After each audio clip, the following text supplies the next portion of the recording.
It's important in life.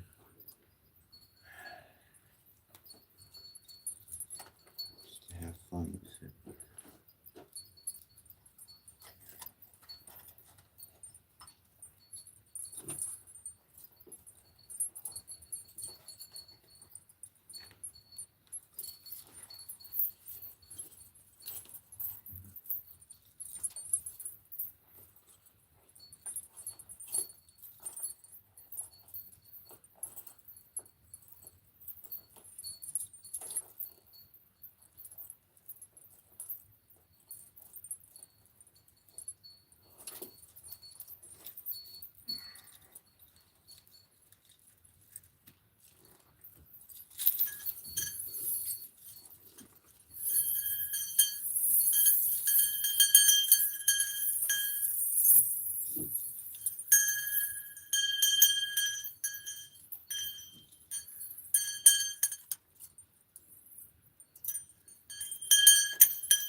Hmm.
In my life, one thing I've discovered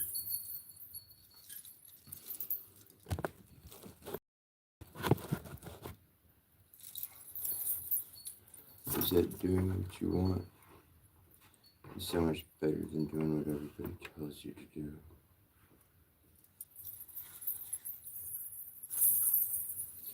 When I say what you want, I mean what's in your heart.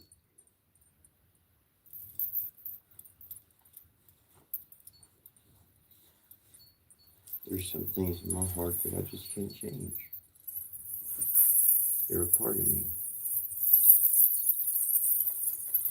When I was growing up, my mama, she told me, she said,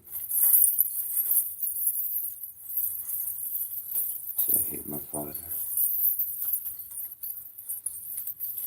I act like him every day. I can't change it.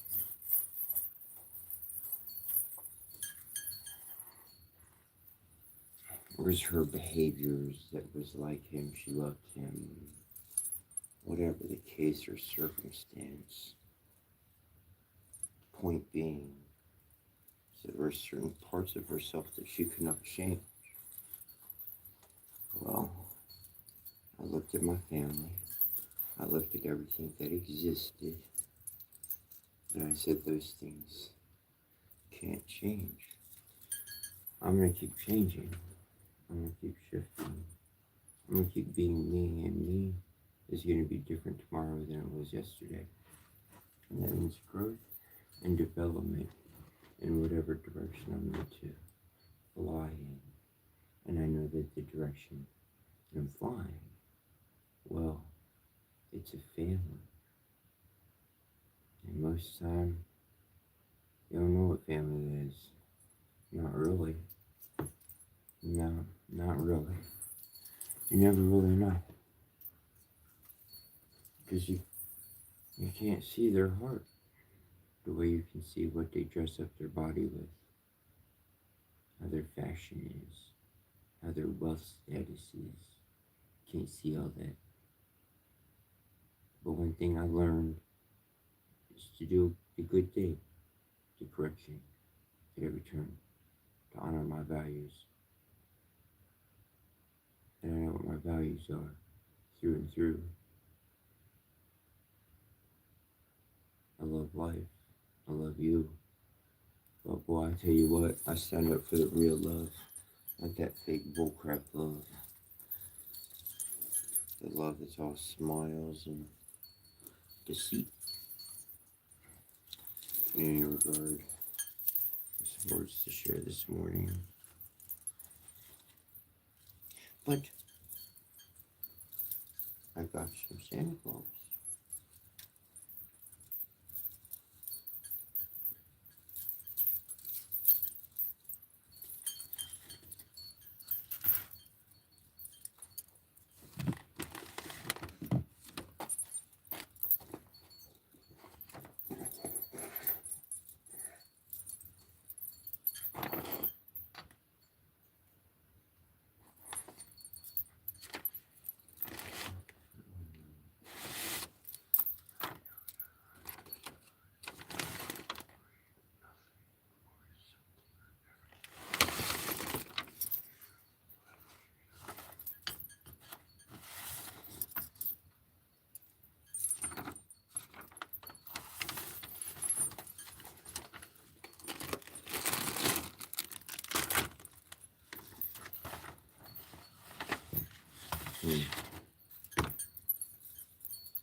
lately,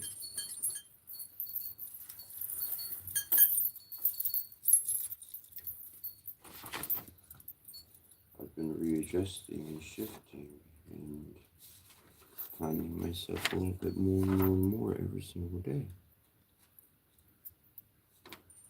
It's hard to put together the pieces and to retain them, and at the same moment, keep a proper heading to love everybody, to care about everybody, and to move forward with your plans and progress with your sight and not to let anybody deter you.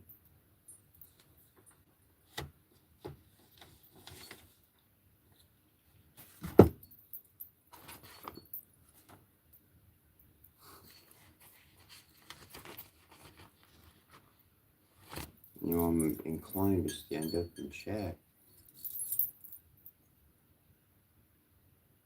At the same moment, I'm inclined to sit down because I want to connect, but I want to realize some other truth in my mind.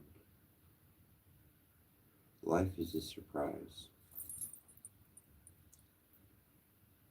It can be a dragon one moment, an angel the next.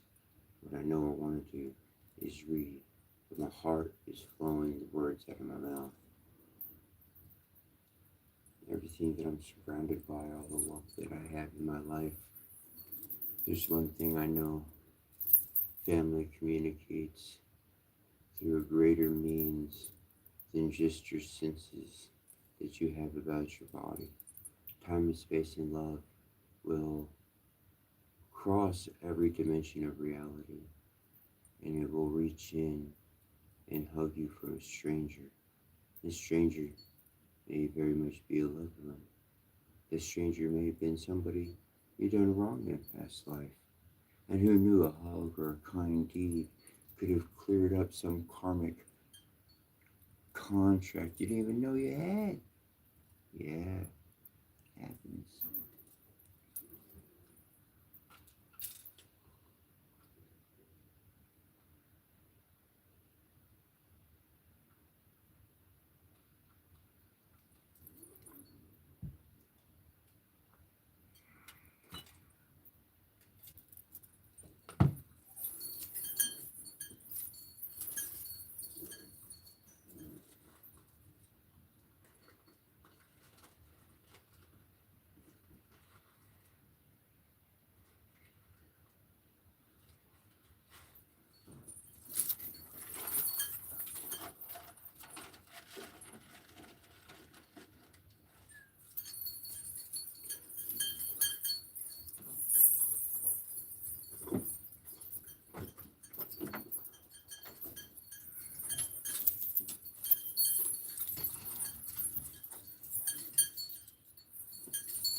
Thank you for joining this morning. Yesterday I was not on, and so we missed that broadcast, but really work continued, fun continued, transformation, continued transformation every day. Where I was before to where I'm going. And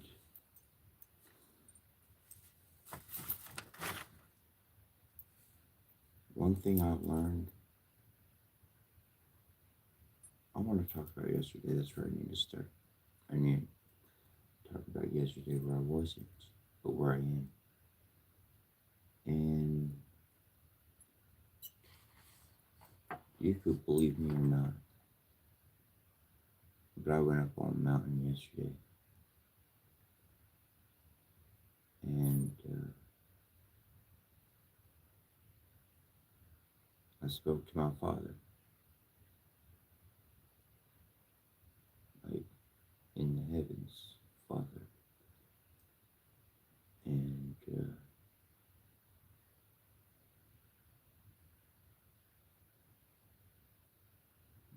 you ain't gonna believe me. I wouldn't believe me. I'm gonna say it flat out. Y'all won't believe it's gonna happen, but it's gonna flood.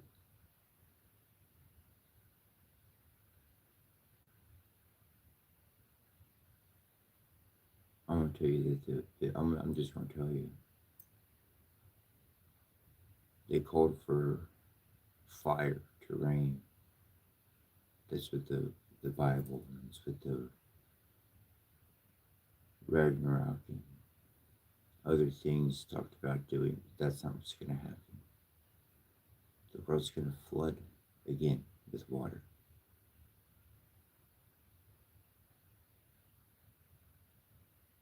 And it's your heart that will ascend, it's your life that will ascend. And God told me, you heard the stories. God told me to build him an ark. Yeah, you know the dimensions better than I do.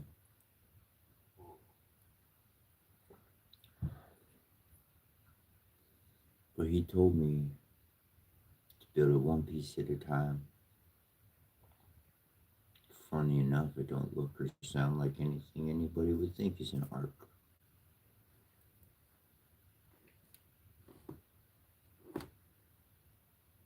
But I've been onto it the whole time. I've been onto it the whole time, y'all. I've called it. I've said it. This is nothing new. What I'm about to share is nothing new. We're vessels. We are the ark. And the good deeds we do, the spirits, the elves, the fairies, everything that's out there that you can't see but you feel and you know is out there somehow, somewhere, they're jumping on board you, the living vessel, because God is going to save you. And you may not believe in God.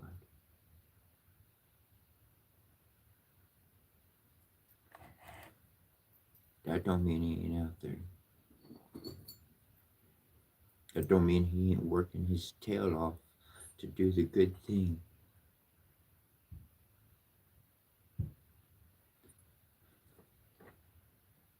One thing I learned about magic, you really know.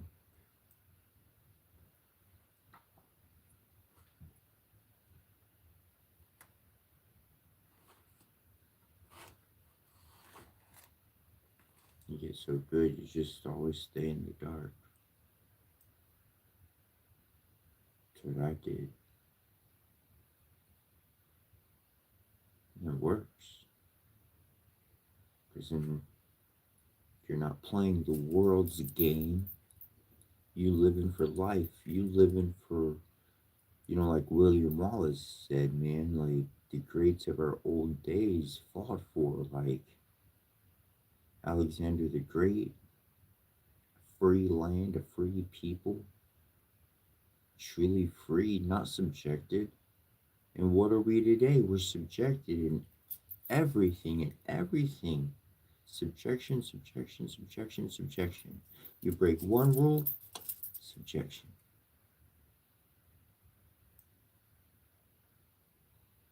But if you follow God's rules, and again, it don't matter what religion or creed or anything, because once you meet them, you realize that all of those titles and all of those things and all that, all those words, they meant nothing. They meant nothing. Man takes stone and they refashion it into an image of themselves. And then they call themselves the creators as if made in that country. Who made the stone?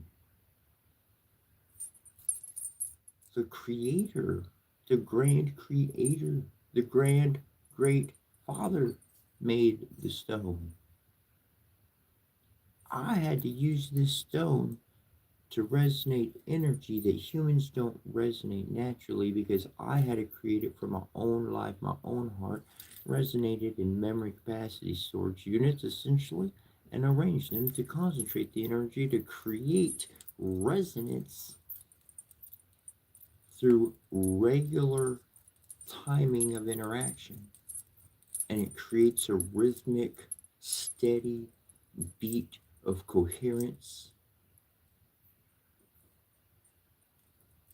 And yeah, I did need to get a stone, and I did need to see someone else's image to realize that I ain't looking at nobody else except myself in the mirror. And everything around me is to learn, to grow, to develop, to move on. But I tell you what, when that flood comes, when you got to run out your homes,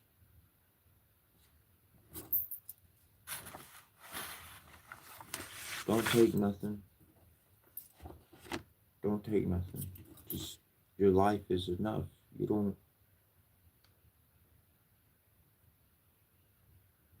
are the ark. Your love and your kindness did not save other humans. It saved fairies and angels and gods and giants and all sorts of things that you just would never imagine is real. But you believe it. And you know it. And that's why you never quit. That's why you keep going on. That's why you keep doing the good thing. Because in your heart, you know that it's got the map to the golden treasure, the end of the rainbow pot.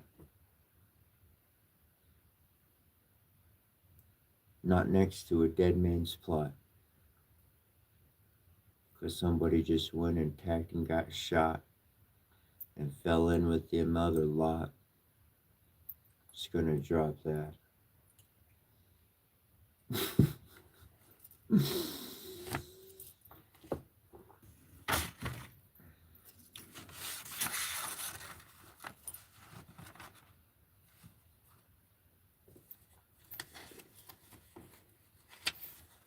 These portions I read over ancient Japanese,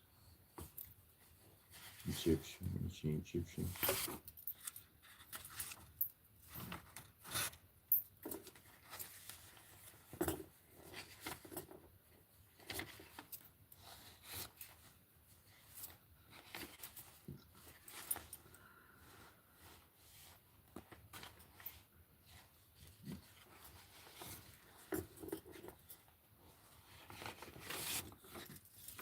Japanese.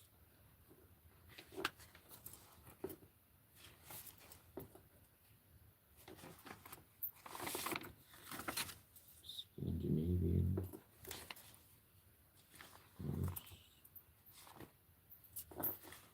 Book is dead.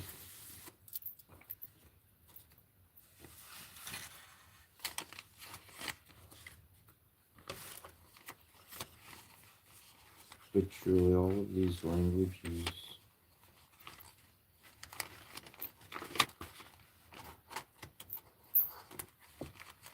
It's speaking to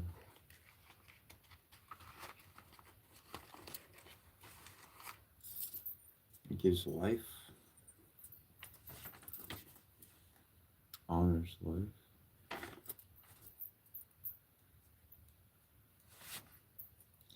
and you don't gotta be in a hurry, you don't gotta rush.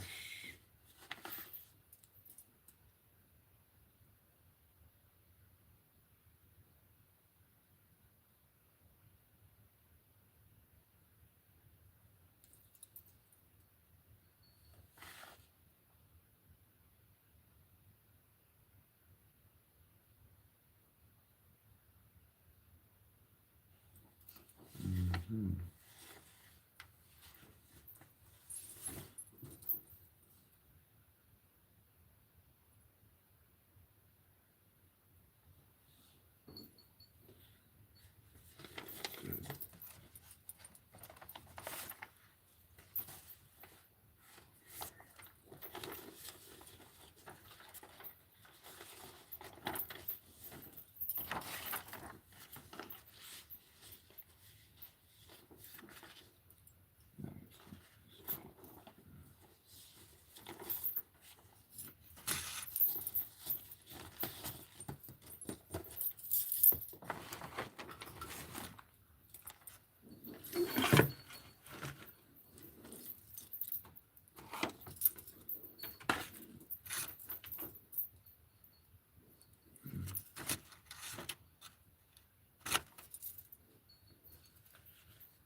All right.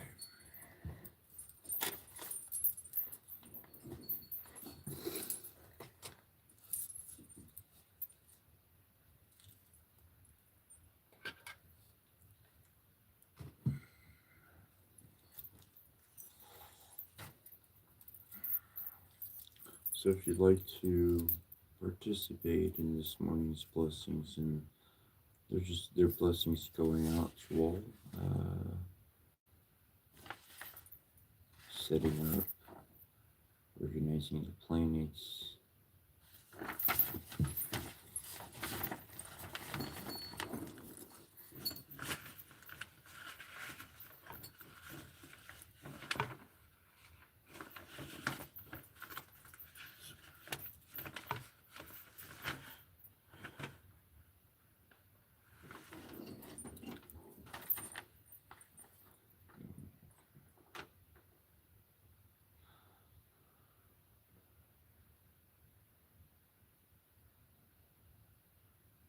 Yeah.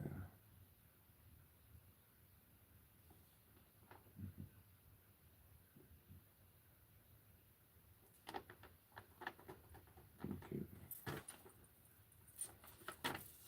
I'll put this. Bring all that. Okay. Okay. Okay. Go here.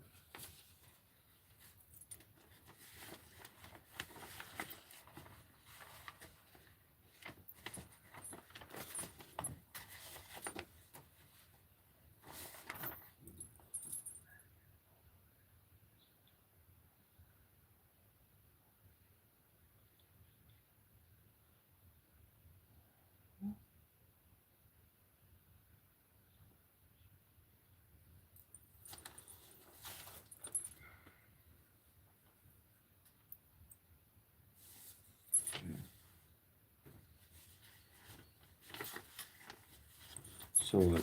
So I'm gonna explain again, just for my own sake.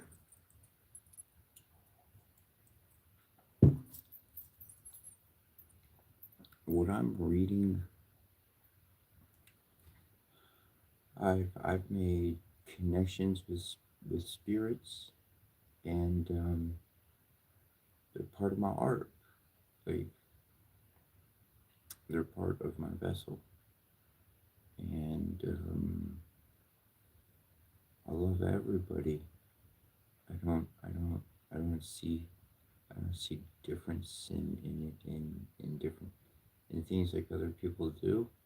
So maybe that's why I'm blind to certain things. Maybe that's why I don't see certain things because my heart is love.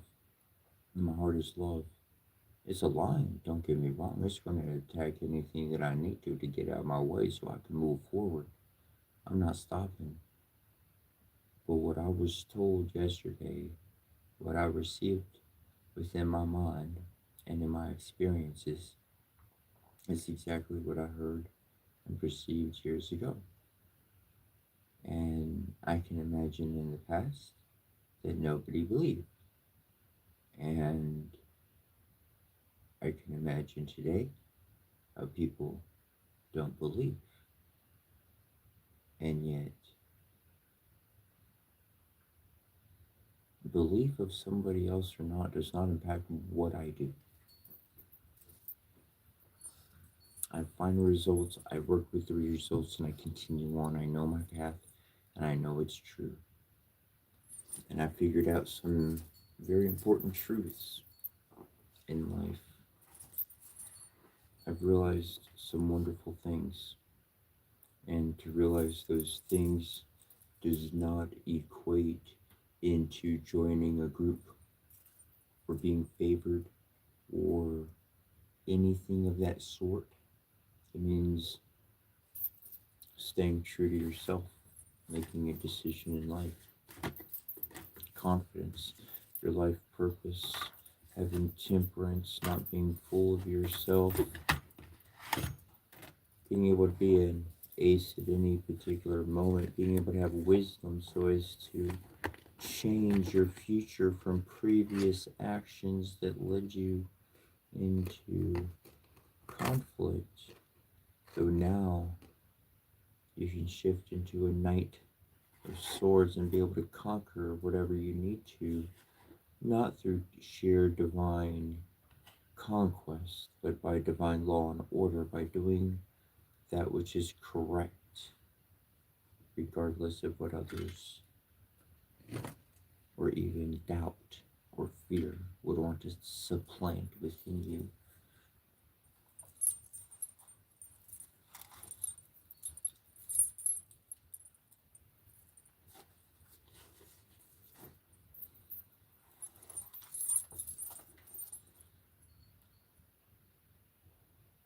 Circle now, we conjure thee, that thou mayest the boundary be between the world of men we know and what the mighty one shall show.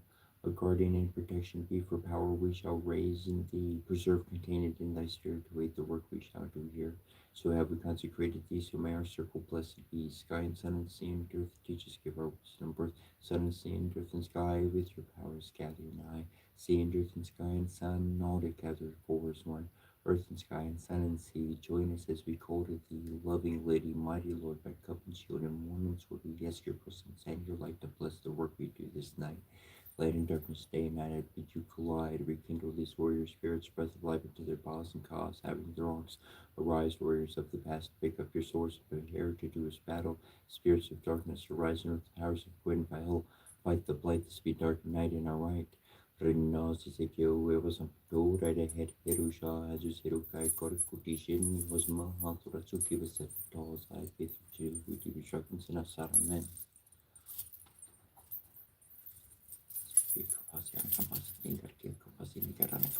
Hear me, out that I send my forth by name. Come to me by your head. Call and answer my most urgent plea, most graciously through matrimony, most harmoniously through our loving family. Om pridipidatu bumidevia metondu tevnuk sekeru Maria wekanan tepisaram tari ne kefra sarakare met marsen sario tuksutora tati tesas to agnaya medan quabs nuk seke satana onam sek setem takiswek takakaran ne kapai hanen kisari serte suruna paek morkola kutulu tata lakla Omak saratu awaluk tesaraya medan kebranu pa kebram kebra kebra kebra kebar kebru keperkepru nebem kekepra shekepre perembra malulua za tuti takara neshara umap satu tu karaya metan happy no kapi seke saranano am seke tepa tek uine keer teker ekertana nek te teerta marmatu yandu yan lele yandi nariki By Ratu, Sermalaya, Metanim, Set Nukim, Set Saki, Sara Nam, Sak, Saruna Pai, and Septunu, Duini, Kupte, Rama, Tuandrat, Ezep, Neshrate, and Abu Mahajan, Heu Saramasat, Ami Okit of Tepse, Kisturtin, Nambenaru, Tepmesu of Per, Net, Ziding at a composing at a composite Beo. Barashakushu baruru girma kabalo mumuala bo pogakera rabo bolu galana baruko saru bakstana bala saru bapriku and belulu mashnabu poruna yuki kampa and belulu kugola ha igara parishu kila gabolo kilma mashu kuris luma babo maruka rage ziku didi mankampra namru pakalamu ziukine gibilanu sanju mashinana sarolim barmaratu Zizi mashinana runa armangi duduku arati gigi dugulu persidor Kinman gaigole sikornene gigone peru der ke karina pelaku pano tuku tuku kaku maskari sakari mashtisharu malaba kedaglu gedora marata ko bo maru rakorio saruludu bana maskin tu dari kuki luga der makio paru tuku nada lugaran makio pano pishu saruli munam pana tatu sari mashikaranu zuluma randarbo ke bil balenya taramadu daga tuku mashmashi sori mashana kursu kori mashroso serap diko para susukalpa Lugalape bora kimbo et kingu para timo watu kakutamu ni wang gashti. Dainich na ora un fascio tatu fama shukuna era maxo de humbo shuguna ora un marana simbaba tramira na ora un mata tesha har humbo kushi shuna ora un mugu sirai kushi na ora un buru che dali mragni spaha bushi un pusumo namo bagapart ne usin sai un buru suru sfalati so seru kana sarfat sarharni spaha shor kanji sai bosu umrolik spaha esisi bosu om samjamsa spaha Terobosu namas matabuharum kuruna urbabe tadini spaha sinju singing kanji sai bosu pasho dharma hi parto kanji sai bosu mantru baba humpat spaha churchi ven kanji sai bosu kurun karji spaha jordai kanji sai bosu kalakole kundi spaha norin kanji sai bosu parmesara mali shval kongol sato pasho resatpa harinya bosu di shri shuta bishari spaha forja bosu samnisum Onjo boso maramakane amaruku boso matres vaha, chiso boso mahaha vismais vaha, chiso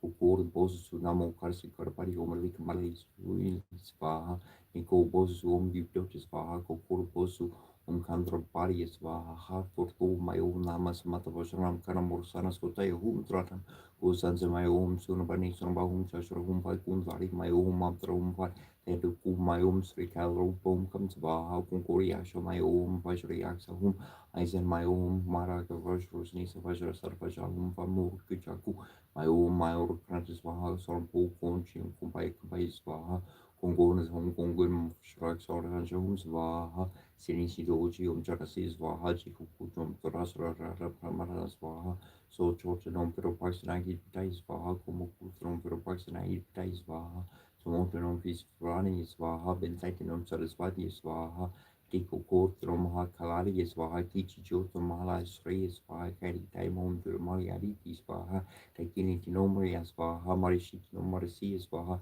Tashmokitinum Kanikaum Swaha. Vajramante Swagum Vajramante Swar, Nuranine, Dumba Monshim Shishong, Onishanae, Tareaswa, Komishanaya, Yantrayasva, Eo, Engon Pramibrum, Unjitra Shivatan Roswa, Conjitra, Shiatra, Shivara Nasva, Rura Dido, Rura Rura Kringon Kong, Chong Kong, Hong Chong, on haya Basharamante Suva, Kom Haya Bashamanate is Vaha, Za, Rimon Kong Kong, Unamakusamada Mona Mahasamata Vashanam Hama, who had a role go to the Rimon Kong Kong, Unanangami Suva, Komanaya Yamayazva, you are we string on Kong on Hinokashino Kaitai by Suwaka. Jorti hitch dogi chivates faha nunanino nunanina kringam pangipong unchi chipartius wagum shijai paratayas vaha golo gulum humum cranking grong onara Shno Swako Manamakardi Wubabibu Bear Bork Bark Bear Bork Bobo Bear Hongamen.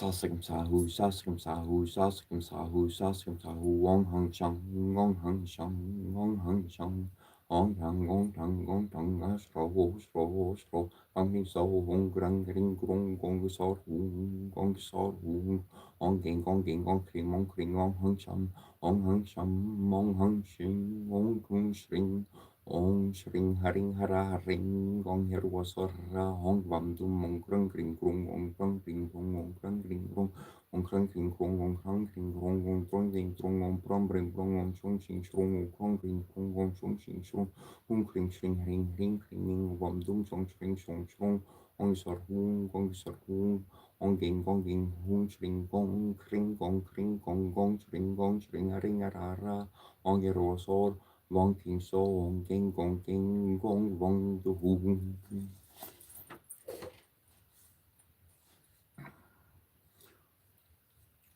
Hong Ring Mong Yeru So Hong Ring Mong Shamasha Kashapia Bush Mushep Stia Kimatin or Kuroshu Manishu Risubu Ratuku Epitashunu Kimamana Duina Tikili Tushunuli Mutuma Nakulu Brui Shunulini Shunumanakuludini Shunuliti Shurumanakulu Tari Karam Shaluti Shakashapi Sharushi Arakushurbi or Kishur Kuyush Sininger Kokoshabukabang Jibigere Gibika Shurumana Yandu to Station Lani or Maki Kispariazi Yaya Sitting at Karakampa in Kimaru Korsamitogi Shabuana Shamtoru Nai. Bagi bil bagi arai siga kempakaman lurnu Shariulim kunushi shariulim karnushi shariulini kunushi shariuli si kunushi shariuli te kunushi shariulini kunushi shariulini kunushi shariudani ikatin kunushi shariudani kumulin kutina sumria luta bersama agama saratu isma sarati Sharmu Shilip Shururi Shishilim Nutisi Sanimelani Reputi Shimadata Parti Tina Tina Laki Linda Osikunushi Alani Mushiki Yamasarati Yamasarati Pais Masaratu It's Masaratu Agama Saratu Yamasaratu Keraboloni Shomoshkori Yamasaratu Yamasaratu Kia Kampa Bargolomet Kia Shatabara Masaratu Bara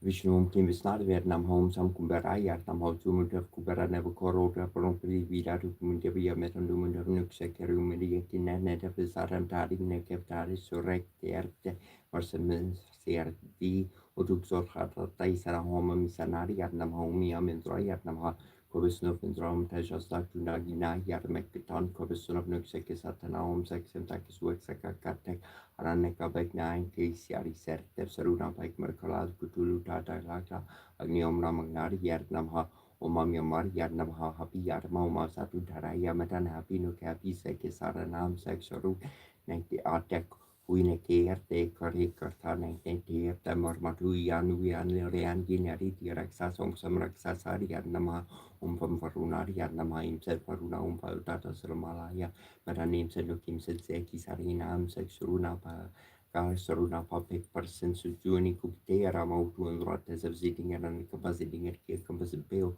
by Yomiam Vayor Vietnam Marsi Morkalam Morulu Mormatu sitting at an capacity at Kia Kapotu Sotora Tatakutul Tata Klaka as a Kalata Kala Nayanu and Yariki Sabium Prim Paramarza Namar Paramunama among Satu Abrutus Ramitan Kabran Kabru Nebanket Kabra Paramra Morulu Azakuti Takala Nesratu Nebuma Josarative Sarmas with Yomukitap says to never not get Mesu for Mr.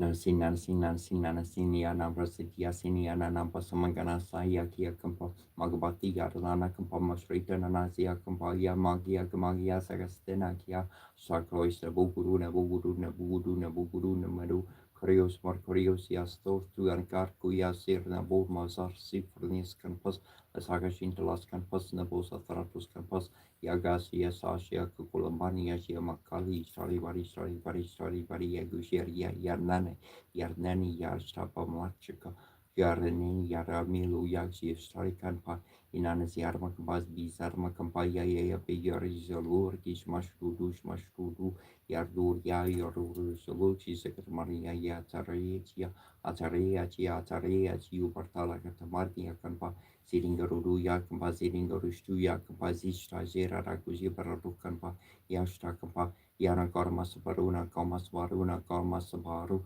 yarakar ya yarzi yarinka kanpa yanka yaringar ya yaringia ya zidin yarnin ya kanpa ya kadala makitara kanpa marukumun parau segala ya karma mama kornes ya marukuku ya tuku sorim sarga sanangkana belukurku ini kemana biar lupi anda raya seperti balku berteriku baga kempa besiak zag basak basurun noise aliga nusyuki gangshu kisarikikar syakar syade sesaramara yang guru lama sini kusining ngam guru next sini karya semur kutu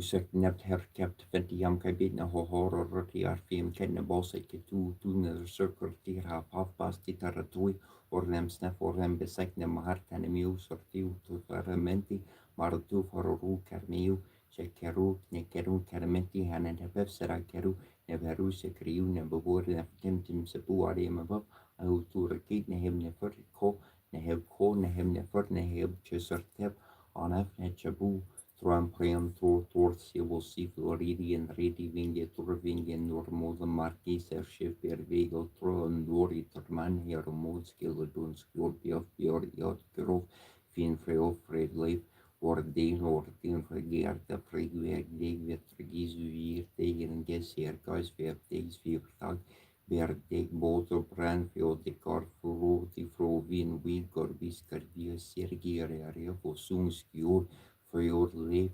skjorlingsgleef ser mengening bien, bensker kuno, fada heran horan, ni korin kuruski or ni biflindis vidos vi trio yor fjordne, hefgjord mer sol kun fra fjorn fumbuktur, slitor rigier vid nepturkjord, Mospjörni på heimer för kargan för karpien mer karmier och durma bor bese ortin vili ves ordmunkom berge mer nos vi ves in udri midgar alltså norfin nerdingla fori oron nari ore tinga serte rimfaxi mundi faris gone solo vorkos vinspiri joki berge selmexil mod vi finskjur arti rodmisen Jarnvit neri av vård klad kämpingkorv Mosorsniatorin närnerkin utri sydri östri västri torforlin narneneri pinten vi forba forbombor nori ori och noroen morviner vigarn dolfin dorftorin filibili pointin thorin feg lit vietorner rarre kvartsvin tropner togsvari hårtagsvari helof groen Tori ori du von vari hefti fili har serero vir Loforski Bier Scarfina or Ingi Arkinskari och Forfrosi Fingin Nord Jagdazia Wir Verdandis Code bij de Pikritniar Rimbeeld Wanneer schreef reeds geef Gemri or Flame aan Leng Weer Blingreis Weeks was zich Winter Wins vol Wasser als neer Orting Friglopin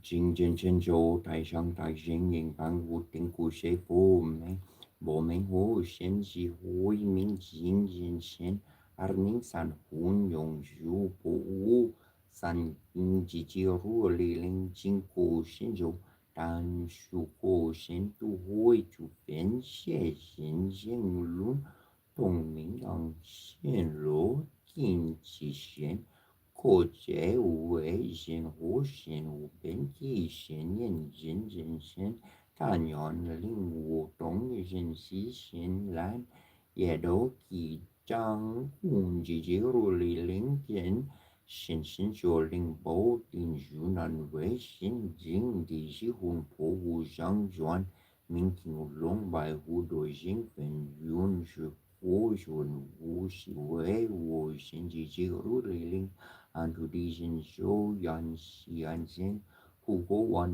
ling yor do jin guan dor di ji ling yu xie yu ji bor de wang ji hui xiang yang zhou ne wei jin jian gian ben wei bei shou tan ting de shang yor min shu xia jin guo yi dar bo yor hang li jin jin gian di jin short dian di ran han ki ben shen Dong Zhong Zhong Zhu Hong Lang Taiwan và phán quay xin si vô si ran linh vô phụ minh phụ vô si ran gan lô ra na dong gang tai jun gian yo phụ dễ đô rin cha côi wan ke xin shan xin số yun si yu wen si số y ban côi bình yana Yan an xin wu yo bai hai si wen mo wang su shu si wei wo shi wan yong wo yo shan do ke chang kung ji ji rui li ling jing guang xin xiu dian di xin xiong wan ji ben guan guan jiu wan jie zhen wu xin dong shan zhe ne wei wei do du jun fu yo jing guang yo hu wu xin xi ji bu shan Thình si vô wen bảo lũ đán thì dần yếu quần xin số chỉ hiệp han xin dụ quảng minh sẵn sai sẽ về vô lý si vinh hoàn xin cho lệ ý sĩ lệ thiên quái yếu sang tán trình quái yếu hoàng dính này yếu biểu lý lệ xin diễn mình trong hội chỗ sẽ vô khi thành thính diễn Quang Xu Shan Fu Hu Jin Ren Ji Ji Ru Li Ling Shui Zhang Xian Zhou Dou Yu Xian Jua Zhen Jia Zhang Chuan Zhou Ru Yu Lu Zin Kun Di Kiar Zin Ling Jia Par Jian Bei Lin Chuan Ling Chen Guan Go Zhang Da Jordan Ji Ji Ru Li Ling Chuan Yun Zhu Yuan Xian Tai Yu Hồ dễ sĩ chú giả dễ giả ở hồ chiến hồ phụ vụ phán bài hội ý giảng sĩ yếu tình dân hoang ra nan bế nè sổ dính dân đông giảng sĩ sổ linh phú yon sĩ giảng giảng xen vần đán phú dấu khi yếu mình mình khuê vũ trên kế nền kế doan quan trên lỗ nì kế phú yếu mình Giang yo lai yo xi sinh giang du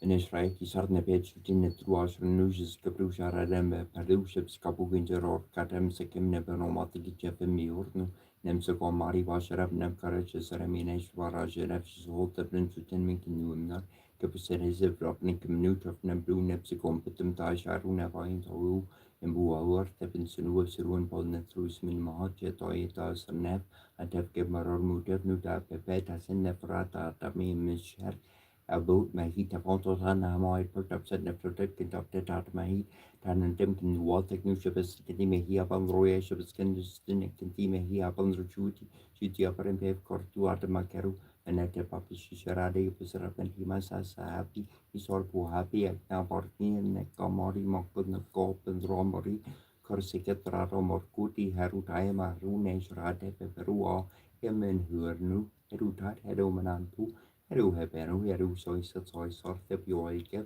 taikep karemptis mantebo, kinkin norbenus mamor, taikep kikanti, kat pestet, sefem tuoi sarari, the kerep sere, karu semese karu, imkurue se karine zurmentus, miketu tumetui se kunishes nese hetu arebere, a karat parem I ankamnes, kem tu wesuari shudem shutes kapernefentin hui hari numenes nesede nuwar apken ped mudabari dorosne kinomor popombesetsu afneketum kin het geb Außerdem wurde man nicht mit Herzen Petze Pet het Herzen in der Hand Ket hier Masakin Pet Neptat Chatat Fet Chatat an Papuat Sekim Pet Kim Toyeren Mampu Toyer Harampu am Utin Tehet Tepijua Papua Mehet Sekim Resu Sekim Toya Benepimutet Sekim Baskebet Bastet Parvasti was said Nut was Sekim Mehet Pareke Mosnu Sharada Sartimi here in Siakus of Sahara Pagos of Sakaramet Sermented Sweet Dick Music Gusa Brasnubi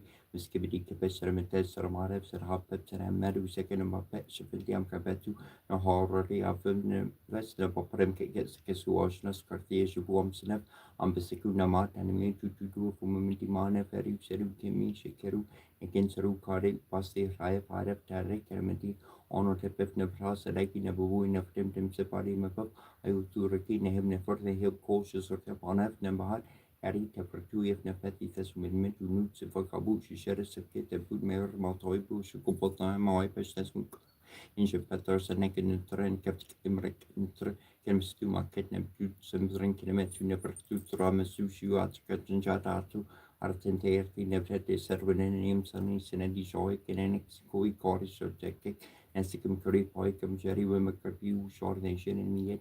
Außerdem motiviert die Wabek to education and wab segment going for you. Sorry, Tatum Segna Secure, take them dead duty or them sec to an echo short to next you darman head, link from who nephew song critica to protect no room for me, shorty ardu. Tarnek the money for Montecas Sarani for you, Badu and get them Martin Japan and Harry Chachata as a ceremony to Tamutu Cooker Memoru, and getting depth into excellent to media. Subtiu cannot had never you are me to one pet no bit mahat ramita def nefra domen he tata satapti and Chinenu mito and pet no bed mahat ramita fef nefra woman he tar hoser hotap den ari mahatlem kenut in his un horrek nu benet neteret perin chips meri you on kingdom hotem for that top chips in soil mama canary nu so hesh nu so Obraka prim kebutek messenger never heard and keper contain manu resek never tip him the troy and doit prim shishin me never talk I kem taku subject to Tematem and Nefru, work yaw sopratim, holtat yaw sopratim, holtat them potimus, you potiu tepu, emotio deck, shum to mutek neutronum, nucuna paramu, to amun, nutritiania, corum, netari, unam sembra, amu boima, night, and capernam turnum tottery old tips, hot capram puatam jerde, unami, unuakemus, ecushamor, soy particu, they are a show per cap, and then circumtacus, execatek. Nu tek wena para nu tek ku tara per toae unu aptem ankiu kwesen voashek nek toy e karmo chu to ne pria samot nu in pet mai rune mana mesik pakum in pet resets netek netari tapte pentoy kapran nu kuta kaptra antram ne sara na heketi ko makai on kapranu mesesutin duoi perem ket mutaf ne abu na kriterim kesudi sinneki au wabne Serhenek Kamoik, Netherite, Second Pet and Thurman Hennesu and Hen Nushek, Juridinus Miscated or Coma and Jet, when at the Ruan held his wish to Joseph Pager, Ayet and Patient Next. You give Capron to war off, autonomic Masaru was attempt to work and never Nashrak Rashno, Fuki, Ariades, Common and Kentucky Pruta from the Fumu to Mut and Rapsfall, and the wrong number of Concrona Mupis, I never share. Ik heb net through nebu joy karara nefship tabam kin correct America view skirt of jack will tap now job tap down never working in duty was like in duty was what tap in was I am some sort mind or pedro and house and opinion sicker or any said good any or settle that he sort of paraboys and upper shurin said he am second book capram capru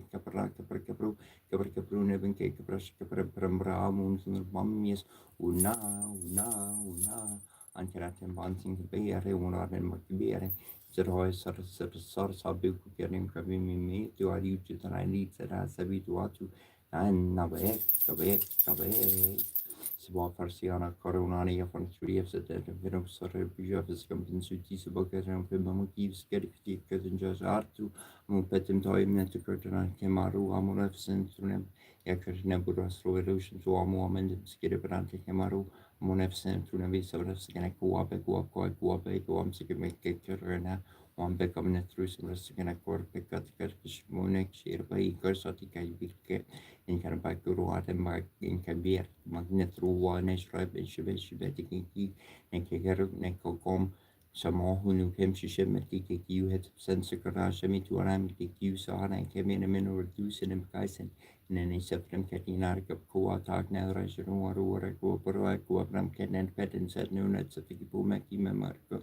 keswak tabak tikim shuna tuni at piatini nefnadi wabaren finina through a marasik terasap keta netu nuti of simuni forman sikipasan tmefsan jaranjara mafskala pesota pesarasa sarina kipruasan suike ba kepemota undrapur shamutaf tuni at piatim nefren through imes imes Amen. Nath, Geb, Nath, Kansu, Ra, Arsimitoki Shabogana Shimtruina, Arsimitoki Shabogana Shimtruina, Arsimitoki Shabogana Shimtruina, Avridab.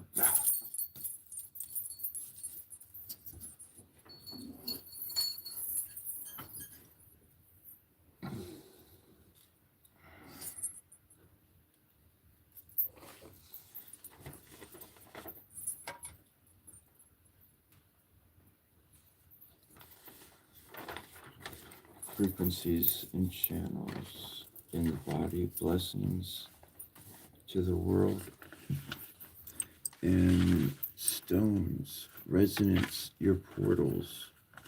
Do y'all remember me talking about your portals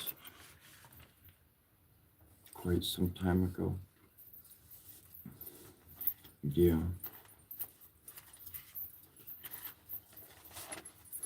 Well, the portals are the stonework.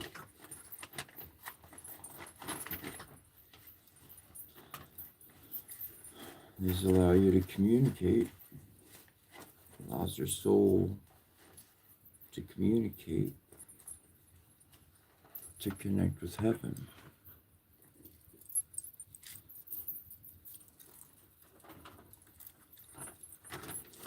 And people in the world, they have a resonance that's, as you know, very chaotic.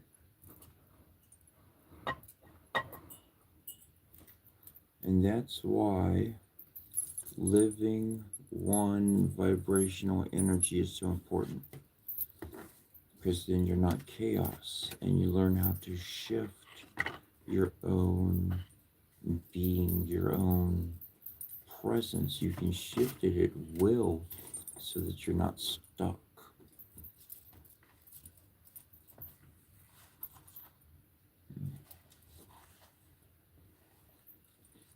Let's look here. It says, I'm going to start some coffee in a moment. The phenomenal plane.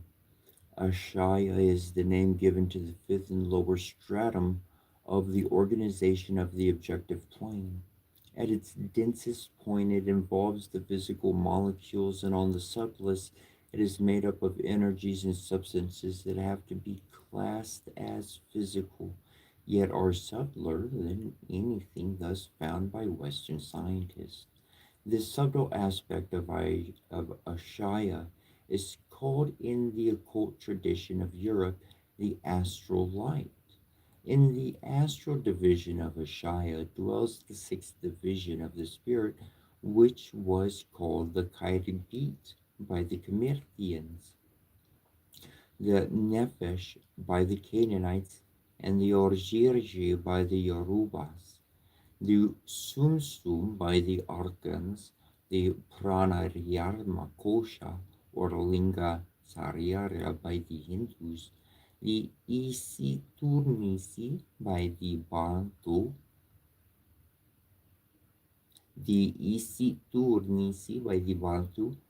and the astral body or the etheric double of European occultism. This part of the spirit is the life vehicle of the physical body. It is that which makes a person live on earth. It is the seat of all the physical forces, sensations, desires, emotions, and motivations of the person. All physical and physical movement. It is that which breathes and lives on oxygen within the physical existences. Without this part of the spirit, physical bodies are nothing but lifeless shells. The astral division of the spirit is under the jurisdiction of the deities Ra and Geb of the Comitian tradition and the Kundalini force of the Indus Kush. In the lower half of Ashaya, where we find the atomic and molecular organization of physical matter, the part of the spirit dwelling on this plane is well known physical body, which is called the Karb by the Karmatians and the Guf by the Canaanites.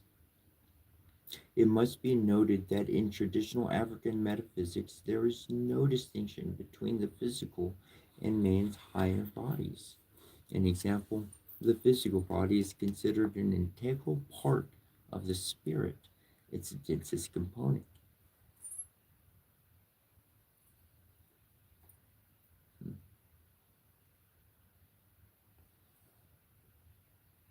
Hmm.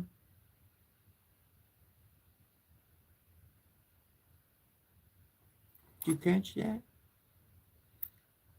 I called it. I read this book several times. It's a great book. In African metaphysics, there's no distinction between the physical and man's higher body. The physical body is considered an integral part of the spirit in its densest component. Whoa. I think I need to go put some coffee on it. That's saying that this is part of your whole body. It's all one thing. You know what I heard was I had many bodies. God, Creator, what's out there, who I've been connecting with, who you've been connecting with, each other. I gotta put some coffee on. I'll be right back. We'll pick up where we left off.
The failure to realize that man has seven and not one body, and that all things have a spirit, is one of the major causes of people's stagnation and errors, both in thought and action.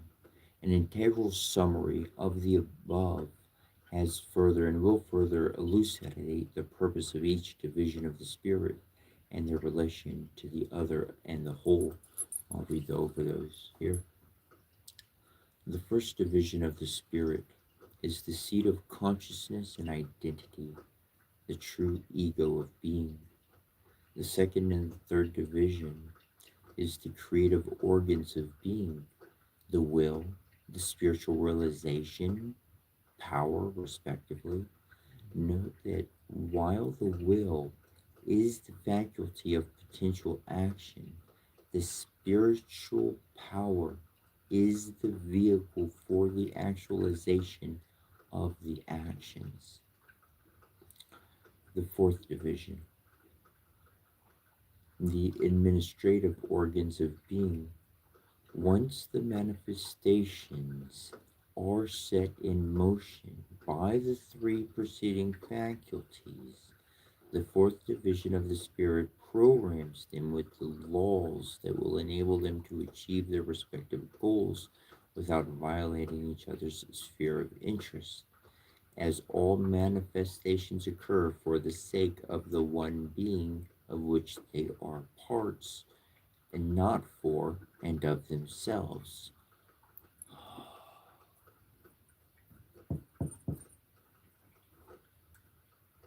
The fifth division is the specializing organs of being. It is here that manifestations acquire the spiritual qualities that will distinguish them into families and separate existences. The sixth division is the motive power of being. It is here that each manifested thing receives its breath of life, if living, or electromagnetic motive force, if non living, to enable it to act upon the physical plane. The seventh division.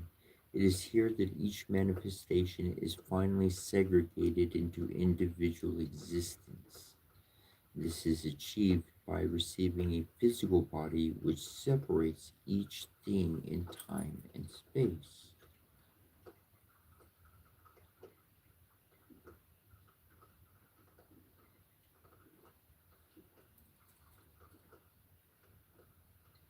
It's called seventh heaven for a reason. Seventh heaven. The seventh division of the spirit. 7 portions of your physical self exist. The seventh, every single one before, one was will, one was organization, administration, motive, power, all of these different structures. And then the seventh is an actual individual existence, an individual existence.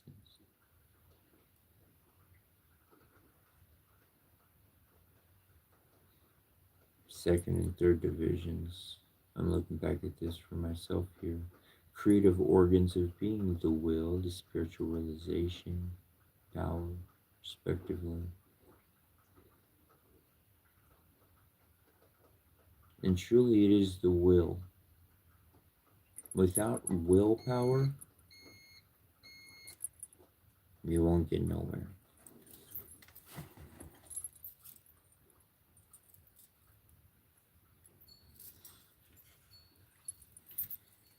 You know, people have that idea. They're like, oh, I'm going to do that tomorrow. I'm going to do that tomorrow. I'm going to do that tomorrow. Yeah. Tomorrow never seems to really come, does it?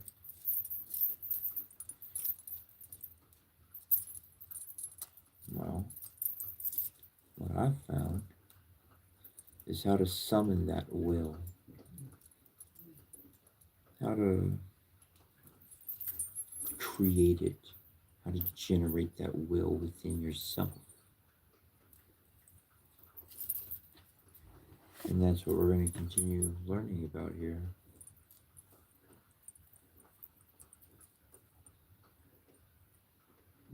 But I want to be very clear.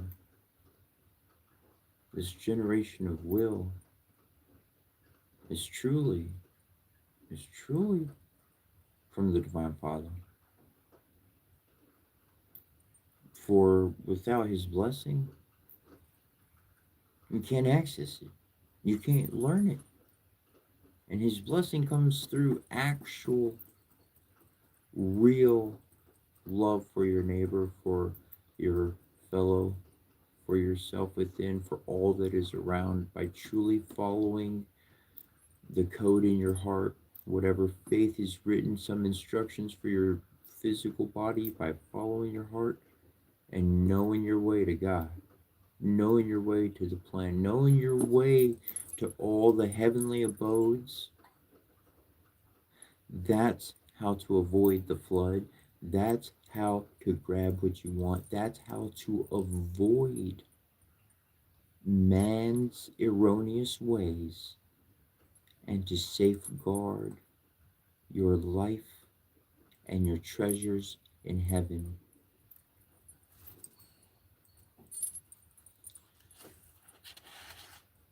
The step-by-step manifesting of subjective being, the first manifestation.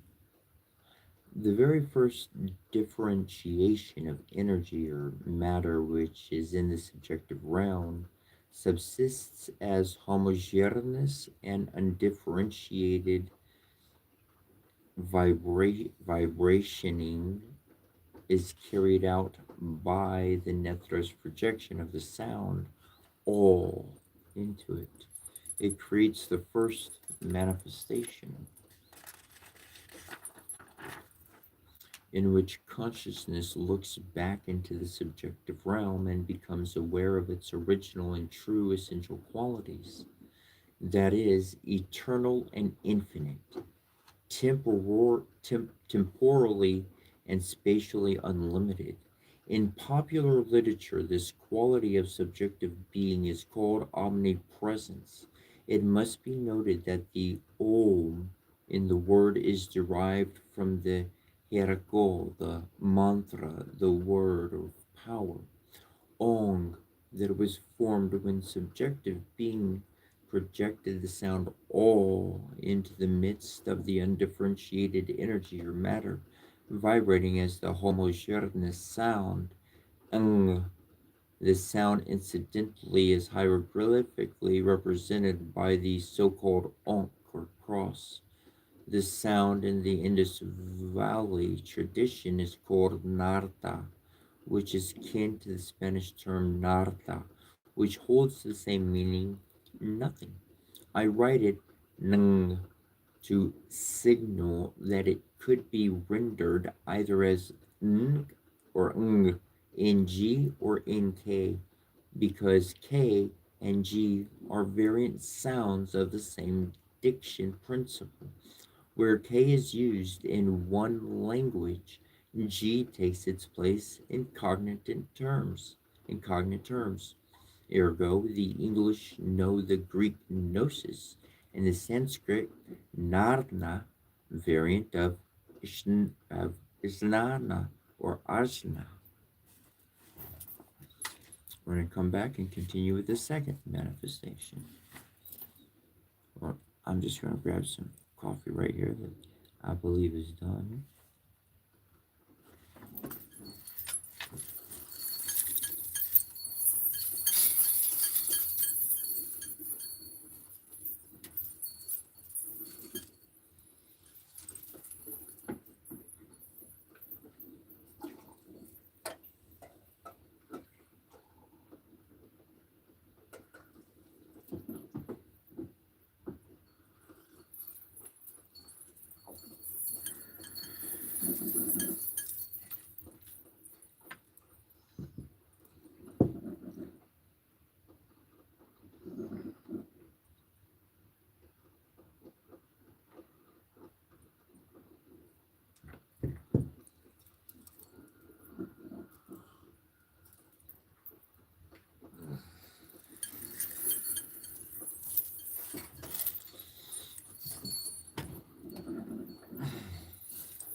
So, what I'm reading here is at the very beginning of the book that literally changed my life and got me to where I am.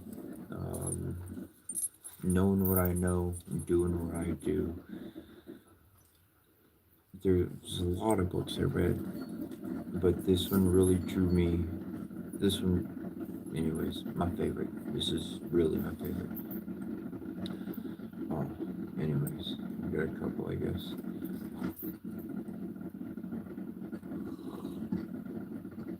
I'm gonna let that coffee pot stop before I kick back up.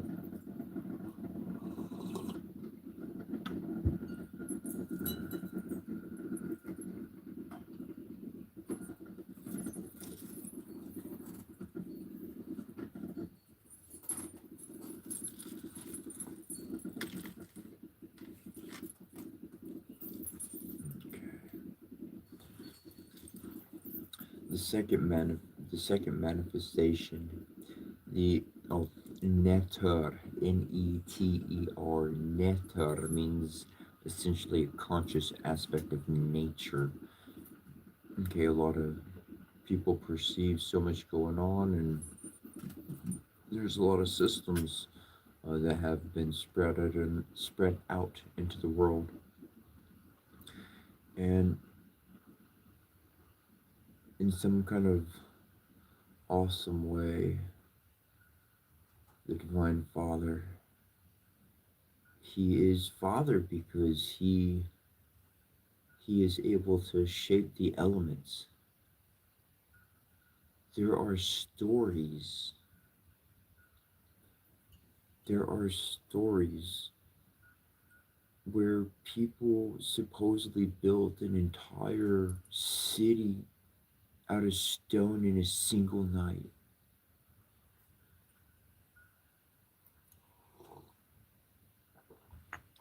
To me, that sounds like God was behind their back because everything that I found says that matter, which is translated ultimately into mother, because we have Mahat, which is Maat, Mahat, and then you have matter, which is Matter, so Mahat, matter, because A is a ah, and then we move to change that A to an O, and we're going to get Mother, which seems to be a combination of words in there. But in the very beginning, it was just Mahat, and the Divine Father was wed to Mahat, and Mahat was essentially physical matter. It was scientific. It's completely scientific.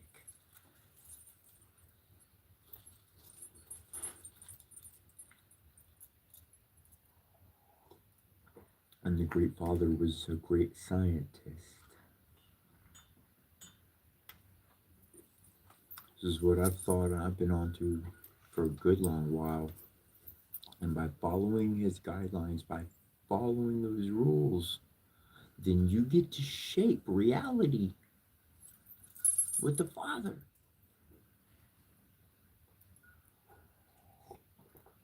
And essentially, you're always working with the mater. Because your very wife, your very bride is the environment around you. It's not one person, it's not one thing, it's everything. Anyways,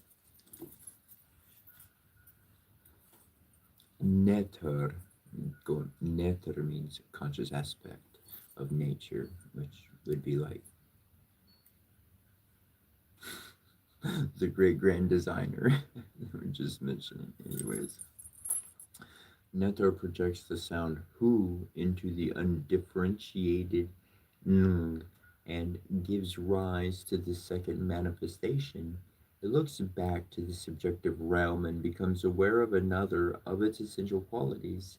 Here, subjective being dwelling in the objective realm becomes aware of the fact that as its energy or matter is essentially unconditioned and undifferentiated it can, it will, and being will it to assume any conceivable form. I'll read that over again. Here, subjective being dwelling in the objective realm becomes aware of the fact that as its energy or matter is essentially unconditioned and undifferentiated in its being, then can will it to assume any conceivable form. The aspect of the knowledge of the self is the basis of omniscience, infinite knowledge. Omni, infinite, science, to know. Ah, this is beautiful. This is beautiful. This is beautiful. Look, look. Ah, it's exactly what I said. See, I knew I read over this stuff like long. I haven't read this bit in years actually. I'm gonna read. It's just beautiful. That's omniscience, being able to see it. Okay. Oh, are you paying attention with me? Are you paying attention with me? Look, look. Okay.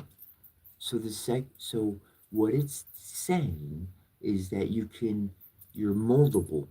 She says in the Bible says God is the great molder, the great shaper. Even in the Egyptian sword, other swords, God will mold you.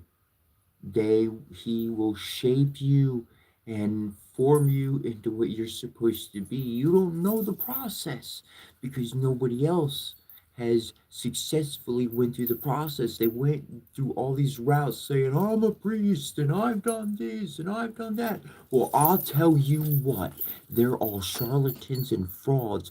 It's a guaranteed fact. I ain't joking and I ain't kidding, and this is the truth, and you're going to keep seeing the truth, and I'm going to keep speaking the truth because every single one of those false religions in this world that has bred all evil, they climb the same ladders of invoking spirits into their being. They got so far up that ladder that they were stuck to their dense, selfish forms of erroneous ways. They liked your attention. They liked your money. They liked your energy that they bled from you, from your soul.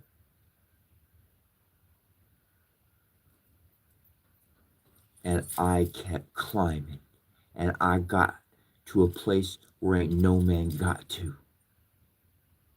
I got to the bosom of the Father. And you could believe that or not. But I'm saying it because you can too. These are the steps I followed. Everything I'm sharing with you, everything that I'm saying, watch it, pay attention to it, review it, look back at it. Because these are the clues. These are the clues. These are the aspects. These are what's going to get you free and liberated from the control that is in the world. Anyways, I'm going to continue forward. Well,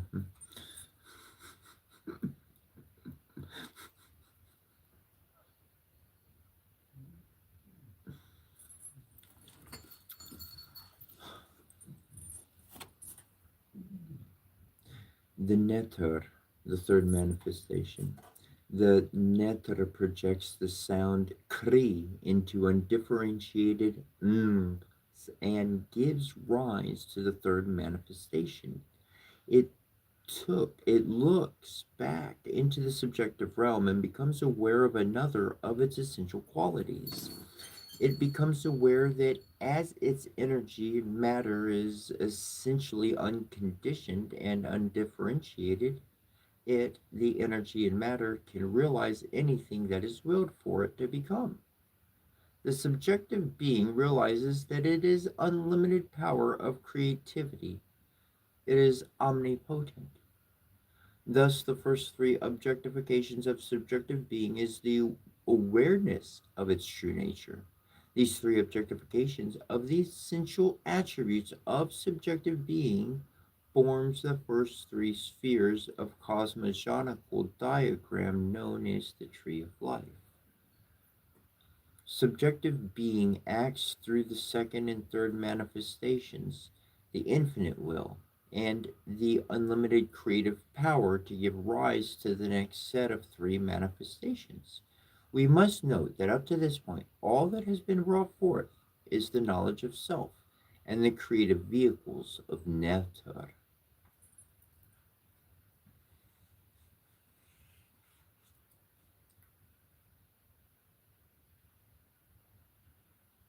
And that's the true is the awareness of one's true nature. To become aware of your true nature, I'm going to mention this one. And on the second one at the end, it said the aspect of the aspect of the knowledge of the self being able to be formed, that it's being molded, it's in a shape of a state of like putty, is the basis of omniscience, the infinite knowledge or the science to know. Okay, so knowing that you're in a state of transformation allows you to scientifically see all the information, like with your mind. Okay, and so then the third manifestation, this brings into awareness your one's own true nature, the actual ability to see yourself as living one vibrational energy. It's your heart and it's your joy. That's who you are. You're formulating, you're changing, you're shifting. Your soul is still your soul. Your life is still your life, but you're going through these developments and these shifts, these destructions. It looks chaotic, but truly it's a path toward only those who have a true mind and a true heart dedicated to something greater than the self, honoring above and below, seeing all as one, accepting my neighbor as a blessing, seeing this rooster as myself in the morning, and everything. And seeing the castle, I don't go to the. I'm not in a castle. Not. But you know what? In my mind's eye, I'm in a castle. In my mind's eye, I'm this adventurer that went through the woods and did all these different tasks, and now I sit up in the castle, and now I'm okay. And I play with, and you know, I got the train, you know, like wherever I gotta go, or we got an eagle here, you know, and fly away. And you need to get some darts. And ooh, ha, ha, ha, ha.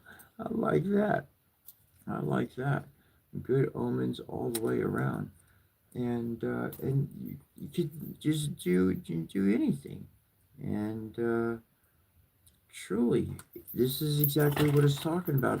This third portion, knowing that this is the basis of the tree of life. This is okay. You know this diagram here. Where is it? It's right. I got it right here. It should be right here.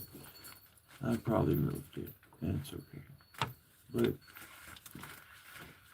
the whole body of that tree of life image that you've seen in other books, it gets complicated. People show you a picture, but they don't know what they're talking about. They're like they can memorize a bunch of facts. Anybody can memorize a bunch of facts and read the whole book. I know people that can read one page out of this and then they know all the information. It's like a snapshot. Every single image they see is like a snapshot.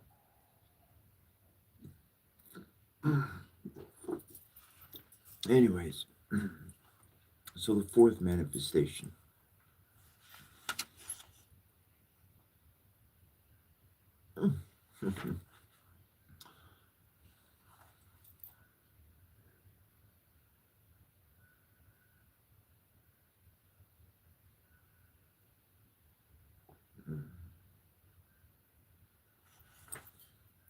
Okay,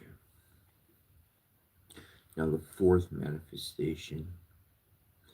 The netter projects the sound shri into the narda, darning, to give rise to the fourth manifestation. For the first time, netter turns its attention to the things that are to be made. In respect to the making of things, its first act is to look again into the subjective realm, the source of its being, from which it realizes that all things will be modifications of the one being, the one consciousness, and the one energy or matter rooted in the subjective realm. This first thought about things will therefore be the ruling principle of their existence. This fact is later elaborated into the principles of law, order, and love, Mahat, the guarantors of oneness in the lower world.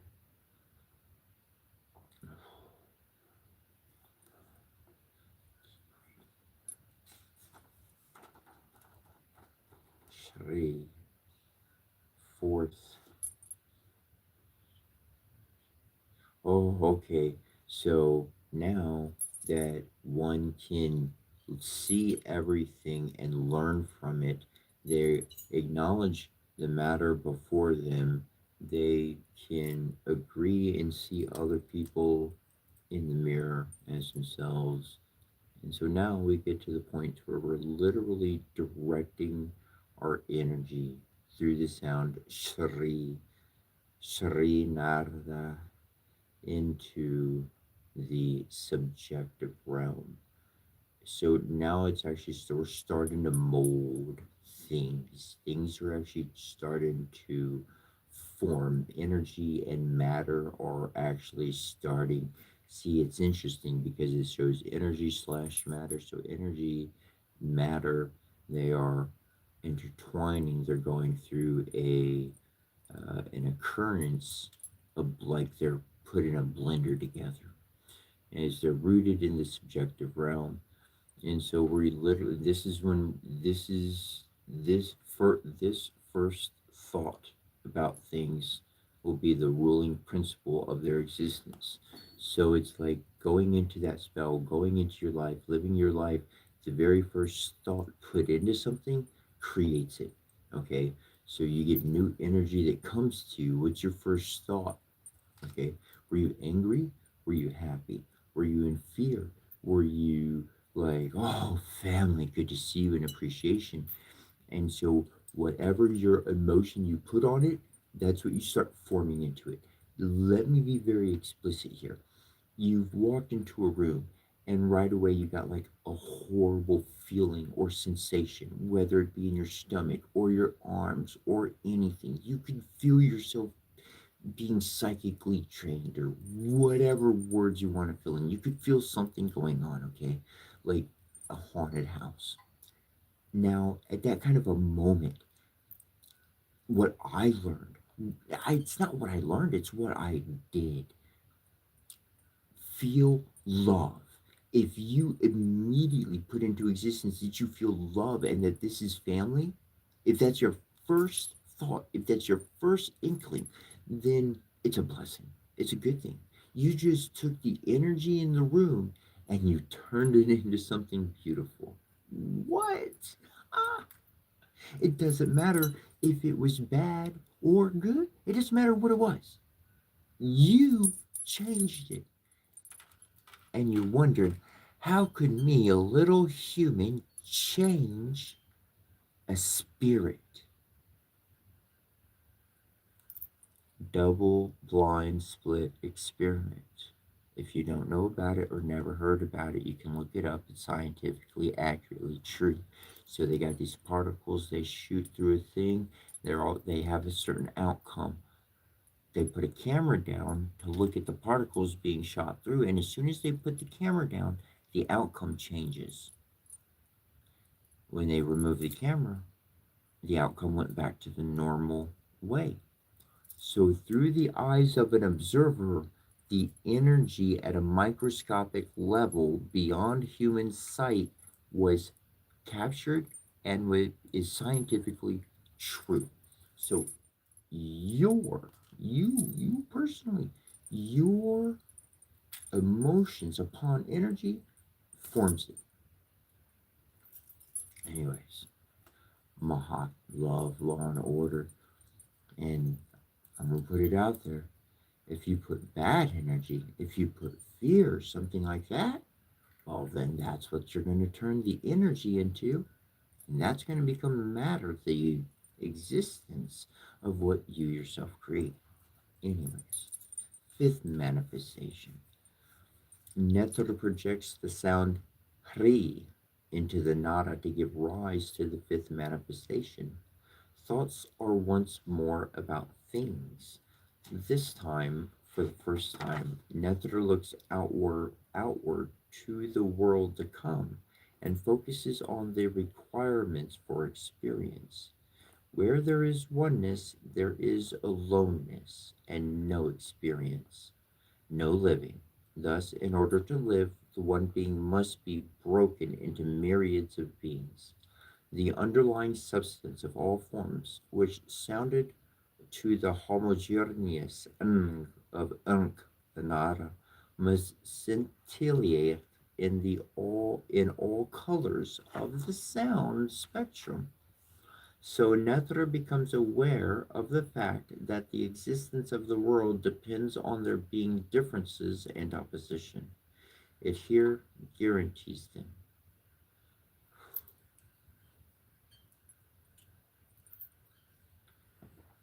You can climb this ladder.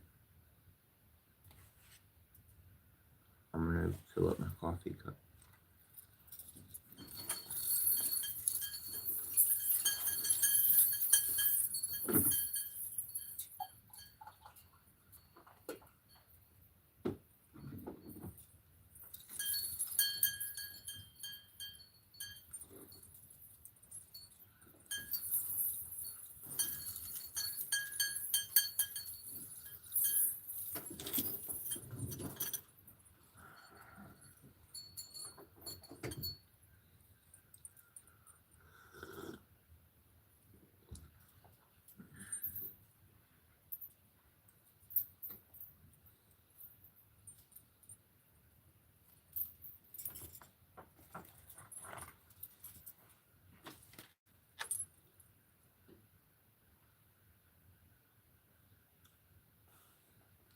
Okay.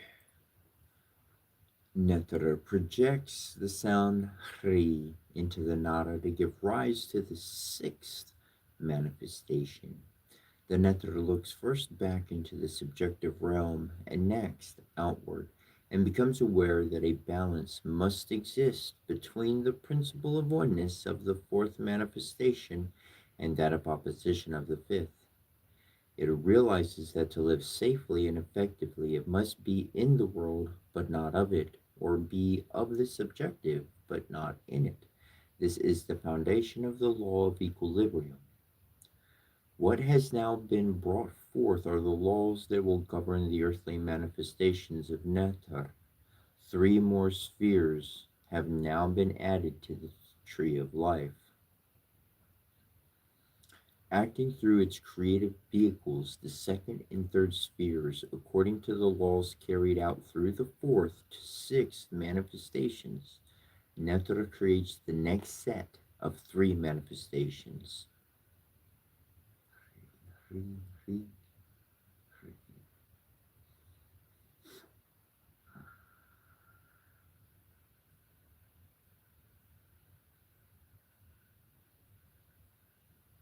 Mm, yes, absolutely indeed. I say indeed because I'm looking at it, and as I've went through my life, I've been living through these things, and I've been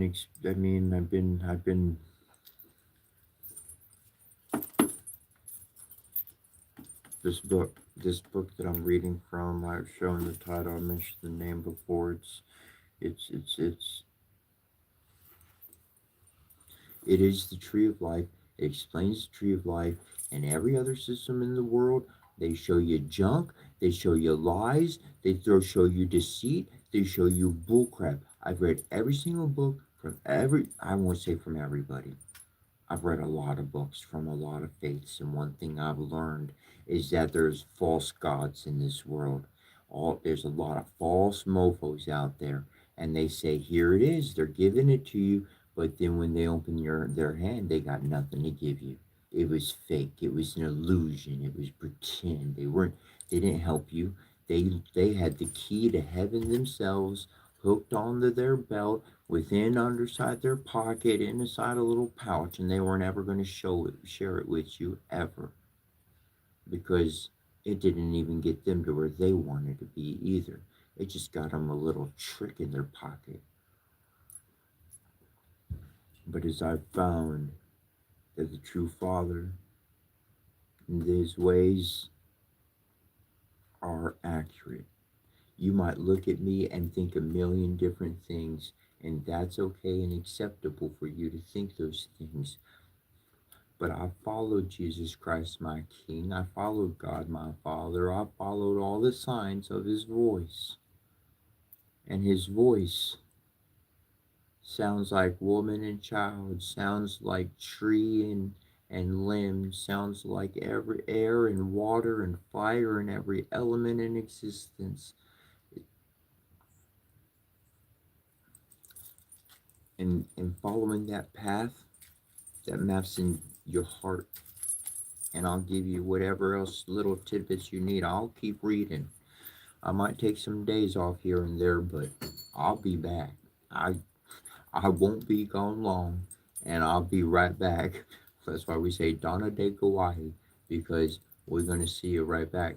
Dawn, day, go, I, Donna de Gawai.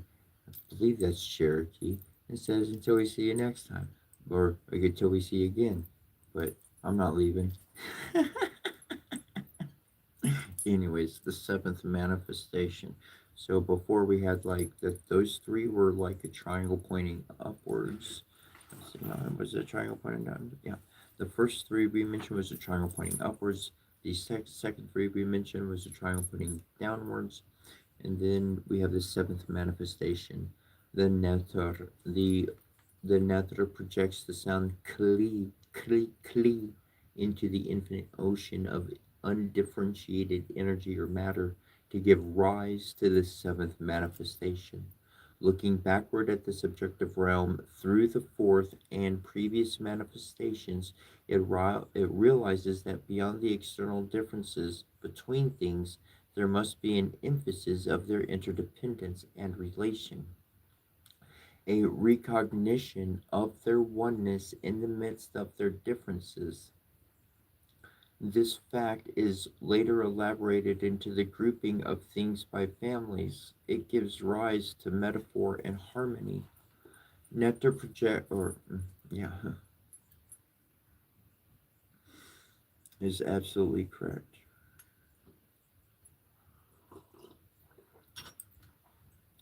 The eighth manifestation, the netar, and again, if you don't know or if you just showed up, netar is another word for God, a conscious aspect of nature, for what we perceive God to be. And as the Cometics saw God, or they didn't call it God, they call it Nether, conscious. Anyways, moving on. Nether projects the sound I into the infinite no thingness. It's kind of interesting because it would say nothingness, but it actually says no, has a dash, and then thingness, no thingness. To get the nether projects the sound I into the infinite no thingness to give rise to the eighth manifestation, word into the world, emphasizing the differences between things by focusing on their external differences. The groupings of the preceding sphere The groupings of the preceding sphere are broken into pieces. Here are created the species of things. Nether projects the sound of Va into the infinite, surfaceless, bottomless waters of life. The Narda, the undifferentiated energy or matter, to give rise to the ninth manifestation. Acting on Nervar, creates a mirror-like watery manifestation that captures or reflects all that it is exposed to. It thus integrates all of the preceding manifestations that they may each play their respective role in the generation of individual physical existences. The ninth manifestation is known as the mother of all living things. It gathers the physical elements and forces and coordinates the forces of the other eight manifestations to give rise to physical things. Although the physical plane is considered the tenth manifestation, the Comedican tree of life correctly limits the spheres to nine, as the tenth sphere is an effect, while the preceding nine are parts of the causative mechanism. The tree of life in the Comedian tradition is considered under various headings. One of them is Netru. Thus does the subjective being proceed from no thingness to physical thingness. Nine emanations integrate its sphere of being with its sphere of living, 10. And so 7, 8, and 9 would be another triangle downwards.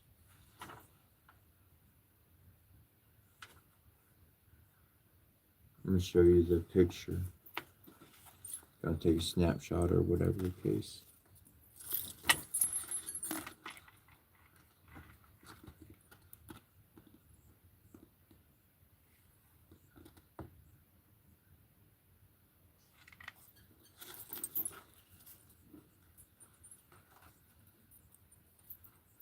And the greatest error that can be made at this point is to interpret the above diagram as an arbitrary created conceptual or theoretical explanation of the ordering system underlying physical reality. It represents the nine emanations that are the shaping factors of all physical structures and events. They underlie, direct, and integrate all physical realities, from the subtlest subelectromagnetic forces to the complex of galaxies to the organ systems making up the physical body of man, from the most primitive instinct of a slime mold to the most divine manifestation in the spirit of man. They are what the Americans called the Netaru, Yorubas call the Orishas, and Westerners have translated as deities, archangels, angels, and so forth. It is very important to understand that, contrary to popular opinion, cosmology does not attempt to explain how physical things on the atomic and molecular levels come into being. It concentrates on the coming into being of the metaphysical factors that will function as the vehicles through which the physical things will come into existence, as well as the means of regulating their structural and functional components, hence external behavior. In other words, a cosmogony deals with the generation from gornus of a system.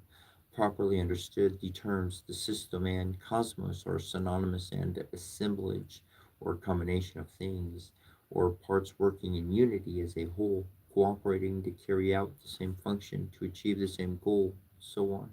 It is well said that the emanations 1 to 9 are the parts of a system through which subjective being, represented by 0, the absence of things, but not of being, creates and administrates physical reality. 10.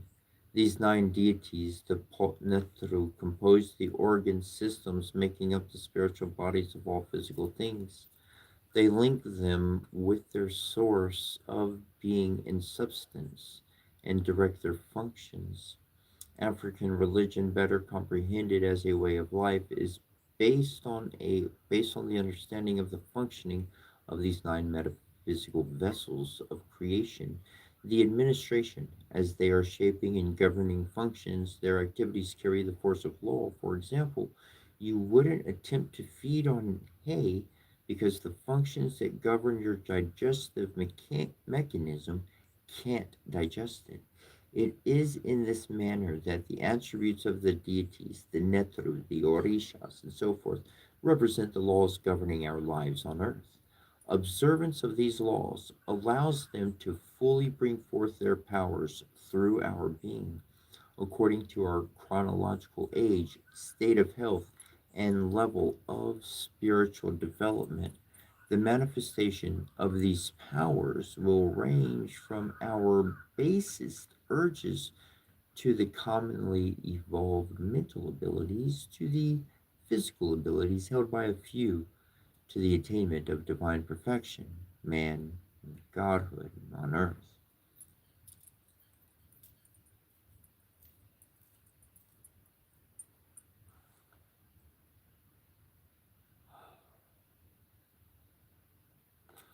I'm just going to pause for a moment because I got my staff D, and there's this.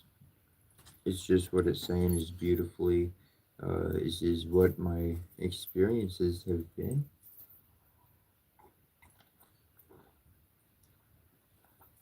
and you know, man said that they had a route, laws, Mahat. Anyways, there's some great stuff. I'm happy to be reading it again.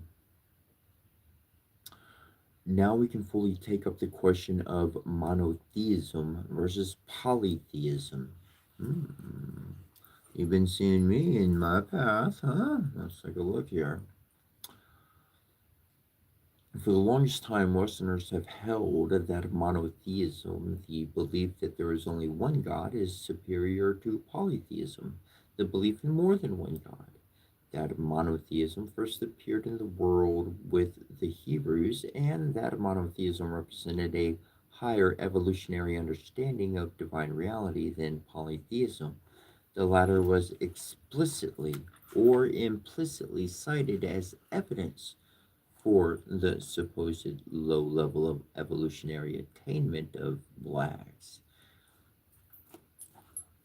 If you read between the lines, you will see that in historical, anthropological, and other literature is referred to as modern, progressive, evolved, etc.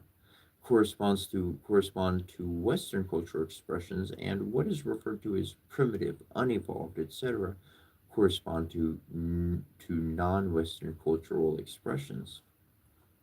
First of all, the above shows clearly that the religion of blacks cannot be classified as polytheistic nor as monotheistic, as these terms are commonly understood. From the earliest appearance of Western man on the highest scene in about 22,500 BC until the end of the 19th century AD, their thinking and perception of reality, for the most part, can be described as linear. That is to say, that all manifestations are the result of single things acting upon single things. As Western science took a turn for the better toward the end of the 19th century AD, it began to become more and more apparent that all manifestations in the world were the expression of multiple things coordinating their functions. This new insight received the names of Gestalt theory, field theory, systems theory, and dethroned the belief and expectation of finding anything that was not composed of a multiplicity of co-acting components. It ushered in the host of fantastic scientific technologies that make up today's world: computers, rockets, bioengineering, etc. A study of all these new system theories will show that they are all pale versions of the systems theories, cosmogonies developed by non Westerners in antiquity and contemporary Africa. The question is begging, why did it take Westerners so long, at least 6,000 years behind Africans, to arrive at this realization? In the previous chapters, we detailed the facts concerning that Western man's polarization in the left hemisphere of the brain. Now, this part of the brain is only capable of linking sequentially following units. It is incapable of systems thinking. That is a task that belongs to the right side of the brain with its unlimited integrative capability.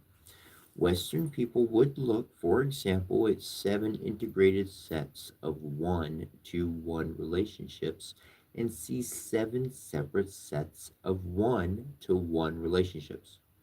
On the other hand, Africans and Orientals will see one set of 7 integrated subsets of 1-to-1 relationships. Polarized in the segregative part of the brain, Westerners could not integrate the host of deities of the African pantheon. They just couldn't see how they were integral parts of the one. This stuff about coacting, multiple factors shaping and determining each and every physical entity was way beyond them. So they described in our religious practice as polytheistic. We must reject it for obvious reasons.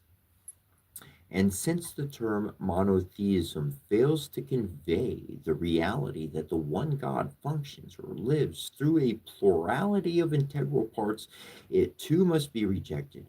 In this book, I will use my coinages, the systtheism and syntheism, both seen in cease in variants of the name prefix carrying the basic meaning of a whole compounded of several parts. Cis is the root of system, and syn that of synthesis, both analogous terms. Now that's interesting. I'm I'm just looking at the word syn, syn, of synthesis, thesis, a hypothesis, a thesis, sin, syn, synthesis. A sinner is a sinner actually somebody who actually worked synthesis, a scientist who presented a theory and had, anyways, I think that's wonderful.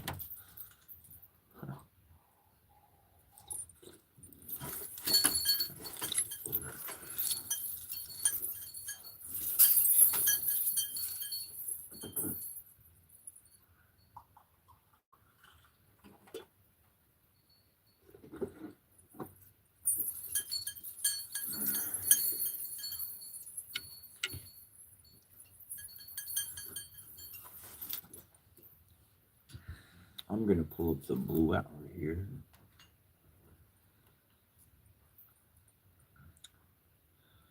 So I found something that I rather enjoyed.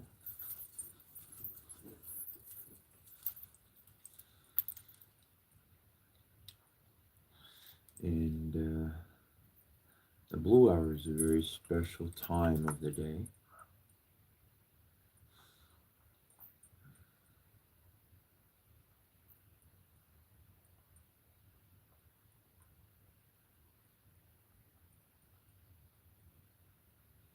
And then we'll get right back to reading.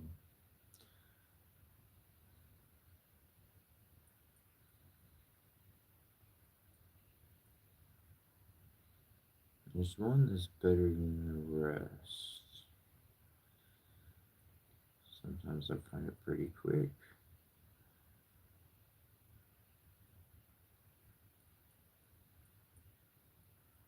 Let me try it out.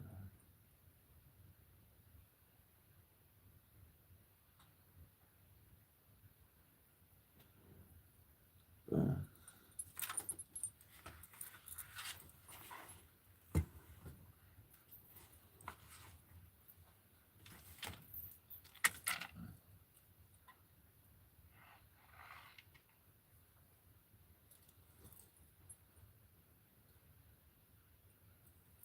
Solid. Alright.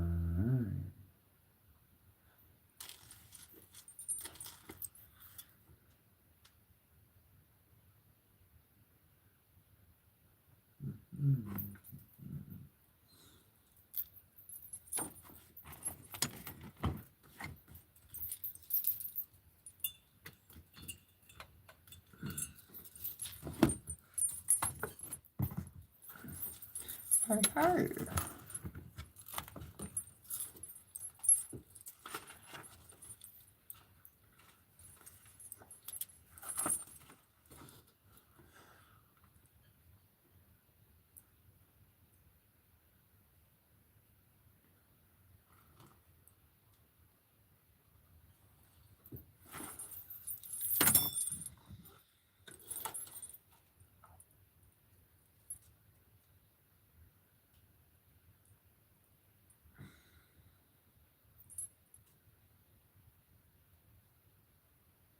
Alright, we're gonna punch in.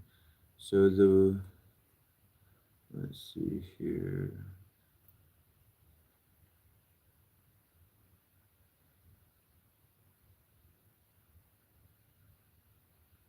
There we go.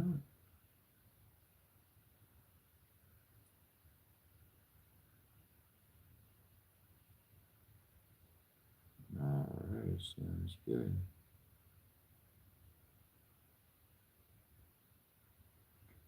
Sweet. Alright.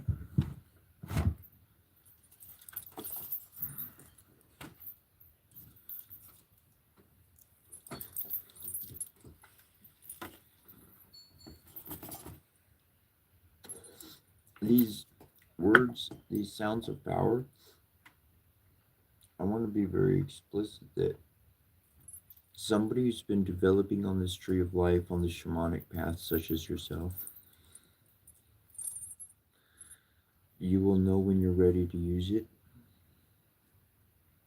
And when you use it, when you use these words of power, it will be complete love in your heart, no fear present.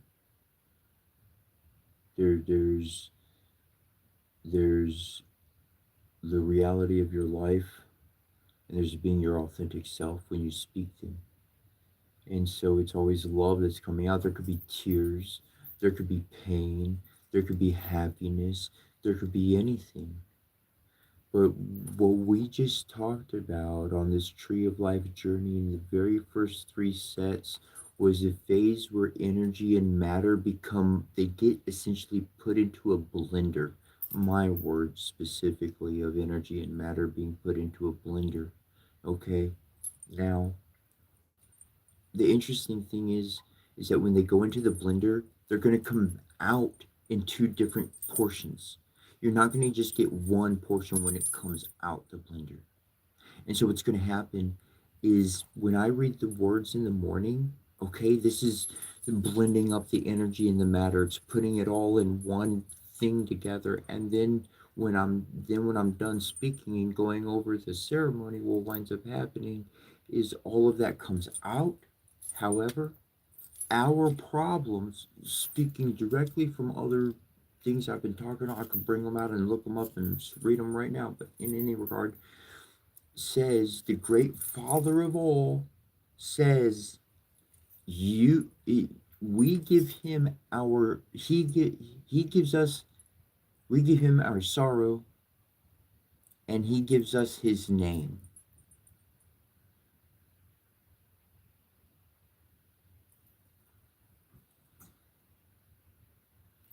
I swallow that sorrow.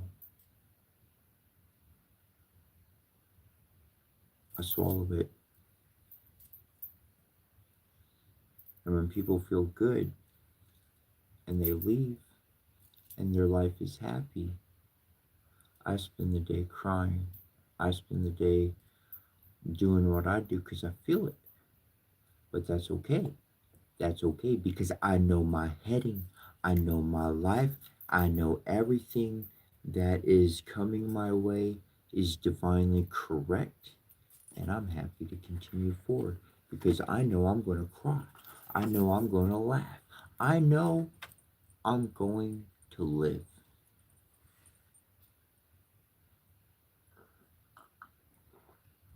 And that's a lot better than being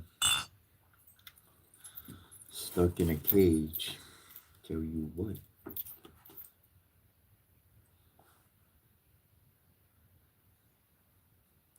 It was said that the nine emanations direct the behavior of physical things. In the case of humans, this depends on our living in harmony with the laws governing the functioning of the deities. This is due to man's freedom of will to determine the quality of their destiny. Other creatures, not possessing this faculty of free will, are obligated to follow. In future chapters, we will see how non Westerners, in following the laws of these emanations, operating within their being, achieve personal and social harmony by living a unitary or systematic life, while Westerners, in spite of the claim that they believe in one God, live polytheistically, that is, a way of life in which the various personal and social interests are not integrated, universal in lip service, pluriversal in living. Hot diggity goodness, man. I just feel like I gotta keep taking another seat or adjustment, or man, I don't know. Well, maybe I'll just put a cushion on my seat. There we go. That'd be better. But everything I'm reading here,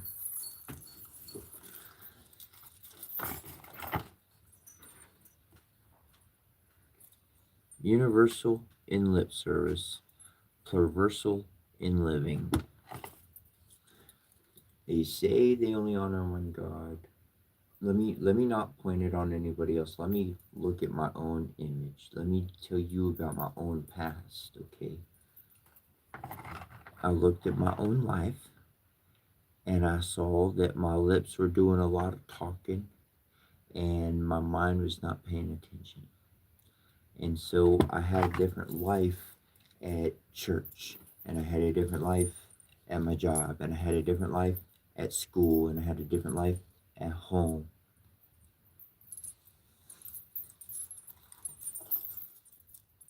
Well, the religion I was stuck in, essentially, when I left, pushed out the nest, however you want to call it, I took all of those lives. Now nobody was around to say, you can't do that, you can't do that, you can't do that. And I put it all together as one. I was able to be the one that was at school, the one that was at work, the one that was at home.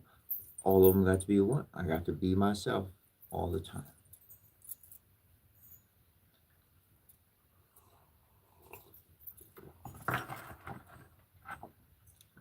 And that's when I started really cleaning up my life because I learned that I had done a lot of lip service. A lot of my life was going in a lot of different directions.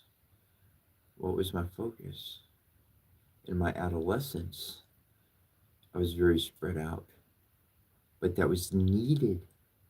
It was needed for me to go like, nope, that's not what I want. Nope, that's not what I want. Nope, that's not. I had to figure out the ends of those paths to be like, let me come back and go with my heart. Anyways, back to reading.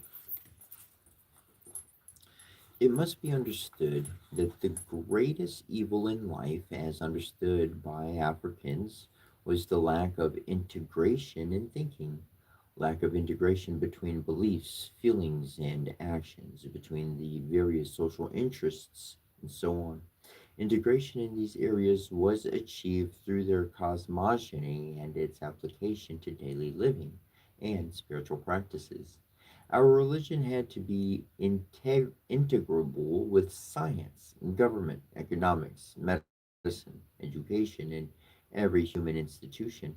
It had to integrate all areas of our lives. This idea of Unitarianism, extremely important and highly elevated in our culture, was reinterpreted by Westerners, Europeans, and Semites when they adopted our culture according to their thingish way of thinking. By thingish thinking is meant the reduction of abstract realities to sense perceptions, while one denotes singularity, one apple, one book, etc. Unity denotes the abstract tie between a plurality of things. Thus, the belief in and living as the Unitarian God was reduced to the belief in the one God and the disintegrative way of living. Once more, we must see that this thingish or materialistic way of thinking belongs to the left side of the brain. Relational thinking, which is needed to understand the African understanding of God and religion, is the property of the right side of the brain.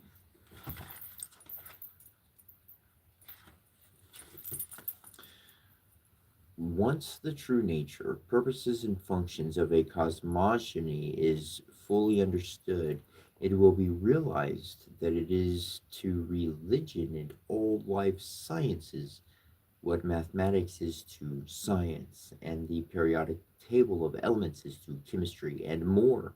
The great strides in progress made by Western scientists with the appearance of their system theories, which made their prior progress look seemingly slow by comparison, must be equated with the great strides in progress made by Africans when they were founding civilization, while Westerners at the time were still in the Paleolithic situation. You know,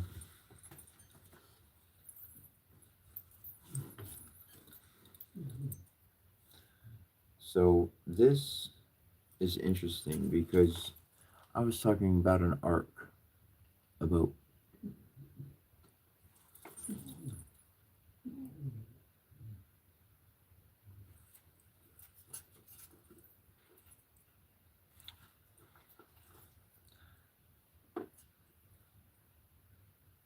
the vessel.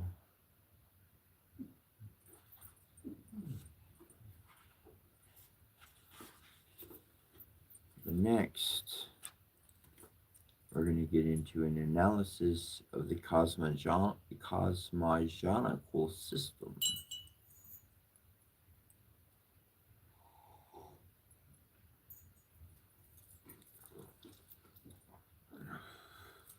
We have the first act of manifestation. The Supreme Being brings itself out of the subjective state. Before creation can begin, the Supreme Being must first make objective its qualities of being. Sphere zero. Note that in the subjective state, there cannot even be so much as a single thought. The very first manifestation of a thought is already a process of objectification. The only consciousness that there is that of a consciousness being aware that it is conscious. Creation then is preceded by a process whereby the Supreme Being brings itself into manifestation. The first act of manifestation, which corresponds to the first sphere of the tree of life, Kether, is the Supreme Being's identification with the unlimited potential and unlimited presence in space, infiniteness, and time, eternalness of the subjective realm. In example, the Supreme Being brings forth the awareness that its identity is the capability of being whatever it chooses to be, and that it is immortal and eternal. The second act of manifestation, the Supreme Being brings forth its creative faculties. The second act of manifestation is the Supreme Being's bringing forth of its creative faculties. These are the will and its spiritual power. The divine will, the second sphere of the tree of life, is the faculty that indicates what will take place and is thus the initiator of creative events.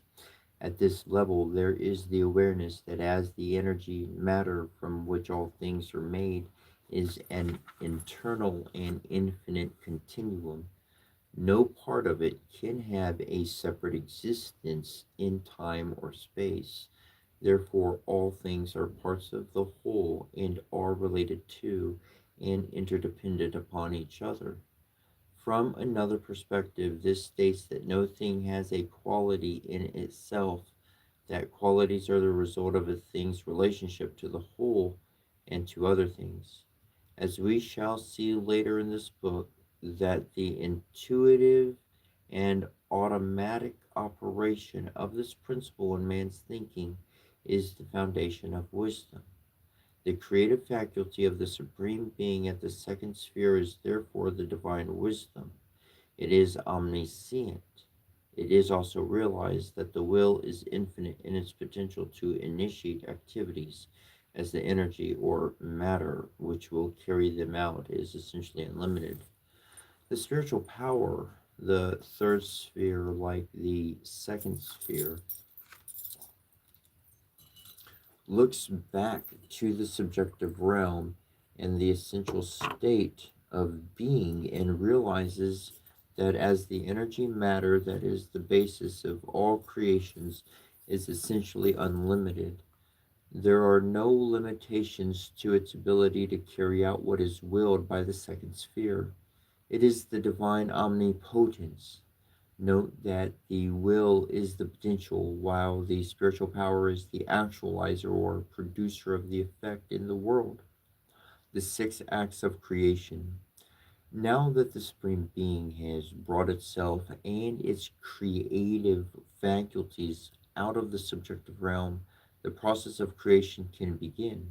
But before the physical creatures can be created, there is a need for the creation of a metaphysical system of government or directors and metaphysical entities that will carry out the work of administering the physical world.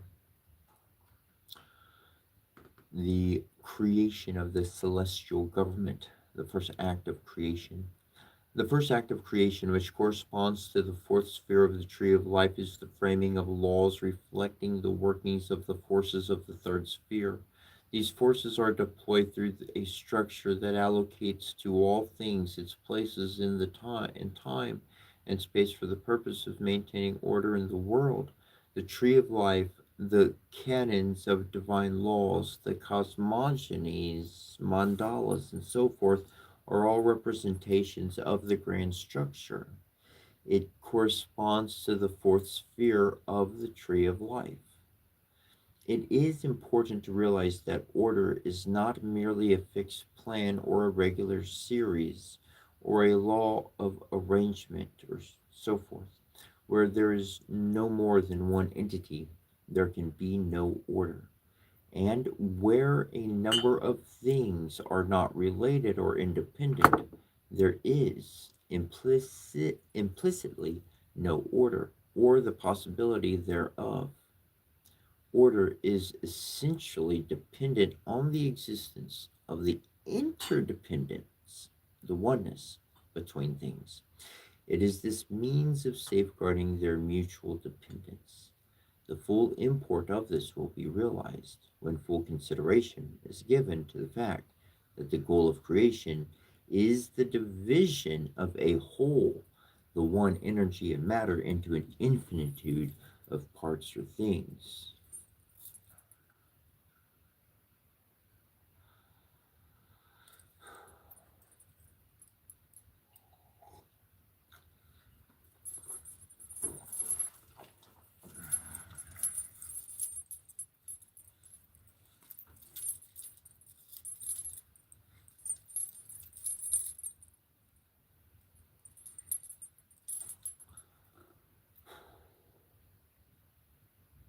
The second act of creation. Next is created the means of enforcing order, the fifth sphere. No thing can encroach upon another, yet although things are protected, the chief interest is the preservation of the whole. The third act of creation. Next is created the faculty through which the metaphysical workers will be coordinated in their activities to bring forth and administrate the physical creatures. This is the work of the sixth sphere. The work of coordination is based upon the canon of the fourth sphere. Its application to specific situations is communicated to the sixth sphere by the second sphere. The creation of the celestial workers. Now that the means of establishing and maintaining order are in place, the Supreme Being proceeds to create the faculties, the deities that are directly in charge of the work of creating the physical entities. Next, the fourth act of creation. Next is created the faculty through which the designs of the various species of beings will take place. What is actually achieved at this point, the seventh sphere, is an image of the type of thing that is to be created. Ergo, the species tiger. The infancies of our understanding must be placed on the ordering, the function of images.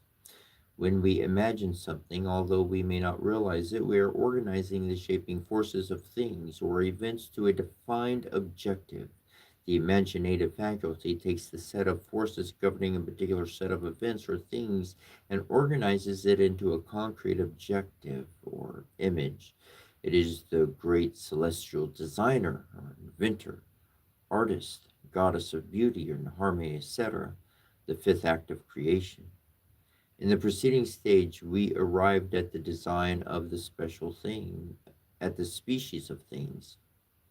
But as we know, species are broken down into individual existences.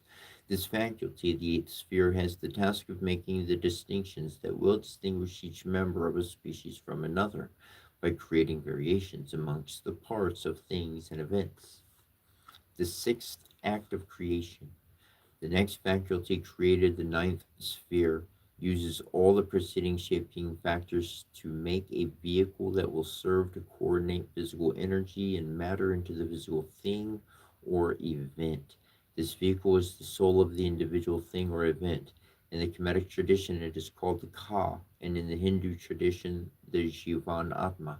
Because this faculty is directly in charge of the organization of physical energy and matter into the creature, it is referred to as the mother goddess creator of all things and of the earth.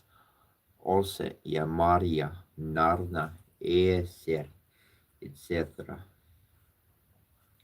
The preceding exposition of the creative process is one of the best examples of the claim by the Kabbalists that the mythologies and religious scriptures of nations cannot be fully understood without the knowledge of Kabbalah.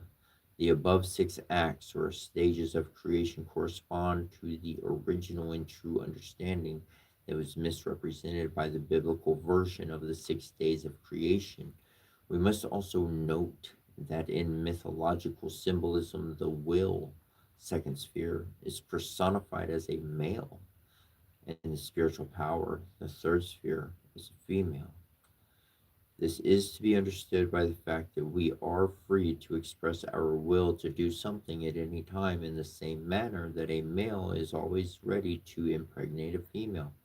Our spiritual power, however, is only receptive to being impregnated at fixed recurring points in a cycle. Ergo, women can only be impregnated at the midpoint between menstruations. Thus, we can paraphrase the second act of manifestation, the Supreme Being's bringing forth of its creative faculties, as the Supreme Being's bringing forth of its generative organs, and because man is made in the creative likeness of God, an example with the same creative faculties. Genesis 1:27 informs us that God created man in his own image. In the image of God, he created him, male and female. He created them. Emphasis, mine. There are many factors that prove that the male and female correspond to the divine will, the second sphere, and the divine spiritual power, the third sphere. In the original Hebraic version of the Bible, the word translated as God is Elohim. Elohim. This word is composed of El, the Canaanite name for God, and Him, a suffix indicating plurality. This is why the God speaking in Genesis 1:26 says, "Let us make man in our image, in our likeness." The author of this text has simply personified the two creative faculties of God.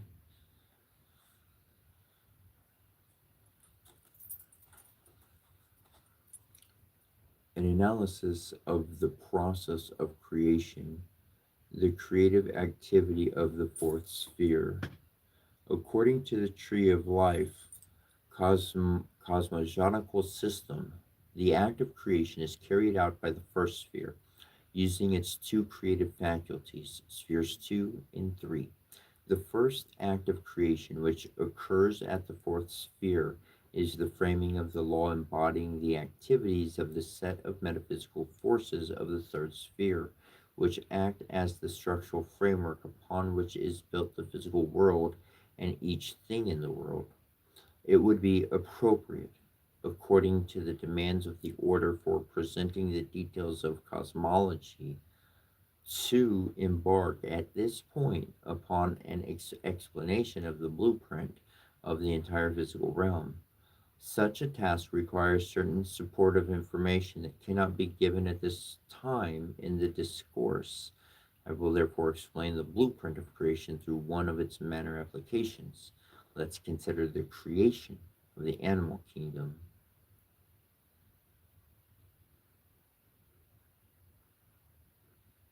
Right, okay.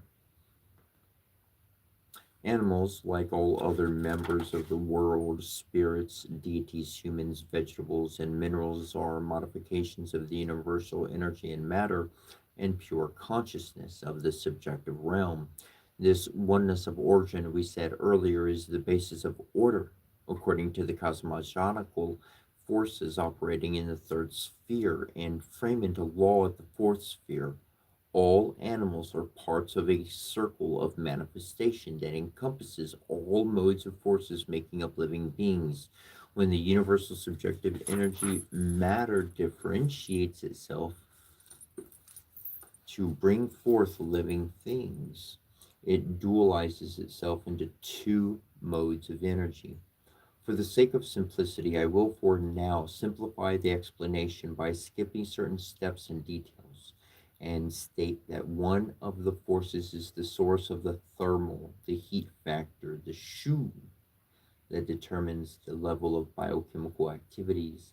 The other forces is the source of the hydration, the water factor, tefnut, which represents the universal medium in which all living things dwell. The upper and lower boundaries of the thermal factor for specific living forms are relatively denoted as hot and cold. The upper and lower boundaries of the hydration of bodies are denoted as moist and dry.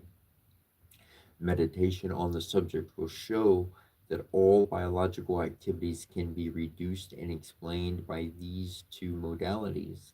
The interaction of these two factors produces the four modalities underlying all manifestations in the world. They have been symbolized as the four elements of alchemy. So if you have a pen and paper available, or you've taken notes at all, you can do a line straight up and down. At the top, you're going to write water. On the bottom, you'll write fire. You'll do a nice line going across that, left to right, horizontal. And on the left side, you'll put air. On the right side, you'll put earth. Now, in between air and water, kind of going upwards, you'd have moist. If we're continuing over, you'd have water to earth. In between those two would be cold. Between earth to fire, you'd have dry. And fire to air, between those two, you'd have hot.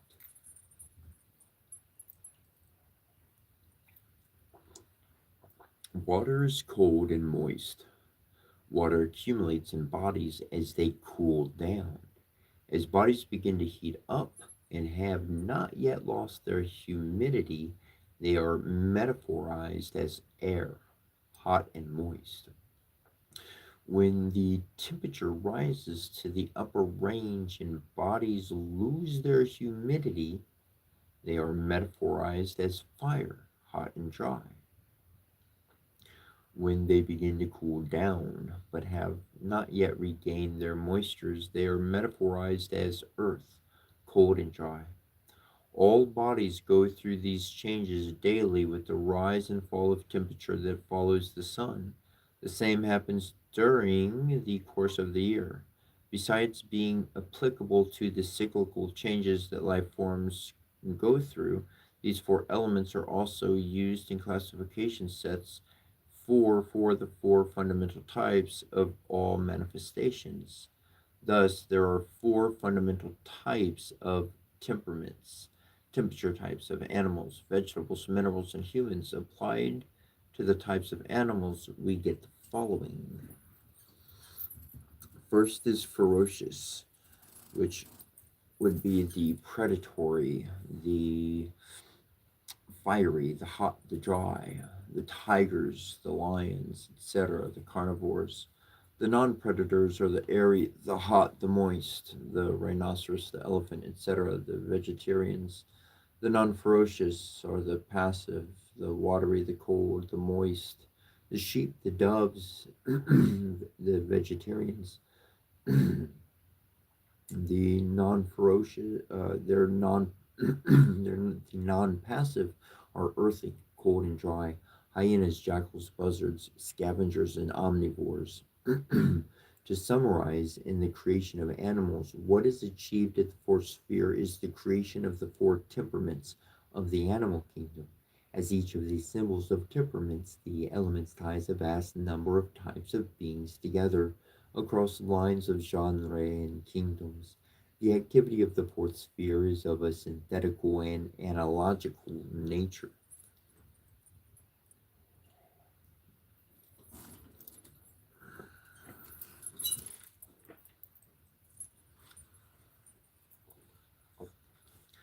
The creative activities of the fifth sphere.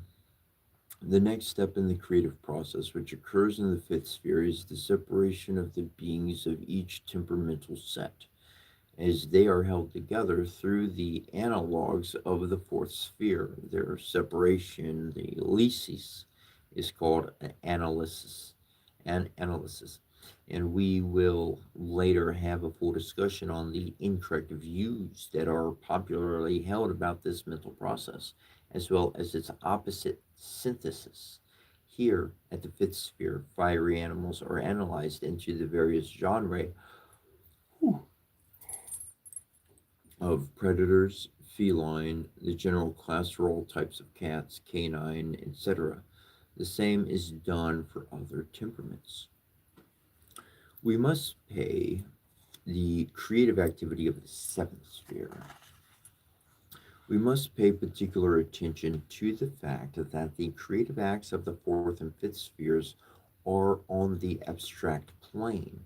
Images cannot be formed of fiery or earthly animals or plants, etc. Neither can they be formed of felines or bovines. It is at the seventh sphere that we arrive at the images of the members of the general sets of creatures in places of felines. For example, now we have tigers, angoras, leopards, and so on. The creative activity of the eighth sphere. In the eighth sphere, dogs, horses, tigers, etc., are distinguished into specific dogs. Here we get the distinction that set Lassie apart from the Kali matrix created in the seventh sphere.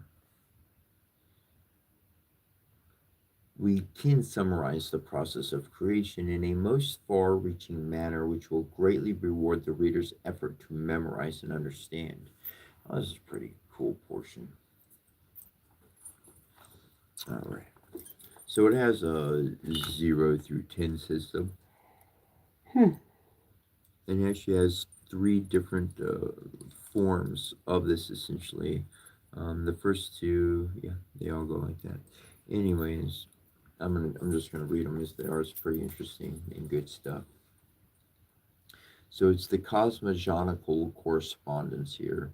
And first is 0. According to my unlimited potential of being, which 0 is unlimited resources. 1 would be I, God, or man, the likeness of God. 2, will. 3, make, that is, make with my spiritual power. 4, according to the divine blueprint, the laws. 5, which will be enforced. 6, assisted by a centrally located coordinator. 7, assisted by a designer, imagery. 8, assisted by a technician. 9, through my divine womb. 9, 10, a worldly events, and so on. Then we have another form. 0 would be the infinite. 1 would be manifests itself. And 2 and 3, its creative faculties. And 4, 5, and 6 makes the celestial government to administrate. 7, 8, and 9, the celestial workers which will shape. 10, the world. And we have the next one, the third and last one, which would be 0, no things, which implies 1, unity. 2 and 3 makes. 10, an infinitude of things which are in unity. To 4, through a set of reciprocal and interdependent factors. 5, which relations are enforced. 6, and maintained through coordination of. 7, 8, and 9, the celestial workers. The duality principle in cosmogony. Let's recall the fact that the entire expanse of reality can be divided into two all comprehensive divisions, the subjective and the objective realms. The subjective realm corresponds to the Supreme Being's essential or unmodified nature, while the objective corresponds to its conditioned or modified nature, the infinite eternal source of all things versus the infinite time conditioned plane wherein things dwell. Whatever was, is, and shall be must fall into one of these two all comprehensive categories. Thus, at the most fundamental level of classification, we find an indivisible duality of being. By indivisible duality, usually contracted to individuality, it is obviously meant that the two modes of being are complementary halves. The dualization of the absolute being comes down and splits into the 0, the subjective realm, and into spheres 1 to 10, which would be the objective realm.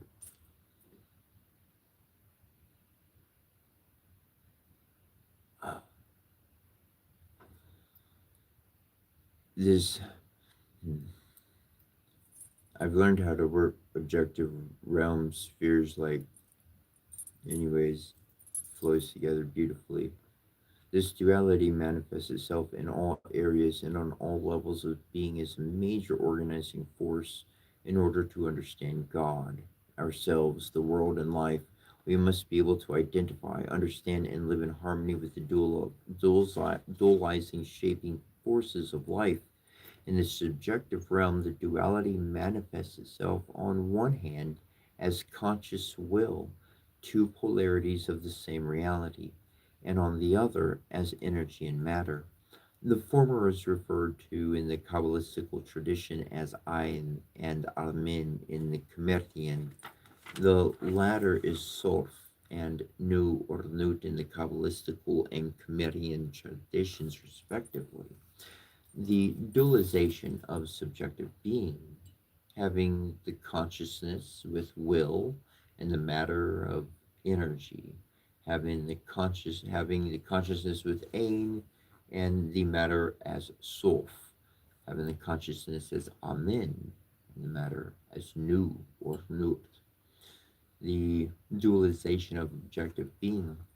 In the objective realm, we also have two fundamental divisions, the nominal and or metaphysical planes, wherein dwell the deities, spheres 1 through 9, on one hand, and on the other, the phenomenal or physical realm, sphere 10.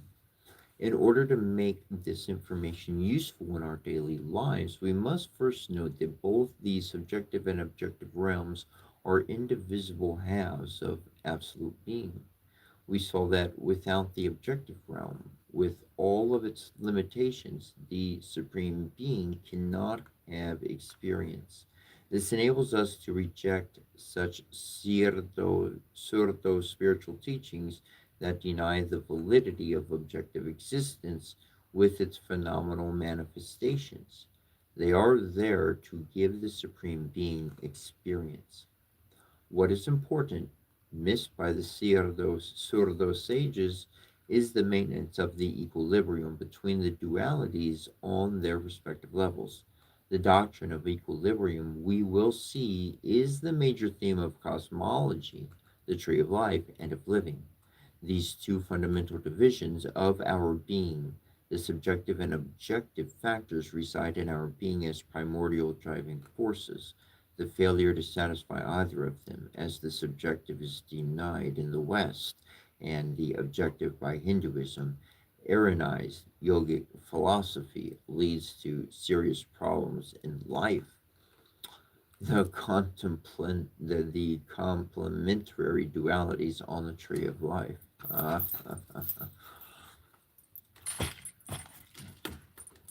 In order to use the tree of life as a means of ordering our thinking and our living, it is necessary to understand the complementary relations between certain sets of spheres.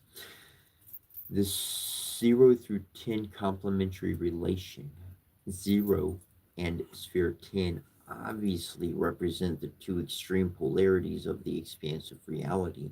They stand in relation to each other as the source being infinite potential, the goal of infinite beings, the source of explicit oneness and the goal of implicit oneness, the source of freedom, the goal of limitation, the source being new, the goal being Geb. The 1 through 9 complementary relation is that while sphere 1 looks back to the subjective realm and identifies with the infinite potential of being of the unstructured energy and matter, sphere 9, as the soul of the individual physical creations, identifies with each physical being. We shall later see that this duality is the basis of individuation of human consciousness into self and person, or higher and lower selves, or alter ego and ego, selfishness and selfishness, that has not escaped the attention of many spiritualists and psychologists. In the Kemetic tradition, it is the well known complement of Al-Sod and Al-Set, Al-Sod and Al-Set, or Osiris and Isis, or Isis. The 2 to 8 complementary relation. While sphere 2, the wisdom faculty, is concerned with the interdependence and relationships, unity between things and their place in time and space, sphere 8, the linear logical faculty, is concerned with creating differentiations or disunity between members of the same species by varying their parts. The former is integrative, while the latter is segregative. In addition, the thought processes of sphere 2 are purely abstract, while that of sphere 8 is concrete. The subtle particles, the atoms, the electrons, and so forth, making up all things, are in a state of constant vibration.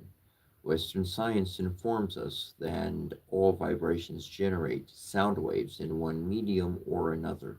We can paraphrase the foregoing by stating that sound waves underlie the structure of all things and events. This has been known by African spiritual scientists since prehistoric times, who have taught that the third sphere is the vehicle from where is generated the sound waves that underlie, create, maintain, and destroy the structure of all things and events in the world. These sounds are the words of power, the mantras, the hekor, and so forth, of spiritual cultures. Words of power have a special relationship with the faculty of imagination, the seventh sphere. As anyone who has successfully worked on mantras knows, chanting them results in the filling of the sphere of awareness with a certain set of images that are specific to each mantra. In other words, before these special sound waves can affect their desired objectives, they must be translated into the images that literally serve as matrices for the physical manifestations. This relationship between the third and seventh spheres has led dabblers into the esoteric to mistakenly believe that the imagination, unaided by words of power, can effect changes in the physical plane. Nurture a clear image of what you want with faith, and in time you will have it. Many books have told us the half truth in this belief is the reason it works only some of the time. The truth regarding magic, success and failure, is a very simple one. All events, talents, etc., in a person's life are created by the sound waves, the mantras, the hekal, the words of power that are in an active state. Where these sound wave forms are in a latent state, then there will be the absence of the talents that they govern.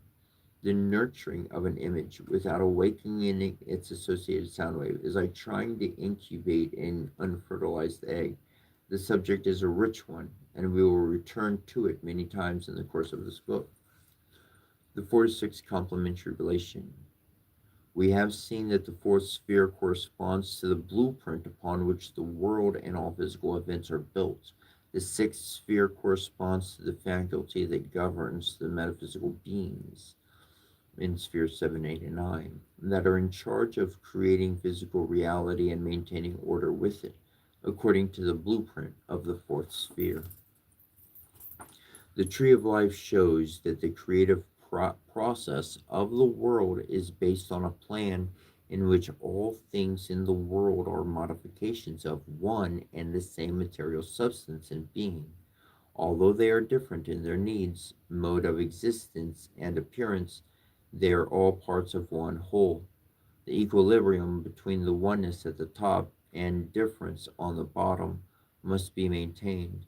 This is the function of the fifth sphere. In order to carry out this mediating role, the fifth sphere must be unrelated to all others.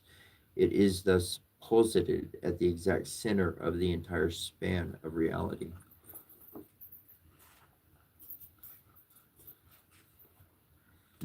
Chapter 7, the cosmological view of man, or spiritual anatomy of man. Everything stated thus far regarding cosmology is of no value unless it can be translated into a means of giving man an understanding of self and serve as a guide to correct living.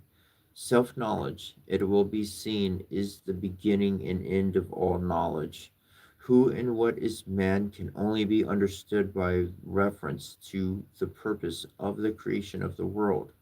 Earlier, we learned that the essential state of the Supreme Being is one in which its energy and matter is not differentiated into things. Hence, God lacks experience in its essential state.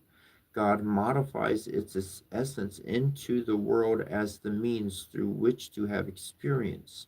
Although there is an infinitude of creatures making up the world, only one of them was created for the express purpose of serving as the vehicle through which God can transfer its consciousness into and realize the fullness of its being. This creature is man. The knowledge of this spiritual fact has been expressed in many of the scriptures of the world. In the Sumerian ancient Egyptian scripture, the book of knowing the manifestations of Ra, about 2800 BC, we come across the following statements regarding Asar, who is the symbol of the man or woman who has completed his or her spiritual growth, enabling God to manifest itself in the whole world through him or her. I produced myself from the primeval matter. My name is Osar, from the primeval matter of primeval matter. I have succeeded in all that I have willed on earth. I was alone, not born were they. Not had I spit in the form of Shu, not had I emitted Tefnut. I brought through my mouth my own name, that is to say, a word of power. And I, even I, came into being in the forms of the infinite power of being. Kepra, Kepra, Kepra. The same awareness is expressed in Genesis 1:26, which states that God makes man in their own likeness, or as was earlier stated in this book, the supreme being and man at zero, through its creative organs, 1 through 9, the Potnethor or deities creates a physical reality, which is the 10th sphere. While the above makes a great deal of sense from a spiritual philosophical standpoint, it flies in the face of man's common experience. If man is made in the likeness of God, then why is this fact not evident in our daily experience? The answer is a simple one. Mankind as a whole has not completed its evolution or its growth. In the same way that a 3-year-old has the faculties of an adult in a latent state, so do the majority of people today, so have their divine faculties in a dormant state. The various stages and goal of our evolution, the growth and process, are shown by the tree of life.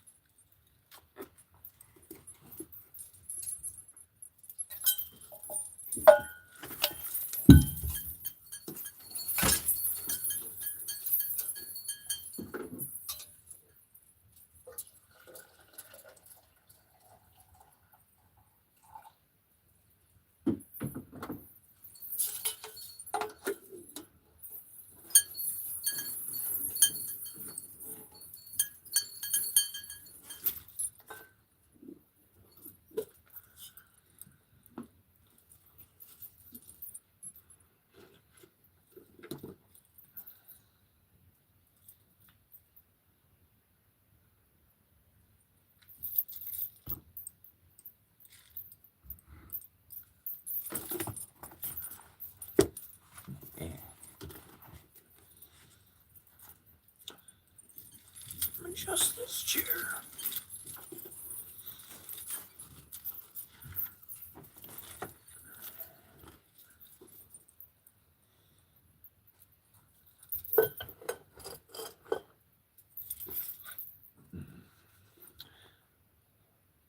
We are born with spheres 10, our physical body with its animating spirit, and 9, the personality division of our spirit and learning faculty, in an awakened state, and we develop from the bottom up. All of the other faculties represented by spheres 8 to 1 are in a dormant state. In the same way that the development of our physical faculties is cued to our chronological age, so is the development of our spiritual faculties. The first 28 years of our life is spent awakening and developing the eighth and seventh spheres. These are our syllogistic, logical, and inventive artistic faculties, respectively.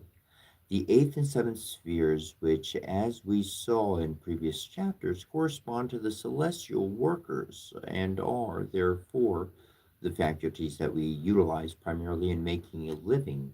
Sphere 8 to technologies, commerce, and so forth. Sphere 7 to scientific and artistic invention. If the social order is enlightened, the following 21 years are devoted to the awakening of our moral and mental abstractive faculties.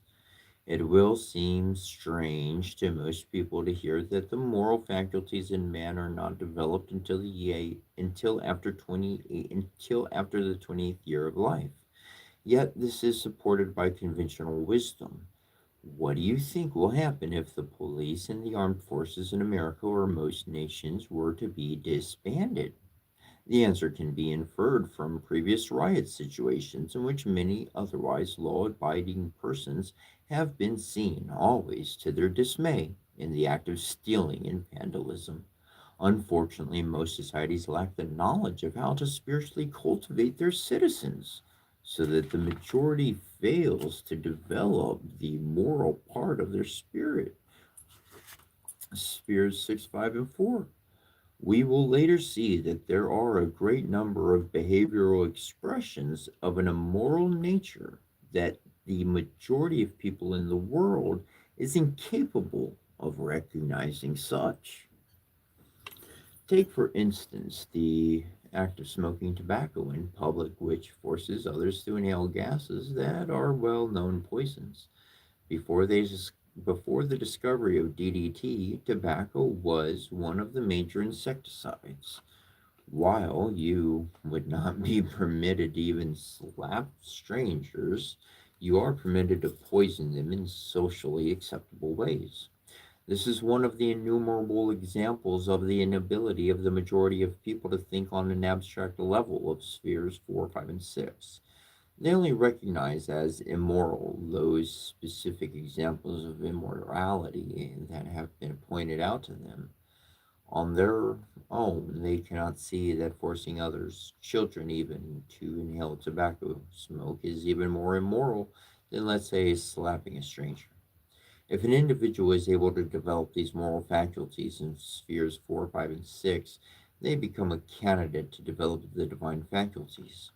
When an individual develops the faculty of third sphere, he or she has the ability to influence events in the environment through the use of words of power. An example, the person shares in the omnipotence of the Supreme Being, although not in the same magnitude. The second sphere faculty enables the person to intuitively understand all of life's situations. This is wisdom or omniscience. The development of the first sphere enables man to experience the fact that his person and that of all others are parts of one being. For example, although a person's physical body is made up of billions of cells, the individual creatures, it is experienced as one creature. This experience of oneness is beyond the intellectual understanding of oneness that most people hold in common. Before we can embark on a full explanation of the differences between the various stages of man's development, we must have a full understanding of the faculties making up their spirit. And here we have the tree of life as a guide to man's spirit of mind, spirit or mind. We have seen that mankind, certainly 99% of the people, has not completed its evolution. We cannot therefore understand man by merely studying the behavior of man through the ages. It is like arriving at conclusions about adults through the study of children.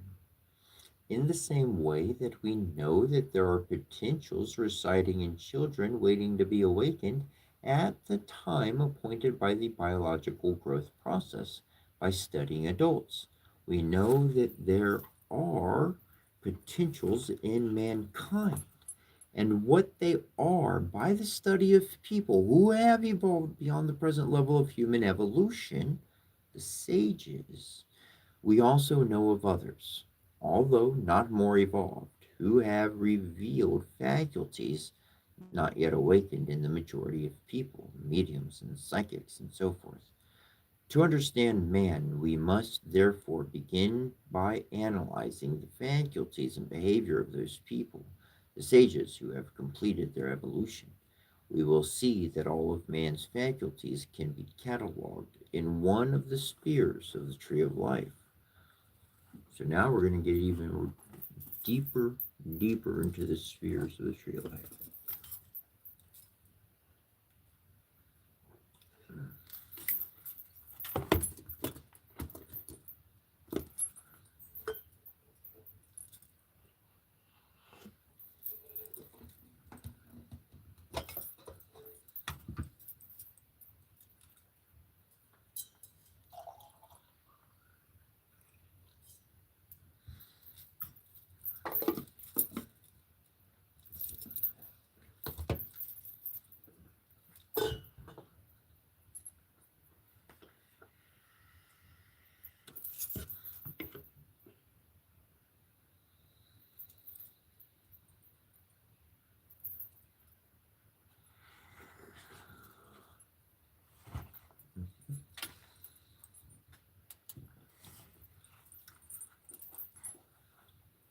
It has already been said that man's true essential and original being is composed of an energy or matter that is devoid of limitations.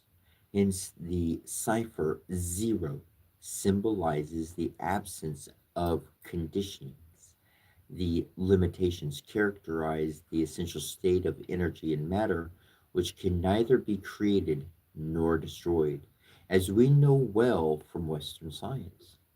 The first sphere corresponds to man's self identity. As we are speaking of the perfected, fully evolved man, her identity is with zero, with the fact that the root, the essence of her being is unconditioned and unlimited in its creative capacity.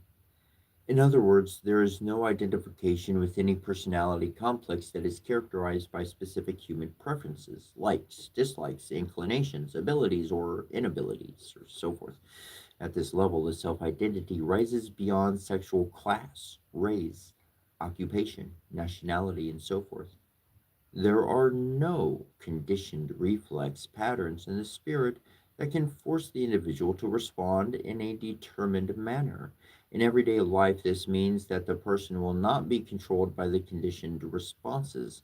He will be totally free of the conditioned control responses. He will be totally free of the control by likes, dislikes, loves, hatreds, fear, anger, and the whole host of emotions and desires, as each personality type is a pattern of conditioned ways of thinking and emotional responses to given situations. The individual who has attained to the realization of our essential nature, zero, and sphere one, is able to change personalities as changing situations demand. Here, the self identifies with the unstructured state of subjective energy and matter, composing the spirit at the first sphere level, the Ba, B-A, Ba.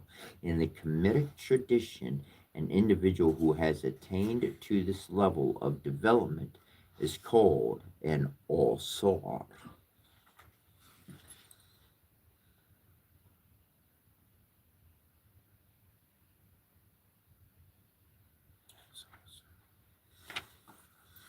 The ability to manifest any personality is of utmost importance. An individual succeeds when the demands and challenges of life are to be met by their natal personality traits.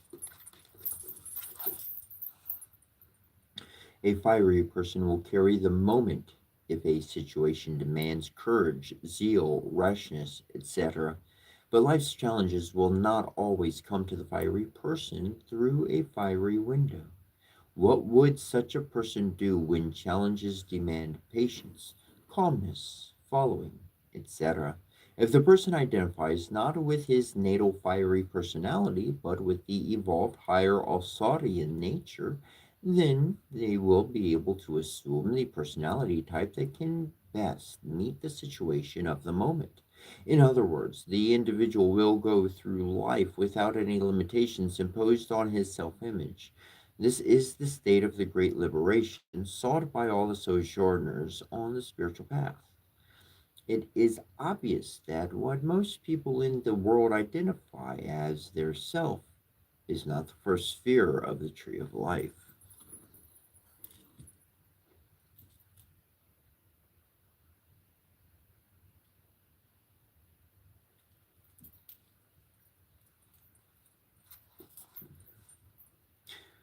The second sphere of the tree of life corresponds to the will of God and of the evolved man. In chapter 6, we learn that all creation is the differentiation of one and the same eternal and infinite energy or matter. Even man's being is an individualization of the being of God. It follows then that as all things are integral parts of one being encompassing the world, everything that a person wills to achieve must be in harmony with the will of the whole of God. The ability to intuit the will of God is, according to spiritual tradition, wisdom. We will have a great deal more to say about this. What is important here is to understand that with the fully evolved individual, what is willed is not based on personal needs or wants. The person will intuit what the from God the what, when, how, and why of events that are to take place in people's lives. It is the only way in which all human actions can be in harmony with each other. leading thus to peace and prosperity. The other implications of the unlimited potential of the energy and matter that is the source of all things is the fact that as there is no limit to what it can bring forth, there is no limit to what man can will. One of the greatest causes of human failure is the imposition of limitations on what we can achieve in the world. The third sphere of the tree of life corresponds to the spiritual power of God and of the evolved man. This is the vehicle that carries out all that is willed at the second sphere. We must recall the fact that the will is nothing more than what the word denotes in everyday speech. When a person says, I will do so, and so, she is expressing a possibility. Its realization depends on the means or the power to carry the potential into actuality. We will later see how the common error of taking the will for a faculty of power is a major cause of people's failures in life. The actualizer of what is possible is the third sphere of the tree. Residing in this sphere are the 50 creative forces that are in charge of all manifestations in the world. Each one of these forces has its own specific vibratory wave and rate and can be evoked, literally called out into creative activity by chanting in a state of trance. They are the mantrikas, the matrices, or little mothers, the martyrs of the Kundalini Tantric Yoga tradition of Indus Kush, the 50 oarsmen who propelled the boat of Asar, the 50 gates of life and death of Bina, the third sphere of the tree, the 50 Berni Elohim, sons of gods, which reside in the third sphere, the 50 skulls making up the necklace of the great black mother, or Kundalini of the Indus Kush, and most revealing, it corresponds to the 50 single sound units making up the Kundalini life force of Ra, the body in God and man. They are the basis of all mantras or hego, the words of power. We shall see later that they are the divine forces that Western historians and theologians have translated as the gods of the various religions of the Africans. Arthur Avalon in the Serpent Power states, each man is Shiva, a deity or Sar, and can attain their power to the degree of his ability to consciously realize himself as such. For various purposes, the Devata, the deities, are invoked. Mantra, word of power, and Devata are one and the same. By practice, Yapa, with the mantra, the presence of the Devata is invoked. Japa, or repetition of the mantra, is compared to the action of a man shaking a sleeper to wake him up. The biblical claim that man is made in the likeness of God is substantiated by the fact that these 50 powers, which are the sources of all events and things in the world, are shared by both God and man. The latter, of course, expresses these powers to such lesser degree. As I said earlier, God and man, like the ocean and a drop of water, have the same creative qualities or forces, but differ quantitatively in the expression of these qualities. It must be kept in mind, however, that for the majority of people in the world, this faculty with its vast powers is dormant. Its awakening is the subject of Kundalini Yoga, the 12 hours of the night initiation ritual of the raw theology of Kamit, etc.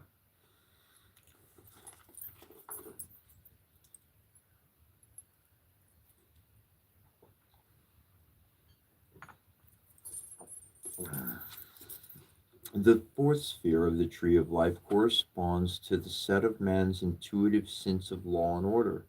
To fully understand man's behavior, we must abandon the belief that law and order in the human world is dependent on the framing and enforcement of rules by man. It takes little to see that there are natural forces regulating all natural events in the world, as well as man's biological makeup. These forces have their seat in the fourth sphere, In the fourth division of the Spirit of God and man, the ob of the tree of life. When an individual evolves to this level, its ordering influence is extended to the mental operations of the individual. The result is instinctive, emotional order, moral behavior, and intuitive, cosmologically ordered thinking. Cosmological thinking, which is beyond and superior to syllogistic logic, is based on the ability to intuitively perceive the abstract general class, the whole to which the specific issues of life belong. Let's illustrate this principle. As the majority of people in the world have not yet evolved this faculty, they are unable to intuit, to learn from within, all of the specific manifestations of the general class, morality. All of their moral notions are extuited or learned from the outside, an example from others. Such a person, for example, may believe himself to be moral because he would not steal, beat up on others, or even pour a non lethal dose of arsenic into someone's drink. Yet he fails to see the immorality of poisoning the body of those he smokes around, making others pay for his medical bills, Medicaid and Medicare, for illnesses induced by such purposeless and irresponsible acts as smoking or self poisoning by eating artificially colored, preserved, and flavored foods, etc., able to think only on a concrete level. Such people can only identify specific instances of immorality that have been pointed out to them by their instructors in society. It is easy to see how the majority of the problems in the world arise. A government claims that the citizens don't have the right over their bodies when it comes to taking unproven medicines for deadly illnesses, the trail for cancer, and so forth. Yet it gives the citizens the right to poison themselves with tobacco, devastate themselves and each other through alcohol, and so forth. There is a very far reaching and subtle principle to work here. The ability to perceive abstractions enables an individual to connect and unify events and things that may differ widely in the form and external appearance.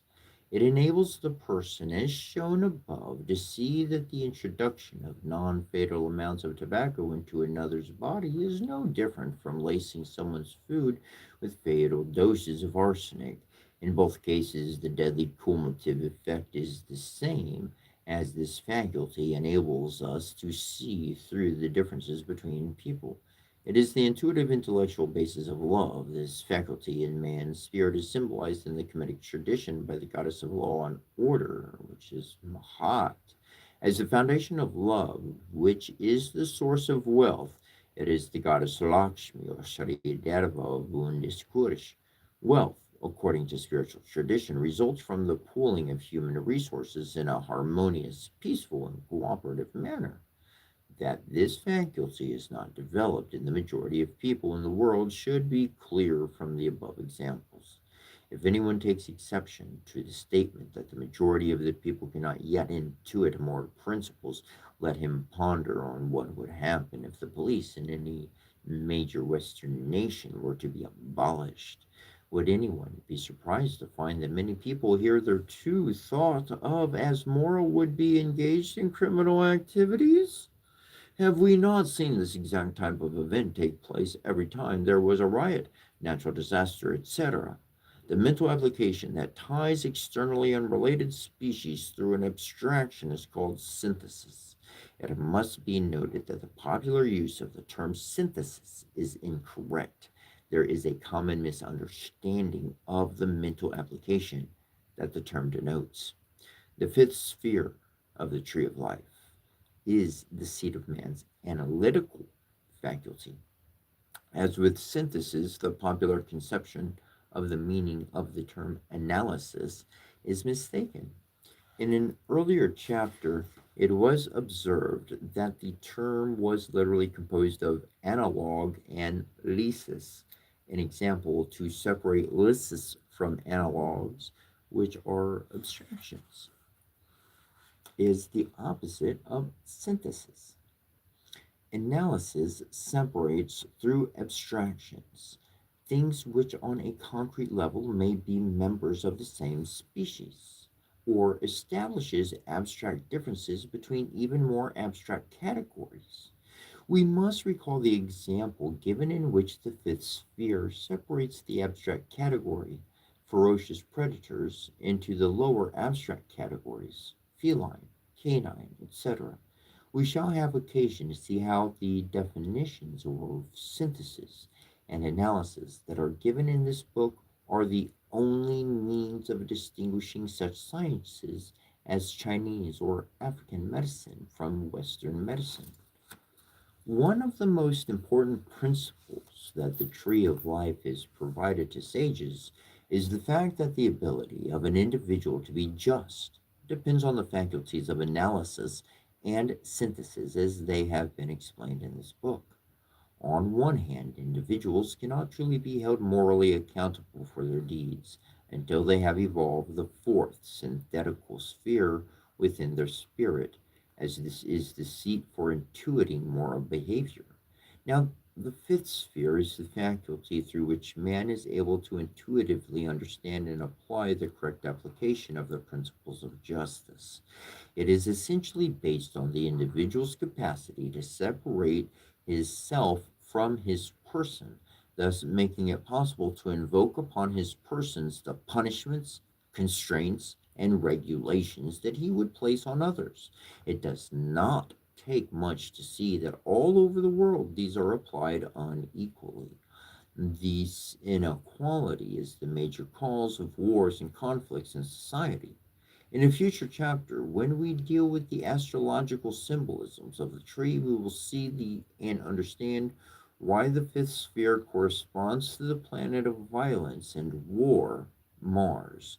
The fact that the greatest threat to the flourishment and survival of mankind is war is proof of the fact that this faculty is not awakened in the majority of people, including those in leading positions. Number six, the sixth sphere of the tree of life is the most important of all spheres. It is the faculty where the equilibrium of man's being is established. All references to the golden mean to be centered, of being in the world but not of it, refer to the sphere. When we consider the fact that the Supreme Being in its essential state has no other beings with which to interact, then we can understand why it must create the world, which is diversification of its being.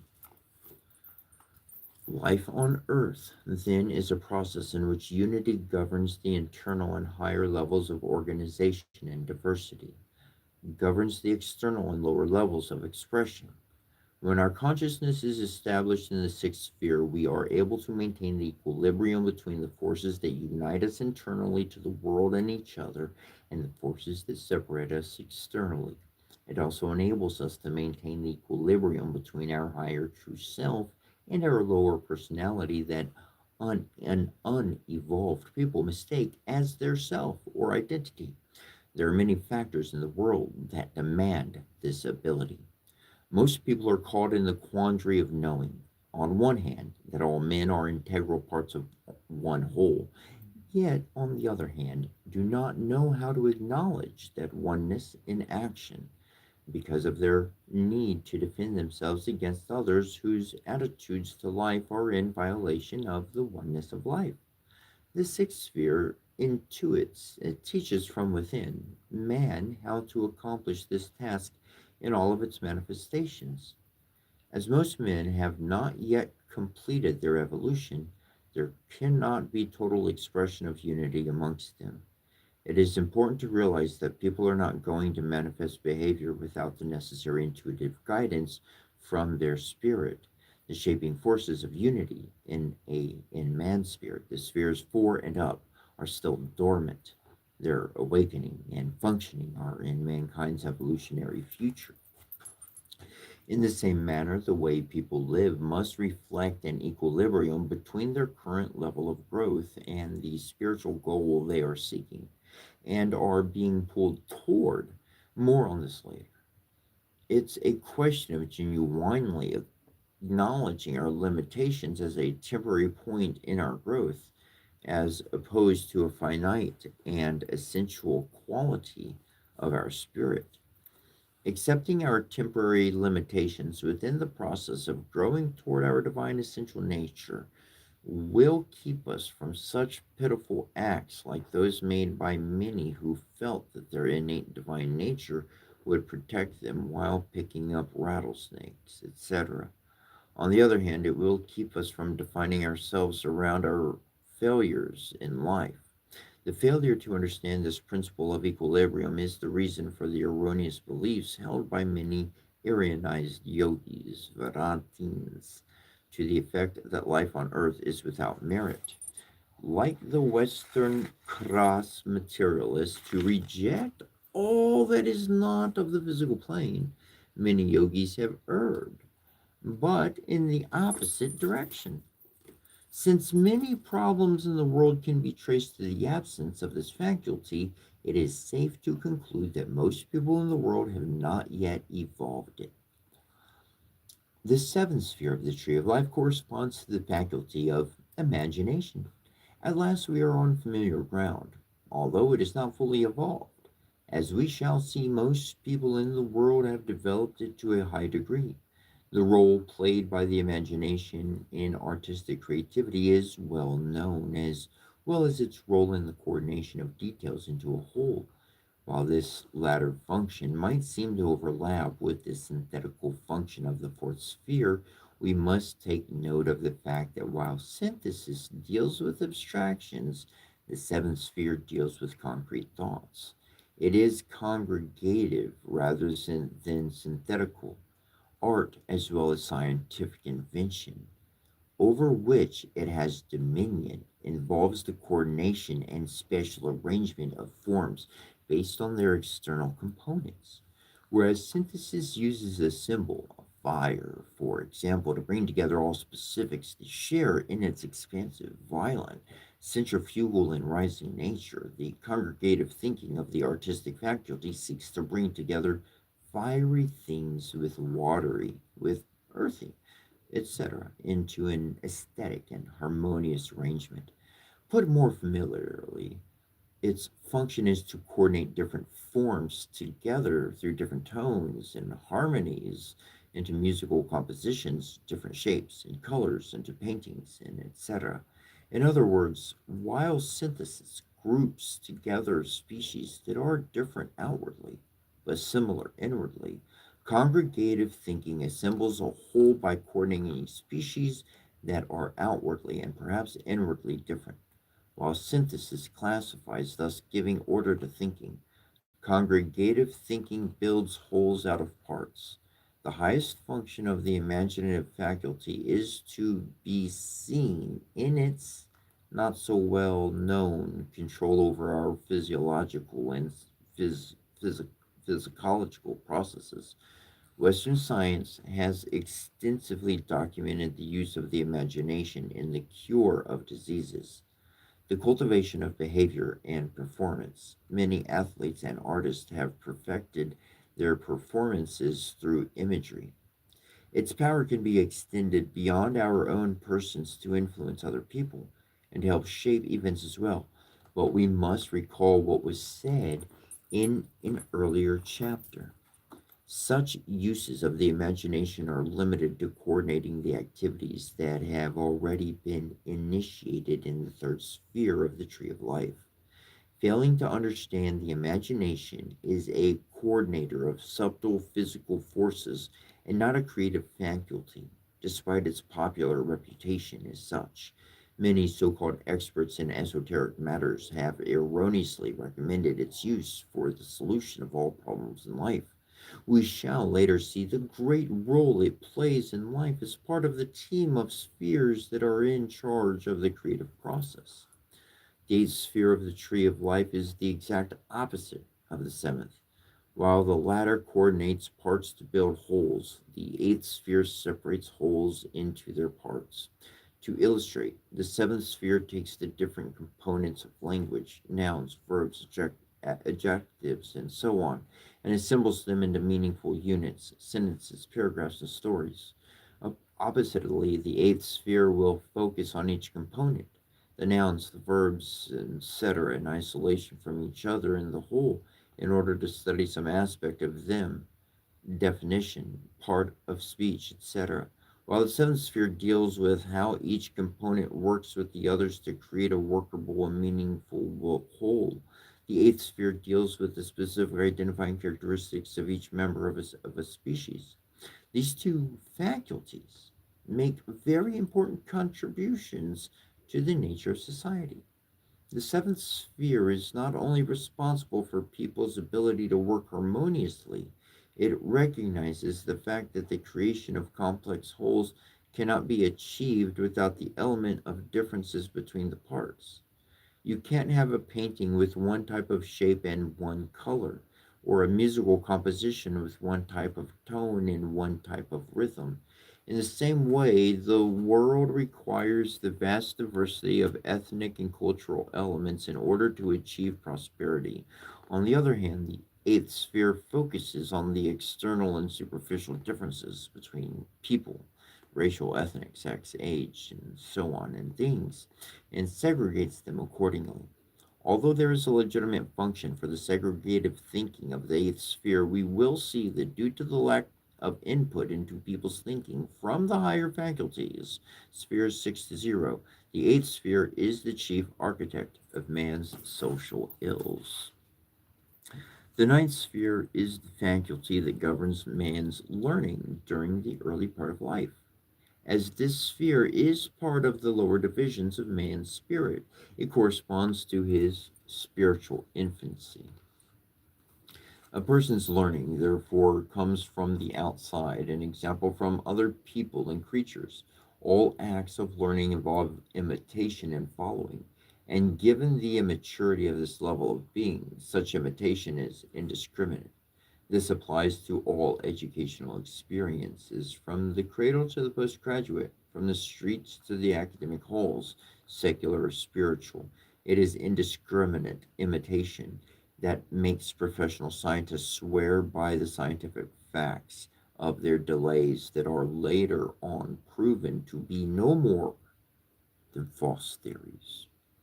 People's adherence to traditions and customs, whether these are secular, scientific, religious, cultural, etc., comes about in the same way. The danger inherent in this mode of learning is clear, yet it cannot be avoided. This sphere is also the seat of memory, which is essential to learning. There are two very important facts concerning memory that must be understood. One is the fact that nothing that has been experienced is ever forgotten, no matter how out of view or difficult to recall it may be. The other is that many of our stored memories, especially those that are difficult to recall because of psychological suppression, exert powerful influences in shaping our beliefs and behavior. Given the fact that these types of memories, patterns for imitation, are stored in the infancy of our spirituality, they are logical and irrational in their makeup. Contributing to this irrationality is the characteristic mode of functioning of this faculty. Not only does it store experiences, it associates with them on the basis of external qualities. Unfortunately, external qualities which serve well for identity tagging purposes, naming, definitions, etc., do not contribute much to meaning. However, when we are trying to understand memory, the ninth sphere throws up associated items linked through their external qualities. As a result, most people misunderstand more than they understand. We will later see the full implications of this concept when we deal with the fact that the majority of people who, due to the fact that the faculty of self identity, the first sphere, is unevolved, dormant, assemble their self identity out of the memories of experiences that are stored in the ninth sphere. It amounts to I am these failures and successes as my memory informs me. The 10th sphere corresponds to two sets of principles in man, her sensory and physical bodies. 10a. The sensory body is the seat of our faculties of perception, sensual cravings and expression, sexual desire, appetite, seeing, hearing, emotions, etc. A study of human behavior based on the principles of spiritual science will reveal that there is a qualitative connection between the types of desires, the types of emotions, and modes of perception dominating an individual's personality. These patterns of sensory mechanisms are integrated in the conception of temperamental classes. The various sets reflected the order established in the fourth sphere of the tree of life. Thus, humans are classified as fiery, watery, earthly, and airy. These are metaphors for the various types of human classes according to their metabolic differences. Fiery people are hot and dry, that is to say, of a high catabolic activity, which places their body heat in the higher ranges. This increases the rate of their physical and physiological activities. They are lively, impatient, easy to anger, zealous, prone to acute illnesses, etc. Watery people are just the opposite. They are cold and moist. We will detail this principle of temperamental temperature classifications later on.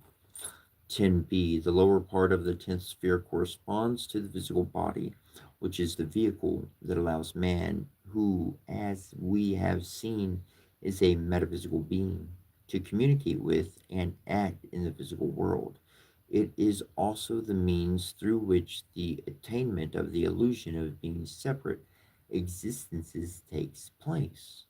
All things are differentiations and structuralizations of one infinite continuum of energy and matter, while their essential unity is maintained in the higher metaphysical regions. Their sense of separateness is affected through the physical state of energy and matter.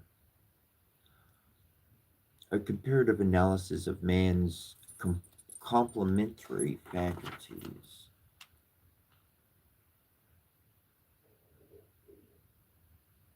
We'll start up with that in just a moment. So if you want to get yourself a drink or something, probably take your phone with you or something. Anyways, give me one moment.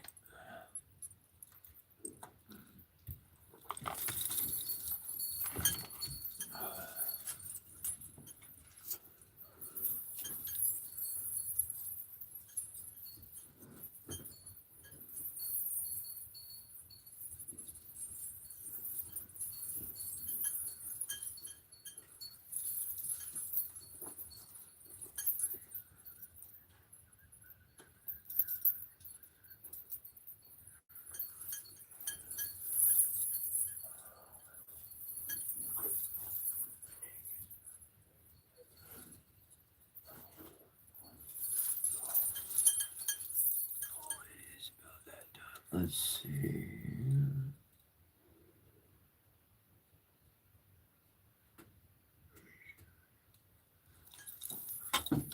I will be right back.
In order to use the tree of life as a means of ordering our thinking and our living, it is necessary to understand the complementary relationships between certain sets of spheres.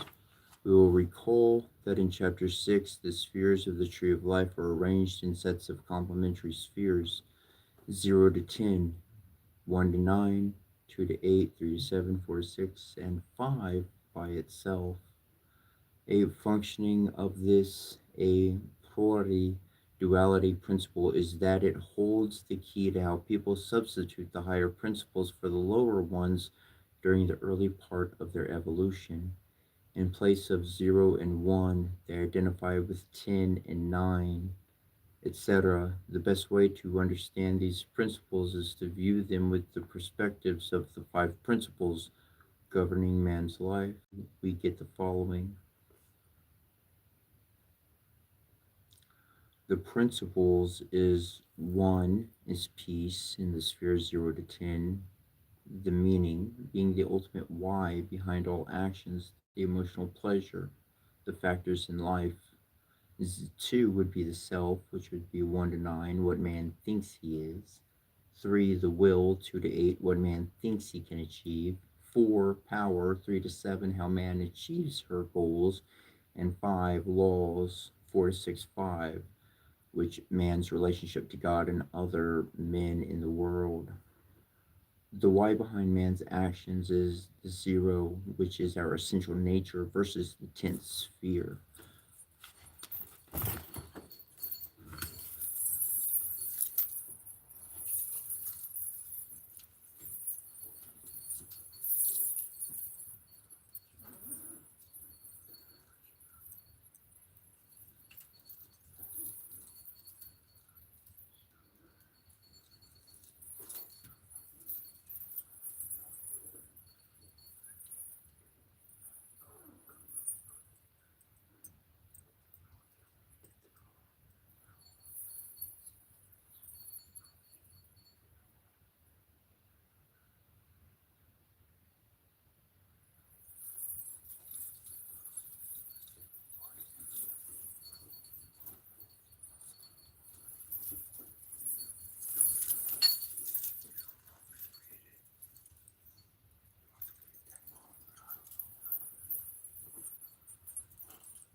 In whatever way they have defined it, whether they have articulated their view of it or not, underlying all human endeavors is the quest for happiness. But what is it? While philosophers and psychologists have vexed themselves for ages seeking an answer, the tree of life, with its marvelous thought ordering functions, guides us swiftly and easily to answer. all things and events originate from the primordial energy or matter, the subjective realm of zero, which we know by now is a substance devoid of forms, structures, and etc. This is due to the fact that its energy is in a state of perfect stability or serenity. Movement comes into being at the demand of time. Time is ordered, rhythmic, apportioning of things, their place for manifesting and expressing themselves, given the fact that no two things can occupy the same place at the same time. As matter in the subjective realm has not been structured into things, there is no need or justification for time.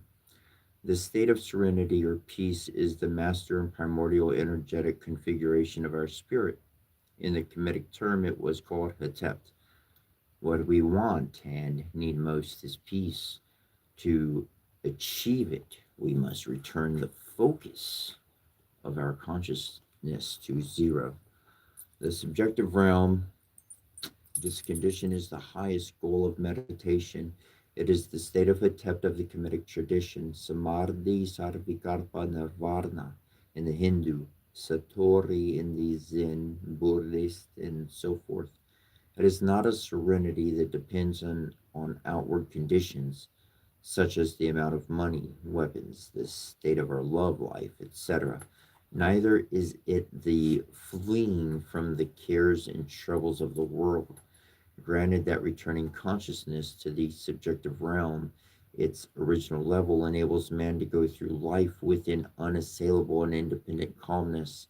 But along with this achievement, there is the knowledge that one has also contacted the root of all divine power.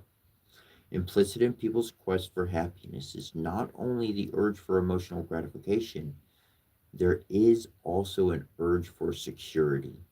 And there is nothing that can give one more security than the acquisition of divine power.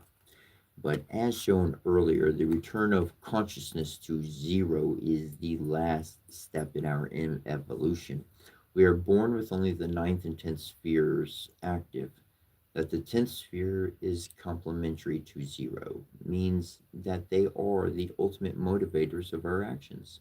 As zero is dormant in the infancy of our spiritual evolution, there is no intuitive or instinctive influence urging the person to attain peace by the withdrawal of consciousness into the higher part of being. All urges in people's lives at this point in evolution originate from the 10th sphere, which we learn is the seat of desires, passions, emotions, and so forth. As this sphere is also our vehicle for communicating with the physical world, all emotions and desires are stimulated by information streaming in from the external world. Gratifying desires and emotional drives depend then on externals which are under very limited control on the individual at this point in their evolution. Happiness to people at this stage of growth in is the gratification of emotions and desires which are dependent on achieving or manipulating externals, getting a job, having someone's love or acceptance, having wealth, fulfilling the necessities of life, indulging the cravings for food, sex, and so on. All emotions and desires are in reality states of tension and disequilibrium of the energies of the spirit. All responses to our emotions and desires are attempts to resolve the tensions that they represent. Unevolved man strives to return these energies to the original state of balance and serenity by gratifying the external stimuli that activated them. One day we will all, like sages have done, realize that the spirit's energies can only attain their equilibrium and serenity by being elevated to their original primordial level of being in the subjective realm, while the gratification of emotions and desires can bring only temporary joy. Elevating our consciousness to the highest part of our being gives eternal peace. This is true happiness. The value of this reality can be appreciated when we recall to mind the individuals who, in spite of having acquired great wealth and fame, ended by destroying their lives, either through an overt suicidal act or indirectly through living a very self destructive life. The reason for this is that the 10th sphere is the animal division of man's spirit. It is called the Kairibit in the Kemetic spiritual tradition, Nefesh and Narshash in the Canaanite Kabbalistical, Zimba in the Zulu, Orjirji in the Yoruba, in Pranayama Korsha, and Linga Sarira in the Hindu. It is the blind principle that tempted the woman Aisha, who in turn tempted the man Aish, and caused, according to the Hebraic tradition, the fall of man. It is unfortunate that so many Bible scholars have debated for centuries whether serpents at one time or another were able to speak to people.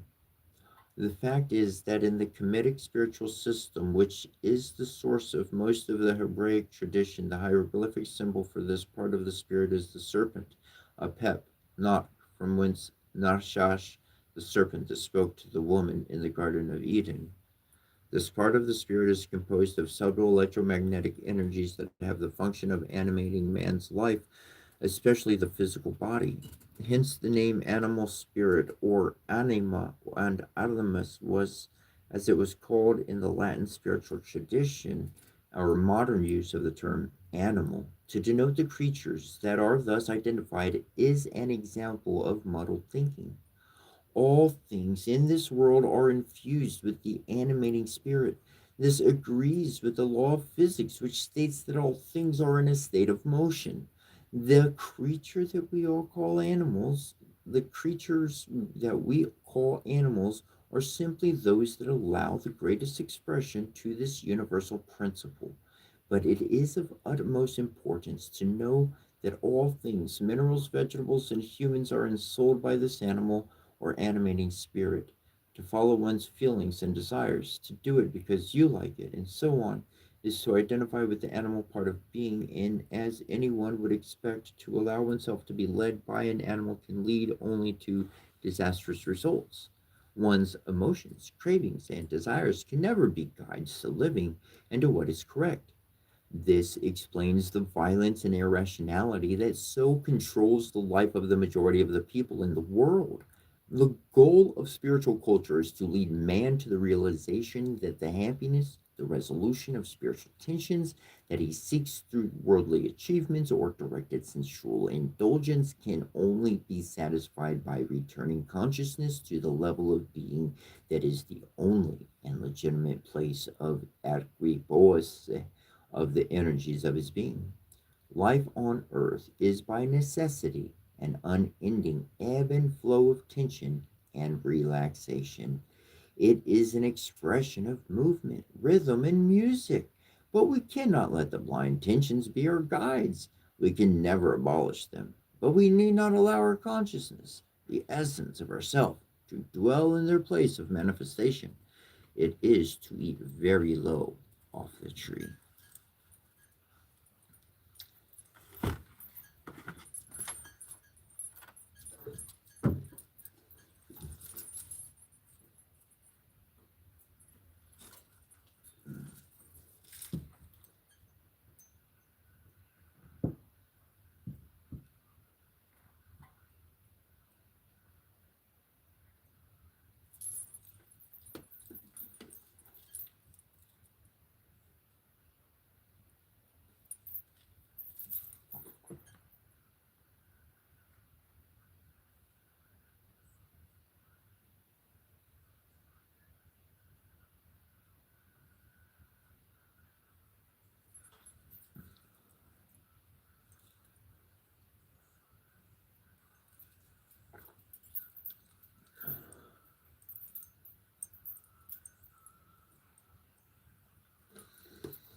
Man's self identity, the first sphere versus the ninth sphere.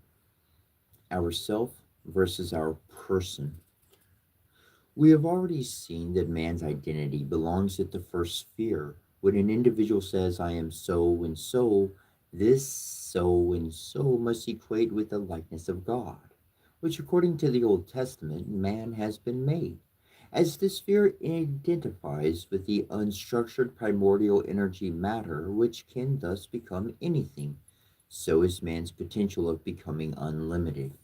Yet we must remember that the purpose of manifested life is to bring about a reality of unity in the midst of diversity, one essence appearing to be an infinite of separate beings. Thus, man, like God and all the creation, is an individual. The term is made up of indivisible plus dual, therefore denoting a reality which contains elements that are separate yet cannot be separated.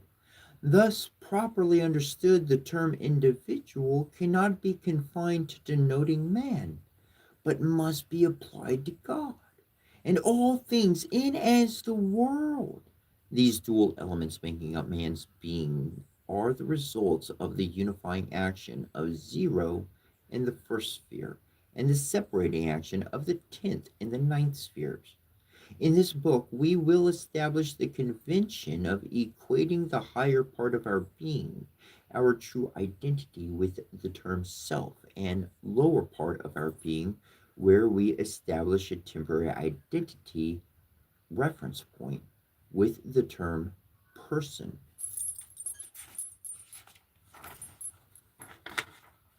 We are born we are born with only the ninth and tenth spheres in an awakened state.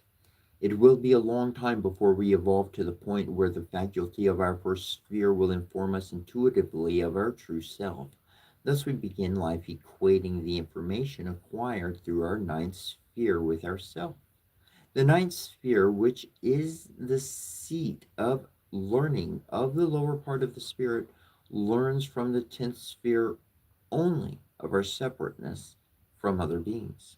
This is in direct opposition to what the first sphere intuits us. It also identifies with the specific pattern of emotional, energy inclinations, fiery or earthly temperament, etc., that the animal spirit of each person accentuates. Thus, the person believes that he or she is a shy or brave person, and so on. It also stores the memories of our experiences, and through its associative but our rational function, assembles a belief system of our capabilities and limitations. These three fundamental factors, our sense of separateness, identification with a limited expression of our emotional capability, with our temperament, and with the history of our accomplishments and failures, are the major building elements of what most people falsely call their self. As this lower part of being is a legitimate point in our evolutionary process, it must have an appropriate label. This is the term person. It is derived from two Latin words, por, which means through, and sona, which means sound. Huh, huh. Person means through sound. It literally denotes something through which a sound is made. The understanding of this point is to be found in the essence of mantras.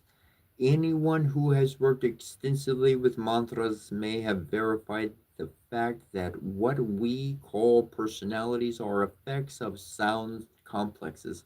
For example, the sound mantra, kling, taken into trance often and long enough, will generate an artistic, peaceful, and amative personality in an individual of a different personality. The sound ring will transform a shy, yielding follower into a courageous and fearless leader. In future chapters, we will also see that these words of power are also the forces of nature that Westerners have translated as deities.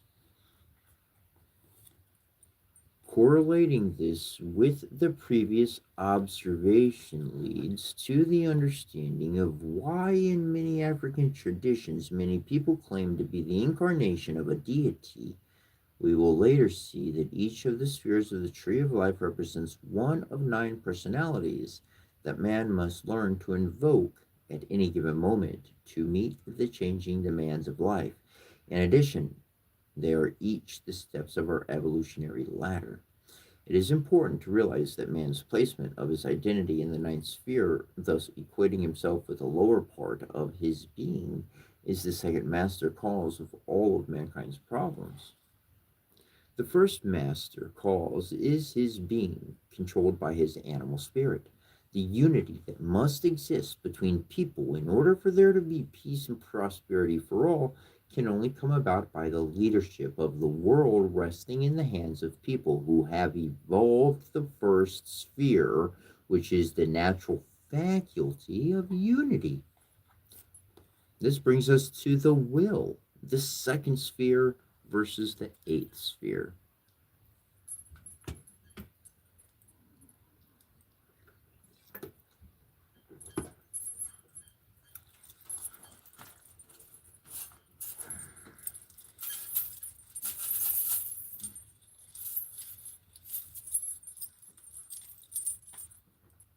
The will is the faculty through which we express our future undertakings and actions. What we will to achieve is ultimately determined by our self identity. We saw that our true identity belongs at the first sphere and shares the same qualities of the Supreme Being. In reality, man's true self is one with God qualitatively. Similarly, man's will belongs to God. It shares thus in the omniscience of the will of God. The principle underlying determinant of success is not having a firm will or thinking positively, as mind experts will have us believe. It comes from man's ability to intuit God's will. The ability to do so resides in the second sphere of the tree of life. An individual who has evolved to this level of being is able to unite her personal will with that of God. In other words, the person seeks to be guided by God's will in all undertakings in life. Since all of the person's actions is guided by God, success is always the outcome. In addition, all actions are always in harmony with all other events in the world. Given the fact that God's will is a reflection of its self identity, which is the sphere of unity, first sphere. This is the opposite to the common experience in which people's actions and attempts to solve problems result in new and even worse problems. The Hydra serpent of Greek mythology and sprouted 2 heads for each one that was severed. But the faculty of the second sphere belongs to the higher division of man's spirit and therefore to the evolutionary future of the majority of people in the world. It has only been manifested by a few sages. When most people express their will to achieve a particular goal lacking the input from the second sphere, they take their cue from the ninth and eighth spheres. The ninth sphere, the seat of their personality, informs basically that they are limited in their potential of being and separate from all other beings. The superficial and segregative thinking in the eighth sphere hides the connection between the things that people think about. This results in a limited view of what can be achieved, and it causes most undertakings to end in conflict with other events in the world. Meditation on the subject will reveal that most of what people achieve in the world is at the expense of something else in their life or that of others. This is the master source of all the personal and group conflicts in the world. In the same manner that the lower principle that unevolved man identifies with as his self, the ninth sphere, is not his true self. Neither is the eighth sphere man's true will that most people call their will are really their desires, hopes, and wishes masquerading as such. Man's power. This brings us to the third sphere versus the seventh sphere. We learned earlier that when an individual develops the faculty of the third sphere, she has the ability to influence events in the environment through the use of words of power. An example, the person shares in the omnipotence of the Supreme Being, although not in the same magnitude. The difference between this faculty and the seventh sphere, which is the faculty of the imagination, is that while the third sphere is able to create effects in the environment, even when the materials and circumstances to enable them do not yet exist, are in opposition to it, the seventh sphere can only coordinate the shaping forces that already exist and are not in opposition to it. Unfortunately, the gurus of the Achieve Your Goals Through Creative Imaging school do not know this fact. All that you have to do is to imagine your goals. See yourself the way you want to be, doing the things you want to achieve, and you will achieve your goal. This process works only by reorganizing and coordinating the wayward shaping forces of a particular event.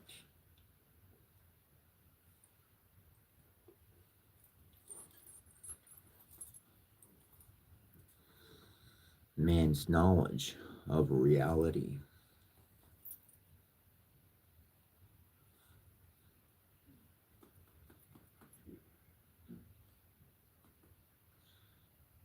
That imagination is powerful.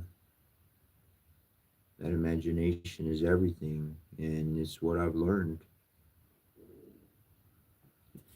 See yourself, you see the end result. You see the end result, and that's what winds up being created because you give your will to God. I'll personalize. I gave my will to God. I say, "Here I am, send me." And so the instruction I received went against what I wanted to do. It went against what I thought my environment was telling me to do, or what other people were trying to move me towards. And so I followed God, and God lives in everybody and through everything. I don't care what it is. I don't care what it is. God's in everything, and He just told me to just imagine, to see my world, to see what I want. Anyways, imagination's powerful.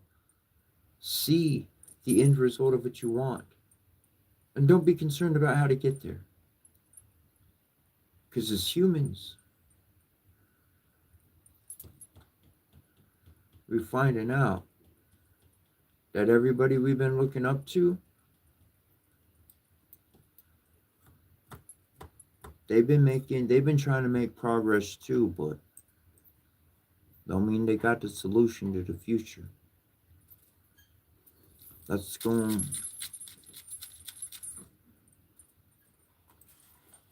I'll leave that one right there.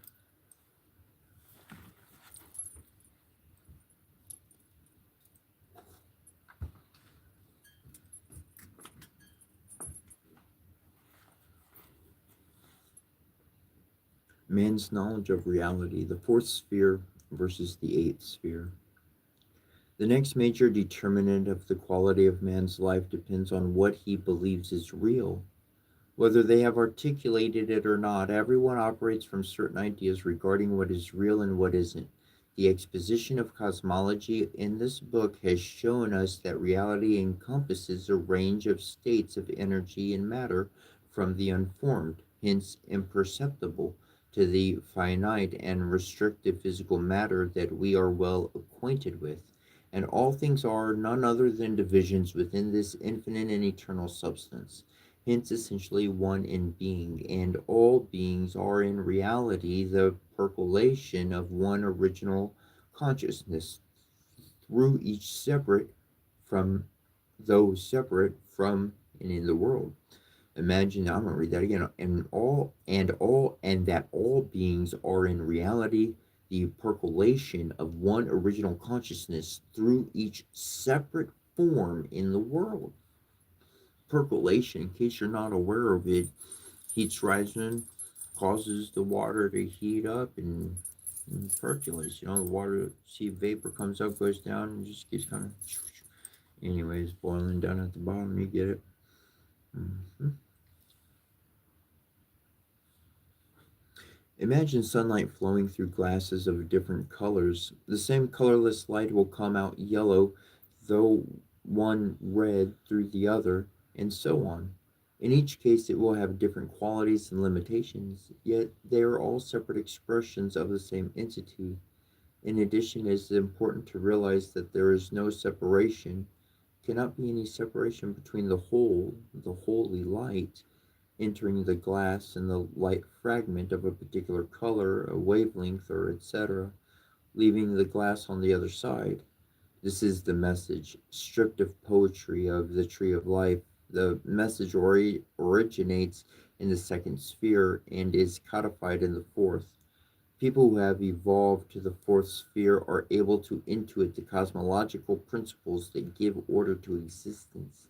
They are thus able to create systems to integrate the lives of people with each other, the environment and God, religion, morality, and so forth. Systems or ways of life that integrate the various affections of health and etc. This integrative synthetical ability, we must remember, depends on the fourth sphere's faculty's capacity to think abstractly. Unfortunately, this faculty is also in the evolutionary future of most people. Unevolved people are therefore forced to process their information about life through the surface thinking and external form limited faculty of the eighth sphere. They cannot therefore avoid segregating things that belong together. This faculty is the author of the biases on segregation by race, religion, sex, age, etc. It separates medicine from nutritional science, religion from science, and government from religion, and so on. In addition, whereas the fourth sphere is informed from within and above the divine omniscience, the eighth sphere is informed from the physical plane. It is limited then to the 1/10 of the objective realm and is totally excluded from the subjective. Thus limited, the unevolved man, regardless of how well educated, whether in science, morality, health, religion, etc., is not truly able to apply the higher teachings efficiently in life. He can only see the external and lower side of religion. To him, it is a system of worship and adoration of God. Morality is limited to the specific acts that have been pointed out to be immoral, or those acts that are not condemned by enough people in a society. So limited in his thinking to surface and external appearances that he cannot see that there is no biological or physiological or spiritual support for homosexual sex. For example, we can go on. Fundamentally related to the functions of the fourth sphere are those of the sixth, which is the seat of our ability to live according to the principles of cosmogony in a order residing in our spirit. This faculty, which is also in the evolutionary future of most people, enables people to intuitively and instinctively live according to divine laws as opposed to the tyrannical influence that the 10th sphere, the seat of emotions, and etc., exerts upon the ninth sphere or man's persons. The same is true of the fifth sphere. It is the source of a judicial system based on the divine laws codified in the fourth sphere. It acts as punishment or for the reestablishment of equilibrium in the world as opposed to the disorder spreading acts of revenge that the 10th sphere motivates. I would like to share something. As I've read through this book, and I've shared it with other people, there are things in here that some people may be offended by. The words are what is printed by the author. And everything we're learning about is breaking limits, breaking barriers, and moving beyond the systems of man, which have locked us in prison cells of false words. We love each other, and that's as much as we need to say. Chapter 8, A Cosmological Guide to the Three Types of Men. Introduction. That there are in this world people of widely differing mental, moral, and spiritual abilities, we must all agree. We will see that the similarities and differences between people, when sorted, arrange themselves into three fundamental types of men. In the Taoist tradition of China, for example, we find that people are classified as the masses, superior men, and sages. The division of people into three types is based on the various stages in human evolution. In an earlier chapter, it was said that man's spirit is not a single body. It consists of seven divisions or levels, which include the physical body as its lowest and densest portion. A brief look at the subject from this perspective will reveal the following outline of the various types of people. People who are controlled by their emotional and sensuous being, the 10th sphere, and who only know what they are taught by others, spheres 7 through 9, and those whose mental perception is limited to the external and concrete side of things. Because of this, their lives are full of contradictions. An example, they are devoid of understanding, as this type of man has not risen above the fifth division of the spirit, the Sahu. Counting from the bottom, we shall refer to him as Sahu, man. Recall that the Sahu is the fifth division of the spirit. The masses, or inferior men, of Chinese Taoism correspond to this level. People are able to rise above the influence of their emotional and sensuous being, the second, and although their knowledge is only limited to what they are taught, they are able to understand and to think abstractly about the subjects that are taught to them. This is due to the fact that their mental faculties, spheres 4 through 6, are able to perceive the abstractions that underlie physical events.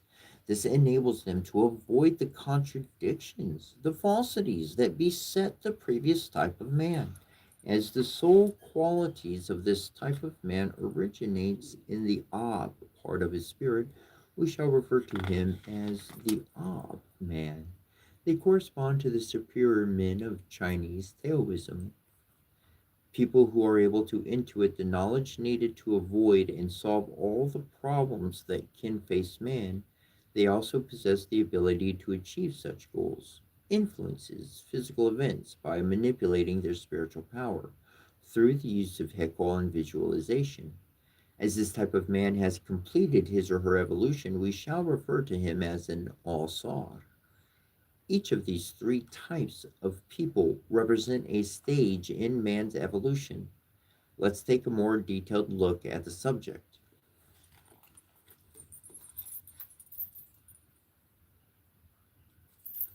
The most important factor that determines a person's behavior is his level of consciousness.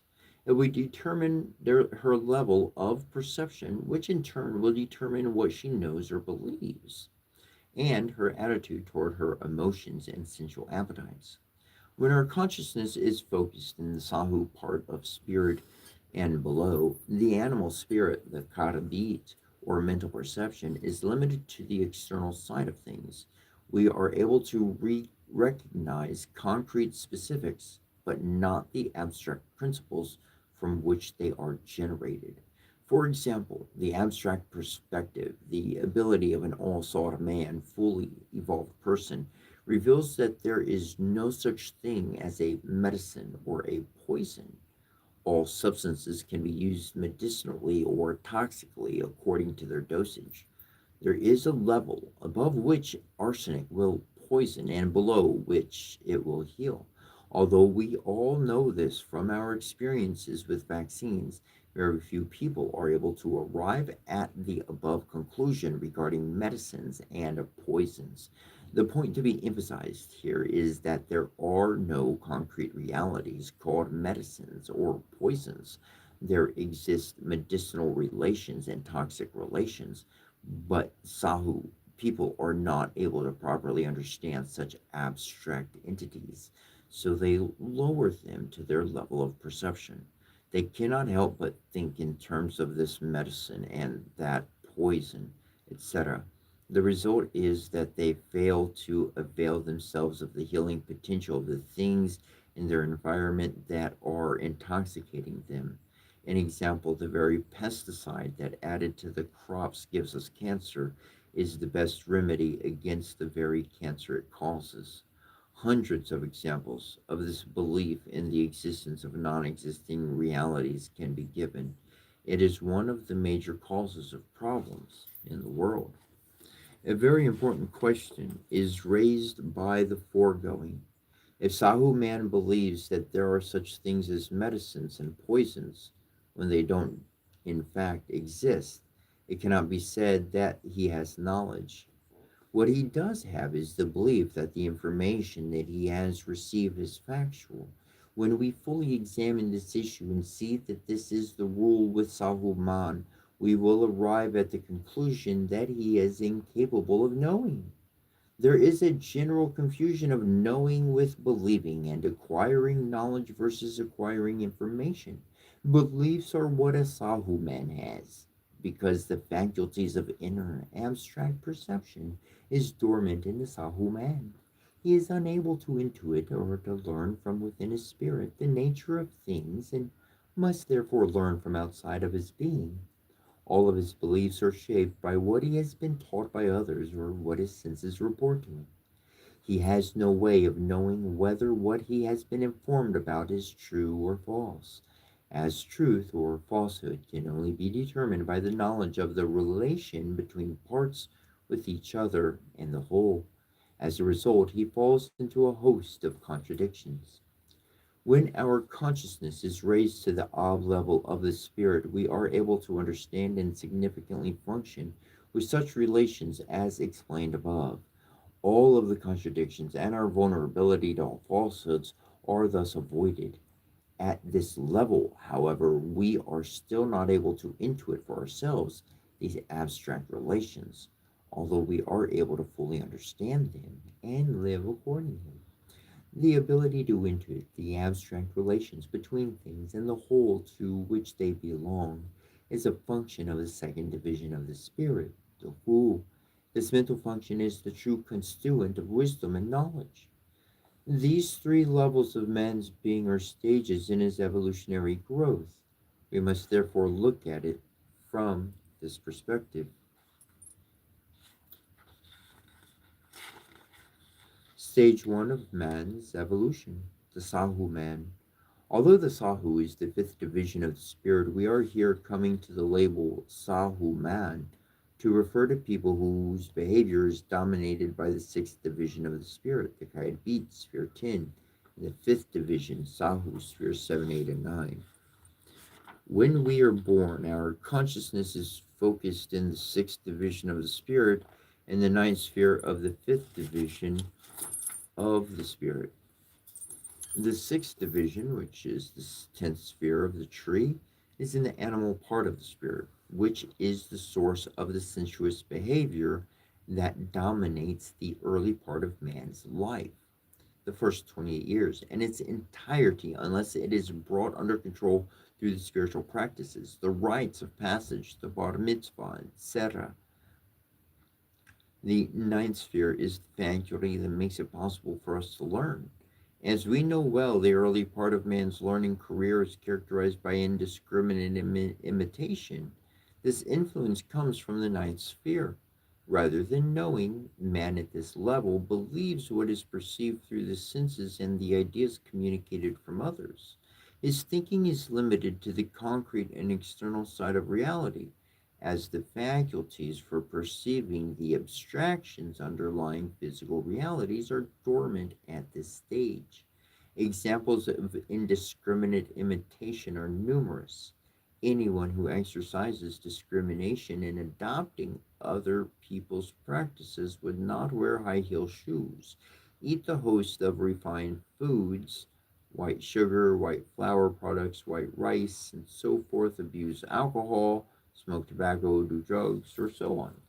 From the seventh year of life on, the faculties of the seventh and eighth spheres achieve their full state of awakening, although it will take another 21 years to develop them fully. If the person functions more out of the left hemisphere of the brain, the eighth sphere will dominate the mental character of the person.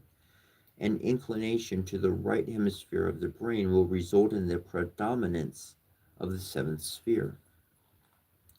The eighth sphere corresponds to man's ability to give concrete verbal form to his feelings, beliefs, and knowledge. It is our faculty for separating things from each other and parts from the whole to which they belong. Through the act of defining, describing, and naming, we saw earlier how this faculty, due to its inability to perceive the abstract relations between things and parts and their whole, creates such false concrete categories as medicines and poisons. If studies were to be conducted on this premise, they will show that Western education is predominantly a process of providing definitions, descriptions, and names. The problem is aggravated by the fact that besides the creation of false distinctions, if thus it thus deludes the person into believing in the existence of things that don't exist. One will understand the above. We will understand that poisons, and medicines do not exist. We are forced to think rationally. This is the reason, for example, why Western societies, which function predominantly through the sphere, the lower portion of the left side of the brain, cannot conceive of a female pope, a female rabbi, and are obsessed with segregation in all things. Not only are differences made between the sexes, races, and nationalities, but in the sciences as well. Until the 1950s, psychiatrists knew virtually nothing about the physiology and biochemistry of the brain. Physicians to this day know virtually nothing about nutrition and so on. They cannot help confusing the exclusiveness of the definitions of healing and nurturing with the actual healing and nurturing processes themselves, which are never nor cannot ever be separated from each other.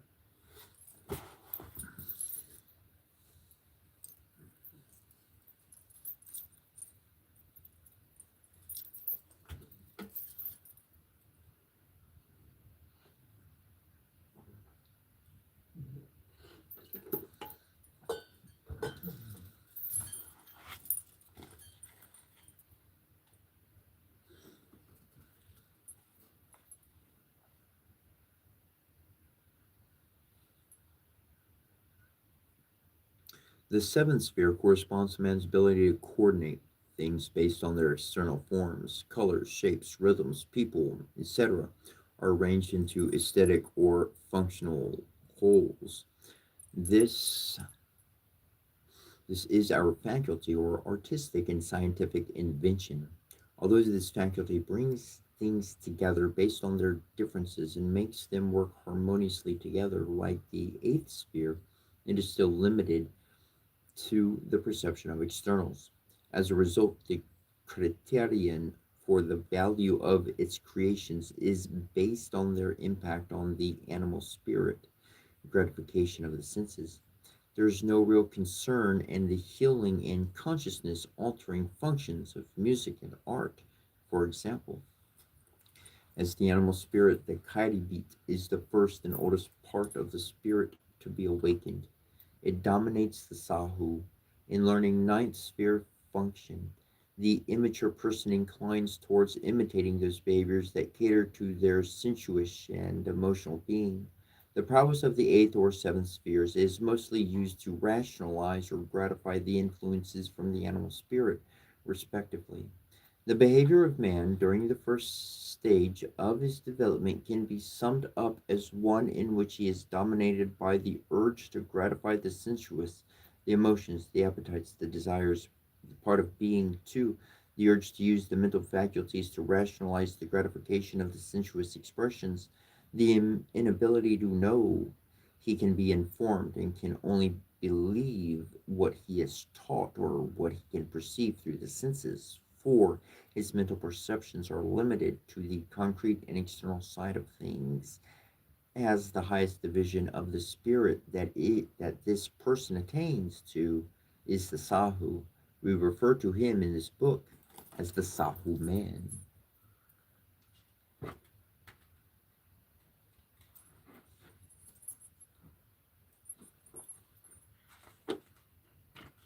Next, we come to stage 2. Man's evolution, the Ob man. If society in which the person lives knows how to spiritually develop its citizens, they will begin to develop the fourth division of their spiritual spirit, the by around the 28th year of life. Unfortunately, this is not the case with the majority of nations in the world. When our consciousness is raised to the part of the spirit, a reversal in the relationship between our intellect and emotions takes place. In opposition to Sahu, man in whom the intellect is subordinated to serve the sensuous part of being, with the odd man, the self uses the intellect to subjugate the sensuous division of the spirit. The faculties of this part of the spirit spheres 4 to 5 and 6, we will remember, correspond to the celestial government. The fourth and fifth spheres possesses the ability to perceive the abstract principles underlying and uniting things and events in the world. They thus enable the person to transcend the divisive emotions and mental functions of the lower parts of the spirit. The sixth sphere corresponds to man's personal will. Although a great deal has been written about the will, he will see that there are a lot of misunderstandings concerning it. The common beliefs held by Sahu men that the will is the power of choosing the course of one's destiny, that it is the expression of one's wishes or desires that are full of flaws. Since most people's choices and wishes are primarily underlaid by their emotions and sensuous feelings, it cannot be argued that their will is at work in such instances. Essential to the definition of the will, therefore, is a choice of action that is, on one hand, free of emotional and sensuous motivations, and on the other hand, based on knowledge or beliefs. The faculty that enables us such an expression resides in the sixth sphere of the tree, although it does have the freedom to decide on a destiny course. This is not the major function of the personal will. It is the freedom to choose to live for the gratification of the lower division of the spirit, especially the sixth division, or according to the divine laws governing the higher true part of one's being.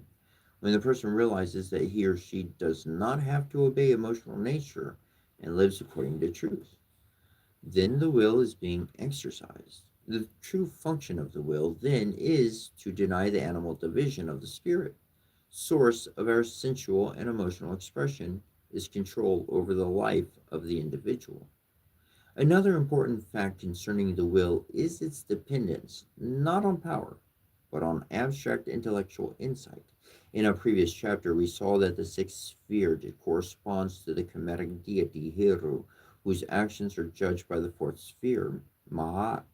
This translates into the Western verbal mode of thinking by saying that the will, Hiru, depends primarily on mental synthesis of Mahat.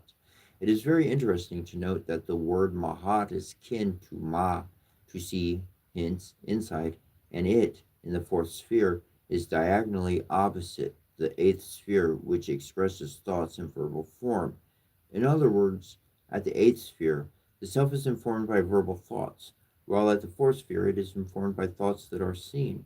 To know a definition, the eighth sphere function, is not to know the thing or event defined. It is hearsay when on one hand a dictionary gives us the definition poison, in one a liquid, solid, or gaseous substance which has an inherent property that tends to destroy life or impair health, and on the other hand, our experience shows us that such substances as arsenic, the venoms of snakes, bees, spiders, can be used either to destroy life or to cure illnesses in relationship to their dosage. In the future chapters on meditation, we will focus at length on this delusive effect of verbal thoughts. While we can easily be deluded by definitions and names as their contents are heard and not seen, it is the opposite with visual thoughts. Unable to function through the fourth sphere, Western scholars have always believed that the visual thought hieroglyphic system of Kami communicated mainly and only concrete thoughts. In an earlier chapter, I showed how the ancients used the image of fire as a synthetical symbol to serve as a common category for diverse things and events that share its centrifugal, rising, expansive, and exciting qualities. It becomes the common set for classifying and abstractly uniting courageous men, ferocious predators, and summer season, acute febrile diseases, hot and pungent plants, cayenne pepper, mustard, etc. Knowledge of the characteristics of fire or any one of the analogies will provide insight into others. This is the essential means through which the cosmological or Kabbalistical system of correspondences yields the cosmologicans insight into all things, like it says cosmologicans, into all things. All things are subsumed under one of four essential universal categories through the four spheres' ability to see analogies. Readers desiring to acquire a magnificent working knowledge of the sphere should study the Taoist and five element principles of Chinese medicine. The synthetical or abstract unifying functions of the Kamitic hieroglyphs is thoroughly shown in part 3 of this book, in the section dealing with the Metaphorical. Stage 3 of man's evolution, the Ba Man. Once the faculties of the division of the spirit are perfected, the person is able to move on to raising her consciousness to the divisions of the spirit wherein dwell man's godlike faculties.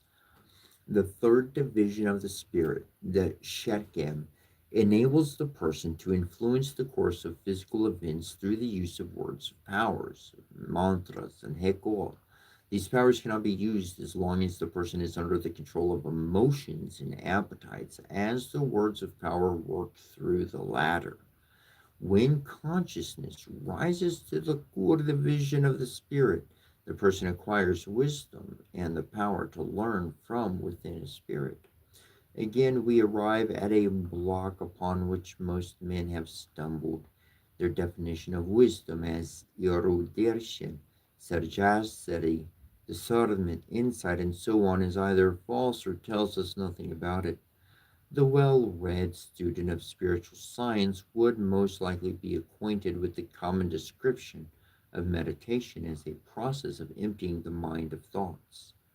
The reason for this is rooted in what was said of the faculties of the Sahu in the animal division of the spirit. As long as there are thoughts embodying the definitions, hearsay, that we have been taught, supposedly telling us what things are and are not, man is a rational animal. He ascended from the apes. Foods have nothing to do with healing, and we can never truly arrive at the knowledge of reality. All that we can ever know are the symbols, the verbal or visual thoughts that interpose themselves between us and the reality we are trying to know. There is a point of adept shift in meditation where we are able to elevate the focus of our consciousness above the sphere of thought manifestations. In the absence of thoughts, consciousness is able then to directly perceive the reality it is trying to know. B. We have A is self, going up to B, which is the thought, the definition of which C is the object. So you have the self projecting the thought, which becomes the object. In the above diagram, AB corresponds to the perception of the thought, the symbol representing C, an example, its definition or description. If we do not suppress the AB manifestation every time we want to know C, then reality itself, what we get is B, a stand in for C. We will always be trapped as B could be false, or if incorrect, it can never fully embody the reality of C. At best, definitions and descriptions provide no more insight than that received by the three blind men who felt each a part of an elephant and concluded the first that it was a tree trunk. He felt a leg. The second, that it was a wall. he felt the stomach. The third, that it was a snake, he felt the trunk. The AC line corresponds to the direct perception of the object that enables one to see the reality itself without symbols, thoughts interposing themselves and distorting the perception of reality. Knowledge then is achieved by the direct perception of reality. It is an act of understanding without the use of thoughts. The reader should take time out from time to engage in the practice of suppressing the process of thought formation. It will be discovered that thinking is a process of giving verbal form to a reality that is already known but lacks verbal form. Of course, you're well aware of the countless times in which you knew a fact, a person's name, an answer to a question, a telephone number, but couldn't reclothe it in verbal form. You know it, but are not informed at the time. These are extremely far reaching points to be pursued in the chapters on meditation. The ability to suspend thinking enables the omniscience that man shares with God in truth, God's knowledge to manifest itself through the second sphere. When this knowledge embodies the directive for man's actions, then it becomes the true will that must be followed. The focusing of consciousness in the Ba, the highest division of the spirit, enables the person to realize that his self is one and the same as that dwelling in all things, as well as being one with God. One becomes then all saw. We will now turn our attention to how the three types of men, according to the faculties shaping their behavior, express themselves in the areas of self knowledge, religion, government, economics, and education. Knowledge of self versus beliefs regarding self. One of the most important teachings to come out of Karamit is that man must place the utmost importance in the quest of knowing his self. The unsuspecting might believe that the acquiring of knowledge of self is a simple act of studying the appropriate literature, but we have already seen in an earlier part of this chapter of this life that the Sahu man is incapable of acquiring knowledge, which depends on the second division of the spirit, which is awakened and developed in the Osor man. Unless we experience our true self, we can only believe that we are taught. We have already pointed out that although the spiritual traditions of most nations are in agreement that man is made in the likeness of God, an example that God and man share the same essential qualities of being, there is nothing in the experience of the person who is not evolved above the fourth sphere to give evidence to this fact. The evolved man directly experiences and knows his divinity in the same manner that we all experience our arms, legs, etc. Intellection is neither required or useful. It is obvious then that we cannot teach self knowledge in this or any other book. We can only provide information regarding it and the steps toward its realization. A classical technique for the direct experience of self has been preserved by the Tantric Buddhists of Tibet in the great Torlam Yorga, Path Without Form, or the Mahamudra Yorga, the yoga of the simultaneously born great symbol, as it is known in India. The yogi assumes a cultivated posture that guarantees full relaxation and the unimpeded flow of energy. He then engages in a special form of deep diaphragmatic breathing, pot shaped breathing, which withdraws the focal point of consciousness from the senses and induces a state of trance characterized by a state in which the mental wakefulness is as much as 50 times the norm, yet the person is asleep to the physical world or fully detached from it. In this state, the meditator assumes an attitude of complete indifference to the thoughts that enter and leave the sphere of awareness. There is no attempt to engage in thinking, organizing thoughts to a meaningful end, or following up thoughts and ideas that present themselves. This meditation process leads to several experiences. There is the clear experience that A. There is an entity that is conscious of the thoughts. Although this entity can perceive, it cannot be perceived. The thoughts come and go independent of the entity that is perceiving them.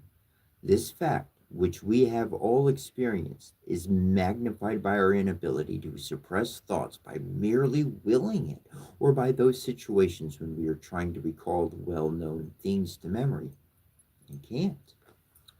The realization that the rate at which thoughts manifest, the manner in which they are organized, we come to see the analytically, the synthetically, etc., and the dependence of their contents, concrete or abstract thoughts, on the breathing, the spirit, leads to the knowledge that thought activity is processed by the spirit mind and not by the will.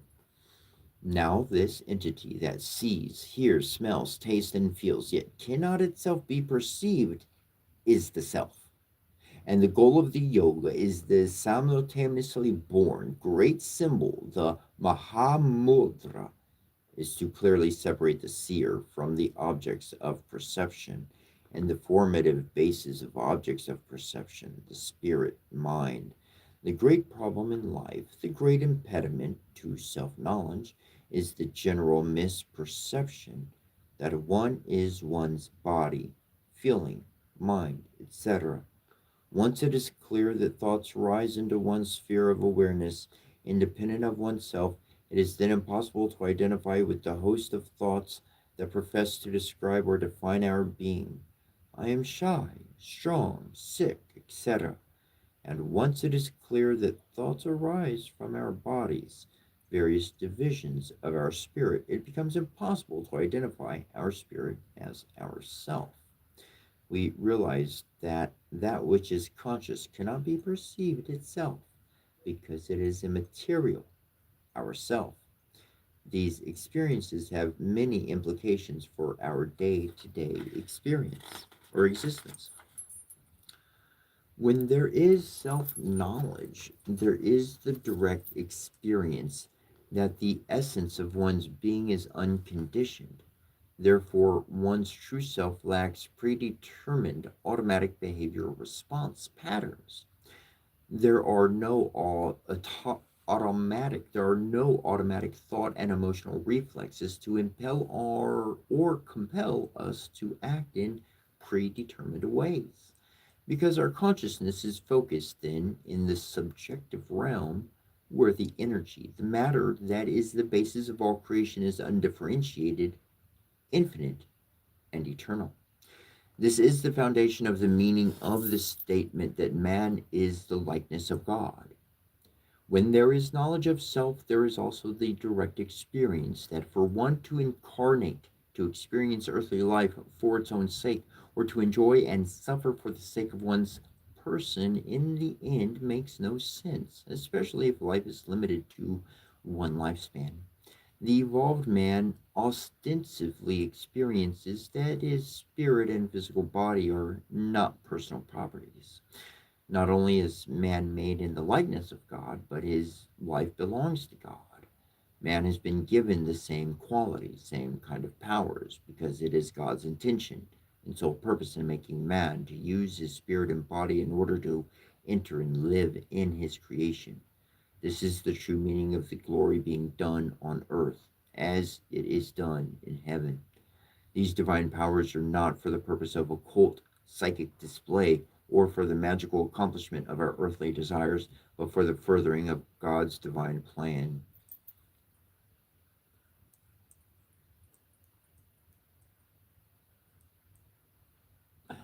I would really like to comment. We all say that we share one consciousness, and we all say that we're a part of like one body, and we're all one in humanity and all that. And then somehow we think our bodies belong to us and we can just go do willy nilly whatever we want. Well, that's what the world's affairs are in, and that's what happened because they didn't listen to God anymore. They didn't listen to the Father. They didn't listen to the clear instruction to love your neighbor. to treat them as they are you, and that your neighbor is God, that they are powerful, that they have these abilities in them. Anyways, I'm gonna keep reading right after I take this.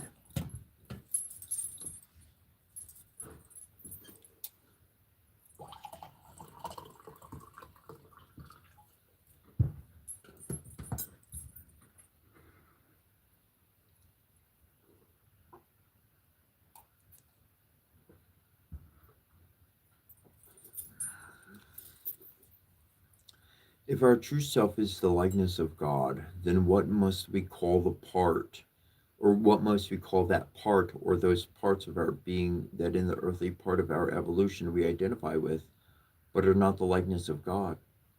The term person, coined for this purpose, which literally means through or per, and sound or sona, implies that a part of our being serves to convey per a sound, sona.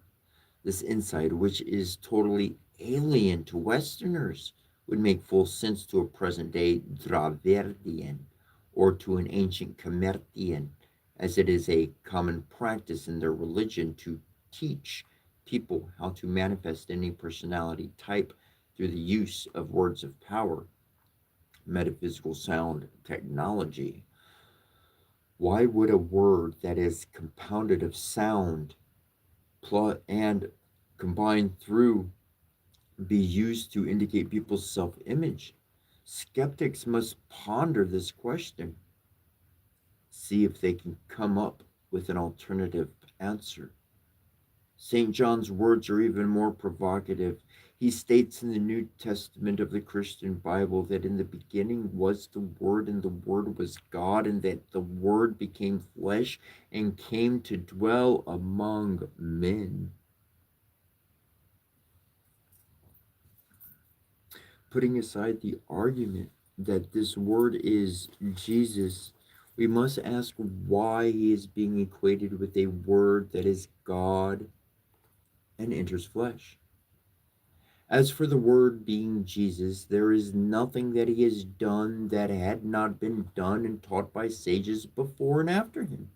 In fact, others have done more. That is another story that we must leave alone, for there is no space nor interest here to go into the questions surrounding the veracity of the existence, the fact that many of the teachings, the Sermon on the Mount, for example, credited to him are thousands of years older than he, and so forth.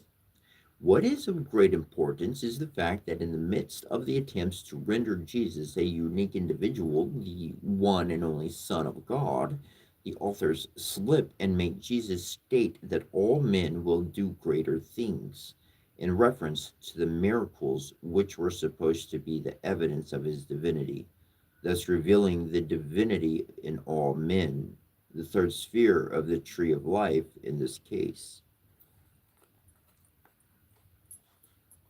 John was not the only one or the first to equate the Word with God, a fact that has gone without comment from biblical scholars faithful to the tantric tradition of the blacks of India in the translation of their sacred scriptures. Author Avalon in the Serpent Power states, each man is Shiva, a deity all sought, and can attain his power to the degree of his ability to consciously realize himself as such. For various purposes, the Devata, the deities, are invoked. Mantra, a word of power, and Devarta are one and the same. By practice, the Alpa, with the mantra, the presence of the Devarta is invoked. Japa, or repetition of the mantra, is compared to the action of a man shaking a sleeper to wake him up. When a word of power, a deity, is awakened and becomes functional in our psyche, we manifest the personality expression that belongs to that particular deity and mantra. Along with its personality traits, we gain possession of its talents and occult powers. We shall see in future chapters that each of the so called human mental functions and talents are in reality the expression of the deities. Once this is understood, then it will be clear that the ancients and Africans do not anthropomorphize their gods. It is the other way around. that gods resemble man is because man is made in the likeness of God, and the host of metaphysical intelligences of gods that it has created through which to make and administer the world. That we can take on any of the personality types through the manipulation of mantras, the words of power, is the logical conclusion of the fact that we are made in the likeness of God. Our true self is no things. I like how it separates no and things with a dash. No things, nothings. Self is no things, hence capable of assuming any personality type, of knowing and accomplishing all things through time. It is of interest to note that while the common Western belief that each man has a personality, the Kemetic tradition states that each man has, in addition to his self, seven personalities. The Kol, the plural of the Ka, the Kemetic word for the person in the personality, and must learn to give full expression to all of them, and to all of them, just not the natal personality that dominates the early part of our incarnation.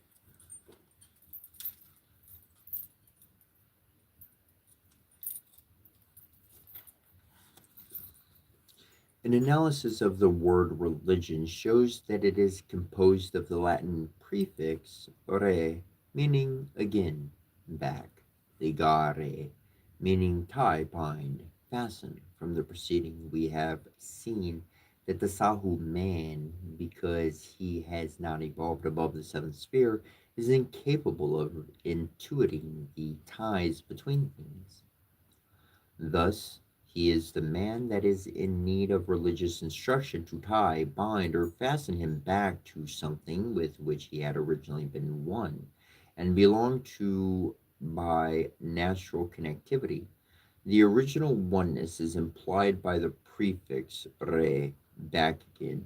It is important to note that the word yorga also bears a similar meaning, to yoke, to unite, although it lacks the meaning component of the prefix for again. The things he has lost his oneness with are the Supreme Being, other men, other creatures, and all other things in as the world. It also signifies the inability to unite the will with the spirit at will, as he identifies with his physical body. Ergo, when it dies, he thinks he has died. When it is sick, he thinks he is sick, and so on. He believes that he is a separate existence, and thus looks out for himself at the expense of the whole. Just the opposite is true of the all sought man. As he has developed the first sphere of the tree of life, he does not need religious instruction, as it is the natural function of this faculty to intuit and establish unity amongst all things in as the world. He is already tied, bound, fastened as a natural essence of his being. What is already tied cannot be nor need be retied.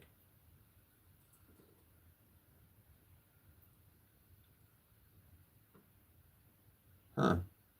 The term religion is also related to the Indo European root, the leg, meaning to collect, from whence the Greek leger and the Latin legare, meaning logic, and legal, law.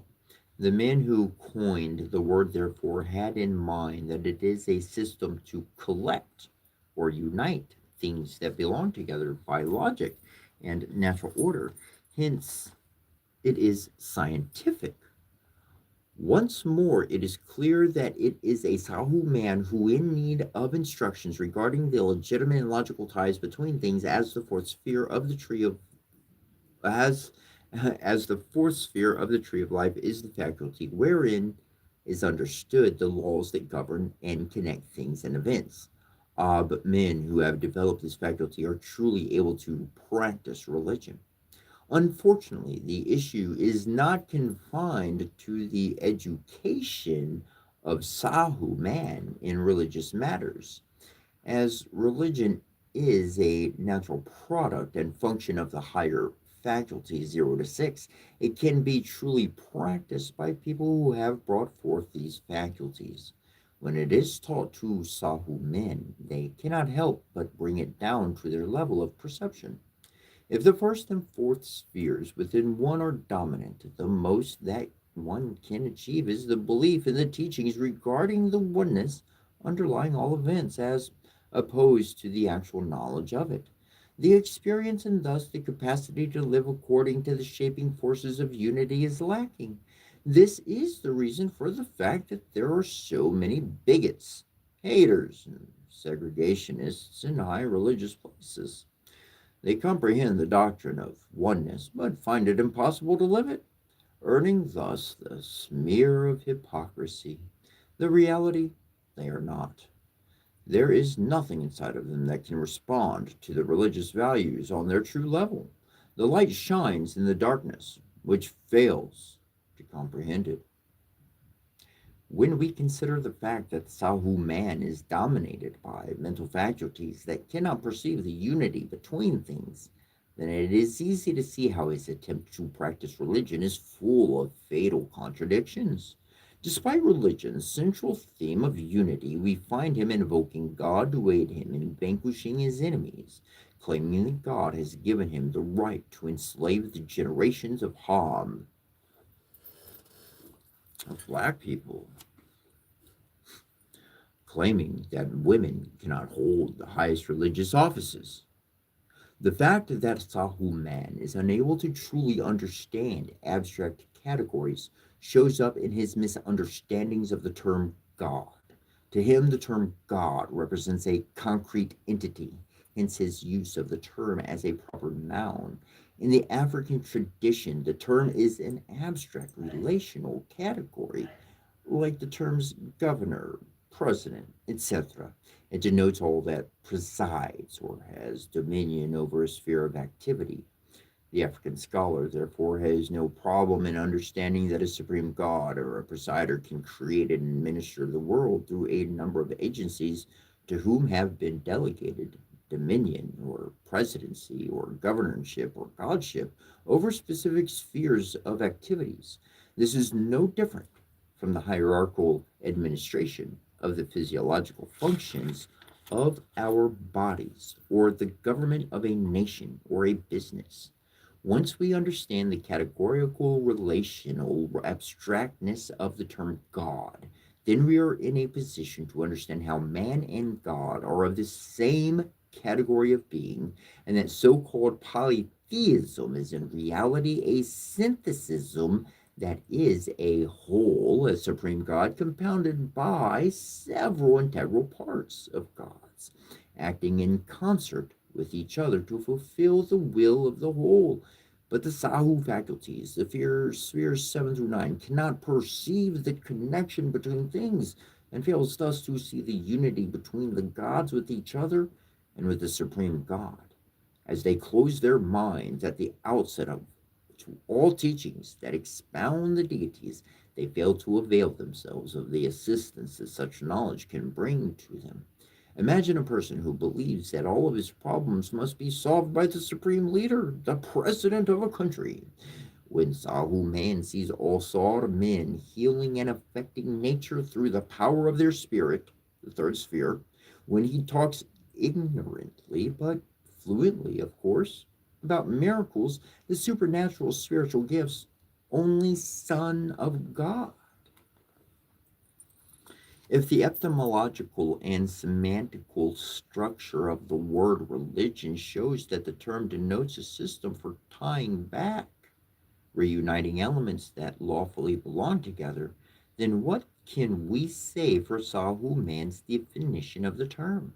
There is nothing in the semantical structure of the word that directly supports its being defined as an expression of the belief in and reverence for an eternal being that creates and controls the destiny of the world.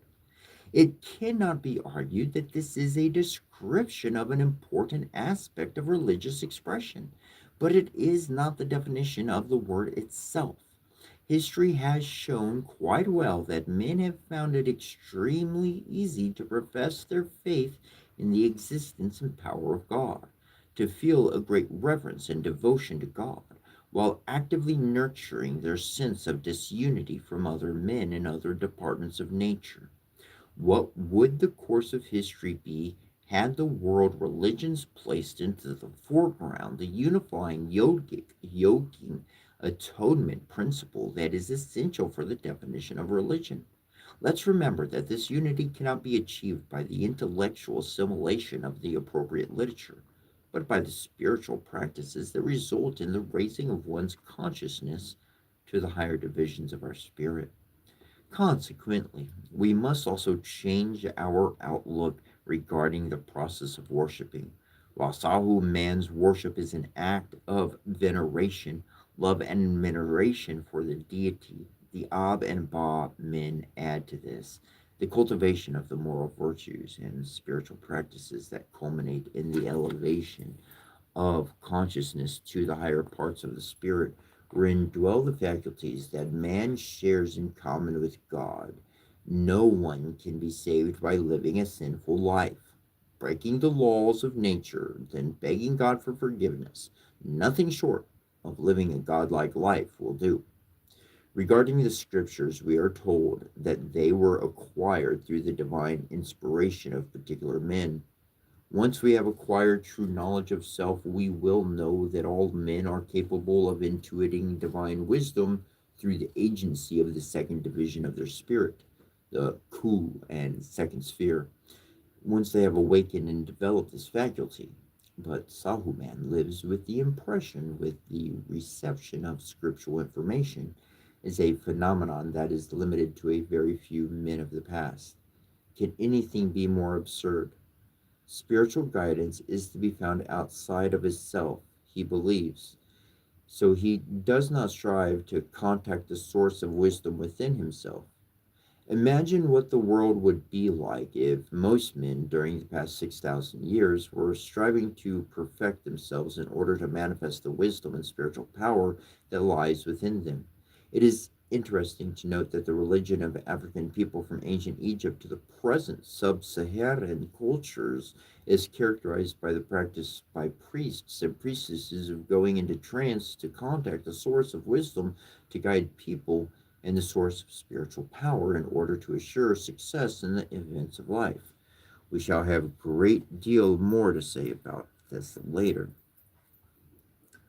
A major theme that we find in some religions revolve around the issues of man's salvation from a power of evil. As such, religions are essentially aimed at and are the products of Sahu man, both the power of evil that man must be saved from and God upon whom the salvation depends are conceived as beings separate from man. In the African traditions, especially those of Karamit, Induskur Sharkeranan, we find the teachings that man's failure to control the lower part of his being is the source of all of their problems. His salvation does not depend on claiming belief in a divinity, nor membership in a religious system, nor from the intervention of some entity outside of himself. It depends on his elevation and establishment of his consciousness in the higher part of his spirit, which is the likeness of the Supreme Being. Instead of religion of an essentially sinful, ignorant, and impotent being who cannot transcend these character traits, and must remain so and seek the assistance of a divine being. The African tradition encourages the individual to strive daily toward manifesting his higher nature. In the Sahu type religion, the man must succumb to sinful behavior with the hope that he will be somehow forgiven. His sins are excused as the work of something separate from and outside of his being, Satar. But research into the subject will reveal that the Satar of the Christian religion is a perversion of the Kemetic symbol Set that depicts the expression of the combined behavior of man's rational and artistic faculties in the service of a sensuous nature. This segregative way of thinking, the perception limited to externals, and the dominion by the sensuous nature which categorize the behavior of Sahu man, are the irreligious factors, verily, that man must be saved from. All moral decrees are aimed at them, and all fire and brimstone doomsday, waiting in ambush of the wayward soul, as taught by some religions, find their rationale, if not justification, in the fact that Sahu man only understands the language of the animal part of the spirit. Emotions, affection, kindness, fear, pain, and so on are ultimately the coercers and persuaders of his behavior. Once we understand the true nature of man's spirit, that it is made up of seven divisions, it will be plain to see that a true religion can only be a system that aims at raising man's focus of consciousness to the higher divisions of his spirit to allow him to function in a godlike manner. Not only are the religions aimed at the Sahu man lacking in his perspective, they even lack words for the various parts of the spirit, let alone know what it is, that it is a composite entity that contains both the saving and damning parts of man's being. But things have gone even worse. With each passing day, we find more and more Sahu people assuming the role of leadership in religious matters around the world.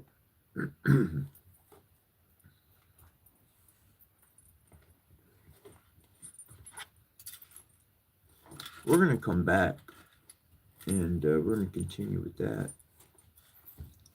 So, pour myself a little bit more coffee here. I think I need to switch to water though. It'd be better. But I like a good cup of joe.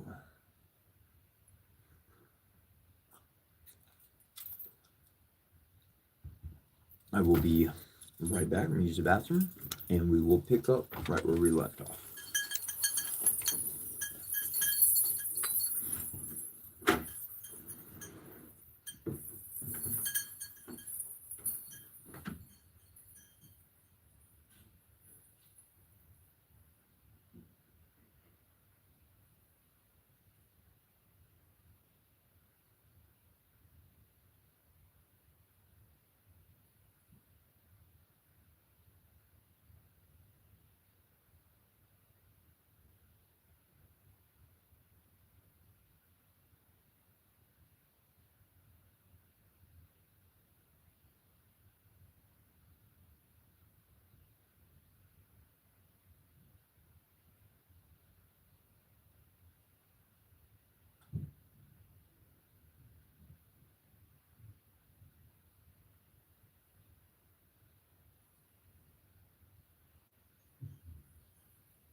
Economics. Economics deals with how people can best share the natural resources of the earth. The human resources, labor, skills for mobilizing the earthly resources, and the rewards of their labor. It is important to note that the Sahu men who are today in control of the economy of the world classify it as a science as opposed to a system of ethics. When Ab and Ba men are in control of the economy of a society, the sense of oneness, unity, leisure between men and between man and nature are the dominant principles. All efforts are made to make sure that the wealth is distributed in proportion to the people's effort, skills, and social or spiritual responsibility. It is not surprising that the Western world, which is built around Sahu principles, would invent an economic device that would enable wealth to be concentrated in the hands of certain individuals in total contravention of the ethics of fairness. This device is the prime use to which money has been put. Basically, it is created out of nothing, simply printed, made available to an elite circle, many of whom control its very creation, who in turn use it to acquire ownership over the lion's share of the natural resources, the means of production, and the vehicles of violence in order to impose their will on others. That it is an extremely efficient and successful means of mobilizing human resources cannot be denied, but the absence of moral restraints, which gives the highest priorities to turning a profit, result in the fouling of the earth, the waste of precious natural resources, the waste of the world's genius and lives in the extravagant pursuit of trivia. 75% of manufactured goods is not only necessary, it is waste of natural resources that will be sorely missed in decades to come. All those trivial plastic products, for example, different materials from which drugs can be manufactured, all the human efforts expended in the mastery of manufacturing, marketing, and on and on and on of these trivial things are at the expense of the time and energy needed for the moral and spiritual development of the citizens of the world. The result is that police states are becoming more and more necessary for the maintenance of order due to the moral vacuum that has been created.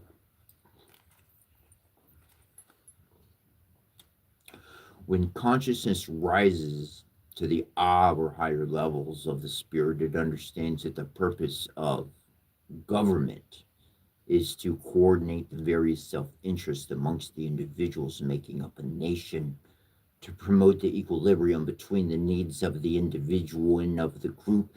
The only means of achieving these ends is religion, as the semantics of the term shows. Its purpose is to reunite.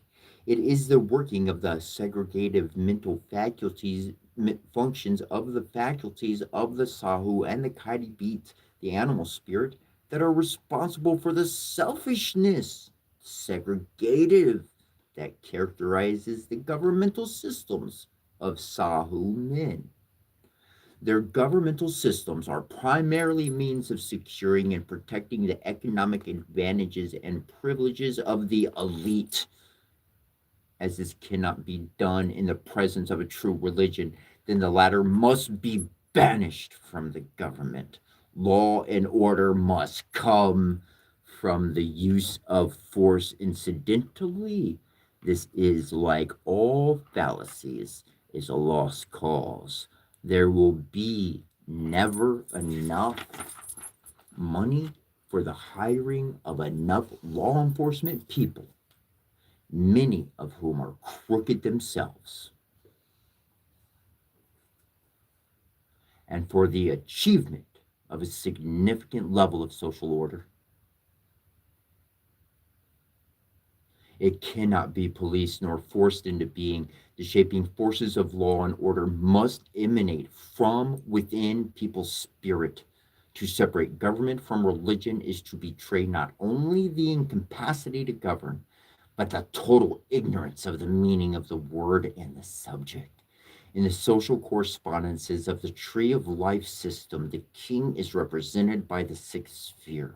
It is located in the very center of the tree in order to carry out its coordinating function.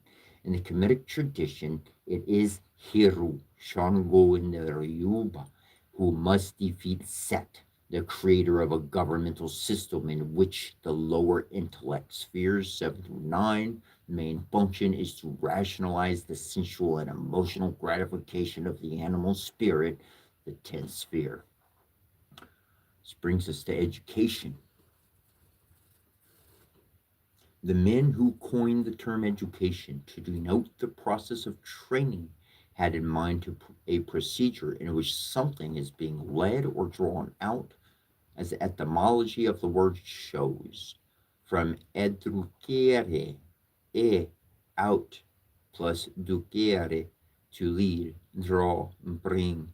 It is obvious that there is nothing in Sahumin's common understanding of the term education that relates to the process it symbolizes. Western education does not draw out, but seeks to put something into the minds of people. In contrast, the Kemetic system of education focused on drawing out of the spirit its dormant talents and spiritual powers. Unlike Western education, which seeks to teach people to make better things, the African traditional educational system aims at making better people. This will explain the low interest, hence low output, of technological wizardry of Africans. That they are fully capable of rising to the challenge is more than proven by the great contributions that they have made to civilization, especially in laying down its foundations.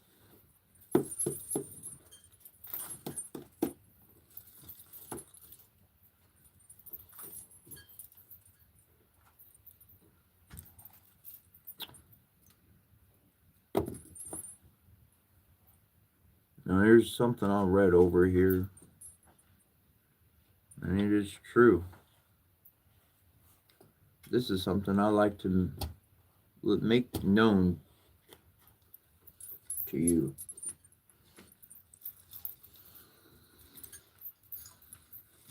Some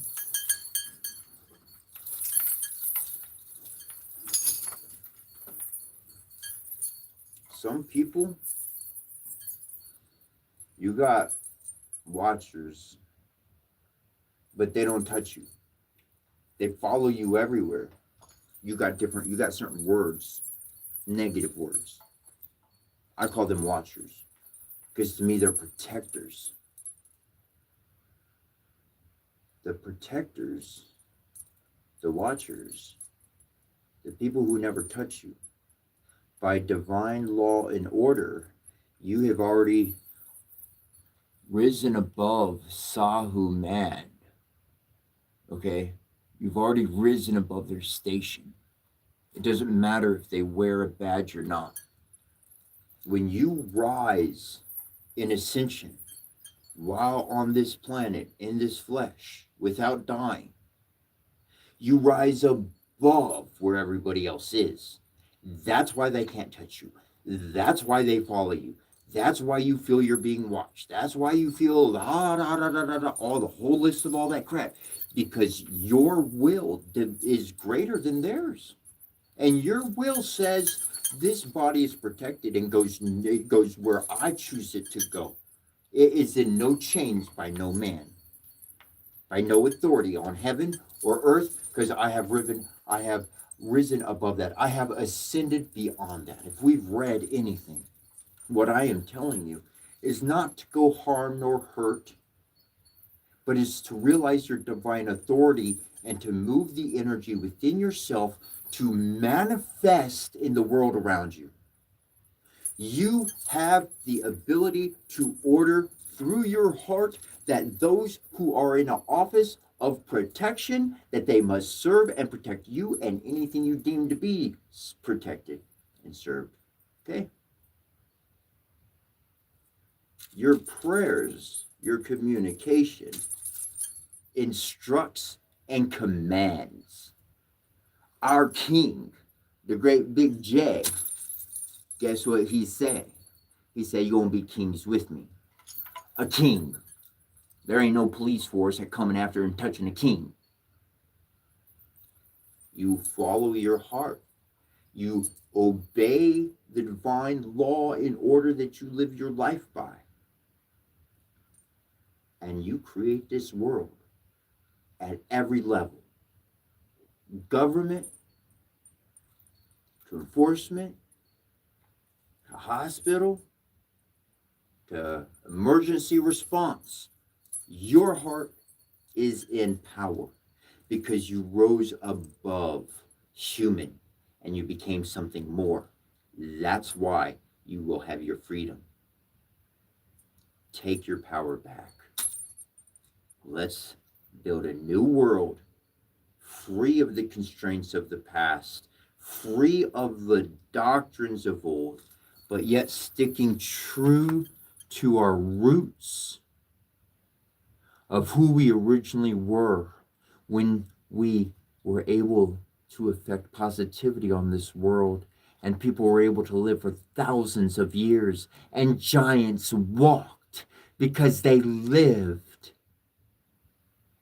amongst men. We're going to follow God and where he wants to take us. I'm going to keep reading.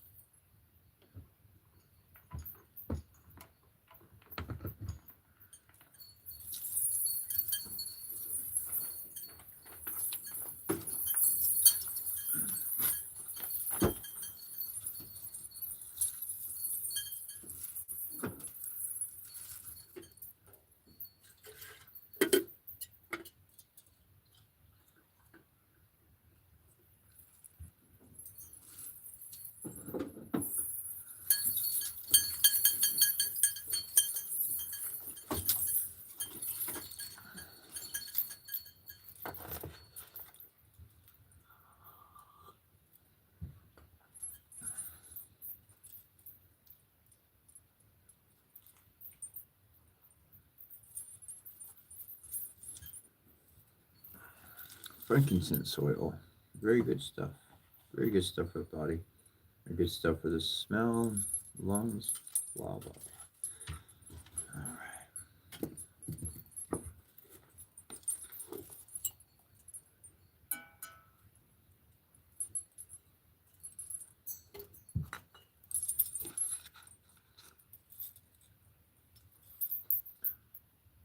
The men who coined the term education, well, oh, we got that one out. Okay, here we go on this side. The spiritual cultivation of man. At the very beginning, I must call the reader's attention to the fact that I am using the concept of spiritual cultivation as an alternative to the concepts of religion and religious systems. This is made necessary by the common misconceptions that surround the two latter terms. Of these, one of the most important misconceptions is the belief that all groups of people have a religious conscience, and the other is the belief that under the surface of the differences between religious systems that they are all essentially the same, or at least aspire to the same goal, or ultimately worship the same God. The falsehood of these beliefs will be proven as the material of this chapter and subsequent ones unfold. The key is provided when we consider the fact that we can evaluate all religions or people's claim of having it by their degree of spiritual growth. What is spiritual culture? Its chief methods and goal are defined by the essential nature of man, which we saw in the likeness of God. When man is born, his consciousness is confined to the three lower divisions of his spirit: the physical, animal, and concrete, the intellectual, sahu divisions of the spirit.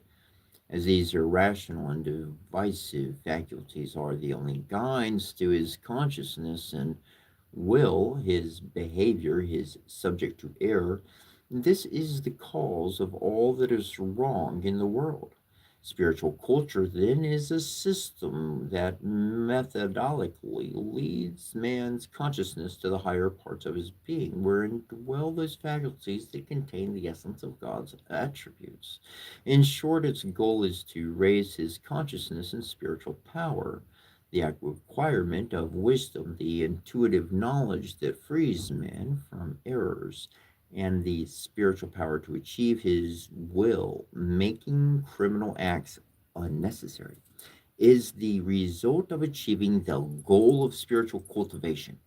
We can already begin to see that not all religions share this understanding and this goal. And for some, man is essentially a sinner confined to his animal spirit and concrete intellect, and can therefore only be saved by the intervention of a savior outside of himself, or can only be kept from doing wrong by threats of a doomsday or eternal damnation that awaits the sinner. In the traditions, the Karmit Kern and its Kabbalistical teachings, and Black Dravidian India, man's salvation can only be achieved by the elevation of their consciousness to the higher part of his being and the increase of his spiritual power, that he may be free of the limitations of the physical world. Ignorance and importance are the father and mother, respectively, of all evils in the world. The exact manner in which the spiritual cultivation of man is to be undertaken, the schedule and the method is shown once more by the tree of life and the Metaphorian, incorrectly called myth, of Alsar, which incidentally is the oldest recorded initiation doctrine known to mankind.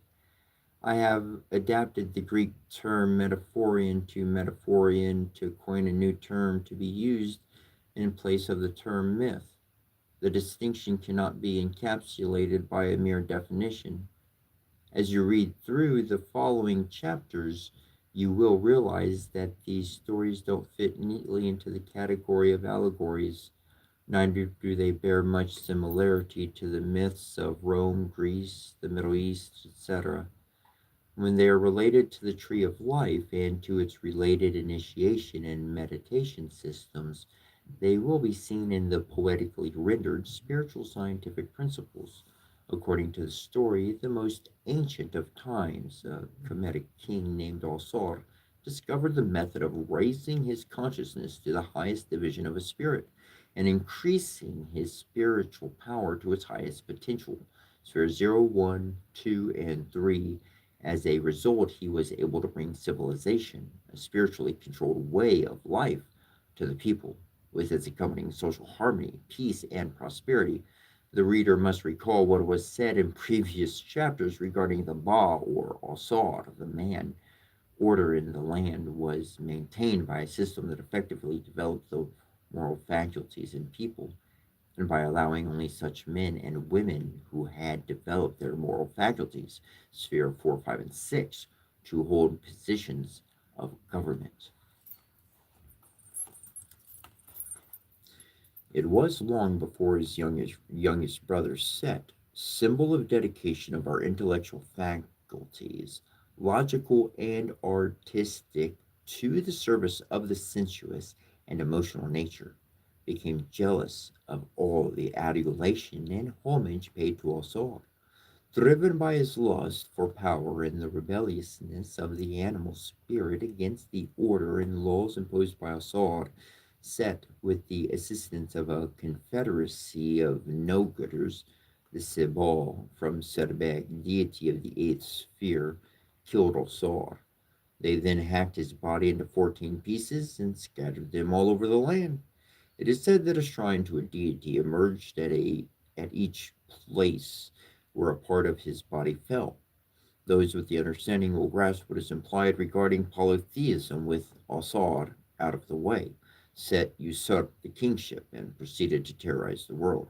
He created the first empire, rule of a foreign power over others, and replaced a system of maintaining social order through moral cultivation with a policing system as symbolized by the fragmenting of the body of Assad. He separated religion from the state, education, separated God from nature, from man, separated spirit from physical matter, the divine from the mundane. In short, he instituted an insidious system of dividing and segregating all things and people from each other and the whole. In short, he alienated man from God, the world, and himself. Set's rule, and of course, is that of all Sahu men. On the social level, and the rule of the faculties of the animal spirit and Sahu sphere 7, 8, and 9, parts of the animal spirit in all men. Everyone, deities included, feared him. He was invincible in war and violence, which were his chief means of settling differences as well as the objects of his worship. No one opposed him. Many even basked in the material pleasures with which he bought them off. All except Osar's two youngest sisters, Olset and Nebuchadnezzar, ninth and seventh spheres, respectively. They searched for and found the dismembered parts of Osar's body, reunited them, wrapped the body in white linen as a mummy, and buried his body at the bottom of the river. They set for his protection the great serpent Katamatef Kundalini. Some say that with the words of power given to her by Tuhurti, others say that with Alsor's choicest part, she immaculately conceived a son, Heru to Osor, who, as a legitimate heir to the throne, could challenge Set, who had usurped it. And as in the Christian myth, which was copied from the Osorian Metaphorian thousands of years later, Set, hearing about the birth of a king who would challenge his reign and save the kingdom, sent his agents out to find and kill the child. But Osset was able to elude them and raise Heru to manhood. Grown into full manhood, he engaged Set in a series of battles that lasted for hundreds of years. Victory slipped in and out of the hands of each combatant, but this stalemate was a victory to Set. For as long as morality and spirituality did not rule the world, he was achieving his goal. Eventually, Hiru learned of the existence of a deity that Set could not bother, who remained aloof on the events going on in the world. This deity, Tuhurti, it was written, was the only one that could guide Hiru to assure victory over Set. Hiru sought his guidance and was thus able to defeat Set. It was not accomplished by militarily, but in the court of law, where Set was tricked into accompanying the very laws that he had devised to enslave others. Maintaining law and order, he called it, as one of Set's strong points was communication, the eighth sphere, and was his main component. His penalty was to serve as the wind that propels the boat of Asar, to disseminate the wisdom of Asar throughout the worlds. The kingdom of the Nethergar was now reestablished with Hiru as the king, but guided as Asar, whom he reawakened or resurrected from time to time. This resurrect, res, res, res, res, resurrected, resurrected from time to time. This can only be understood by taking note of the fact that it describes the foundation of the African system of divine kingship. At prescribed times, rituals are performed by the African kings, Hiru, and their royal priesthood to communicate with the spirits of the deceased kings, the Osars, in order to receive their advice. This type of ritual is incorrectly called by Western scholars ancient worship. It must be called ancestor communication rituals. The meaning of the Alsatian Metaphorian has different levels of application.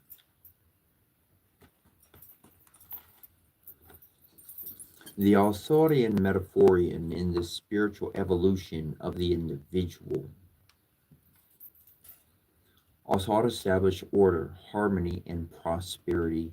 It is the Alsar sphere one within us that unites and harmonizes all of the separate functions in our body, enabling them to work as one. It is this metaphysical nucleus God manifested within us that coordinates the development of the human being from the very moment following conception. At the center of all acts of creation, whether they are of a galaxy or of an atom, is the Supreme Being, who, what else, all questions regarding abortion must consider this fact and can only be resolved by a master cosmological law. Assad is killed by Set, who usurps the kingdom. Although our divine self, Assad, in this second phase, is present at all times of our life, it cannot make its presence felt because we are born with our consciousness focused in the lower part of our being, sphere 7 to 10. The domination of our lives by our emotions, spheres 10, the kaibit, the animal part of the spirit, and the spec faculty, the eighth sphere, is symbolized by Set's usurpation of the kingdom of Asar. We dedicate our lives to the gratification of our emotions and desires. What we do, want, how we do it, etc., is dictated by our likes and dislikes. And since our passions and sensual desires are not guides to what is correct, are beneficial, we create a great deal of trouble for ourselves and others. In the third form of Alsaur's body is cut into 14 pieces and spread over the land, giving rise to shrines. Now, this corresponds to the loss of the sense of unity and religion that accompanies the suppression of our Alsaur faculty by the lower parts of the spirit. In past chapters, we saw how the domination of our consciousness by the eighth sphere, Sebek, results in our segregation of the whole into unrelated pieces. Doctors separate healing from nutrition, scientists separate. Oh, doctors separate healing from nutrition, scientists separate God from nature, psychologists separate the spirit from the body, and so on. Later in this chapter, we will take a look at the integral system for the spiritual cultivation of man, which has been separated by many cultures, some Africans included, into standalone spiritual systems, shrines. The Sebek faculty also creates concepts that lack objective reality. X is a medicine, Y is a poison, there is a devil fighting for the soul of people, and so on.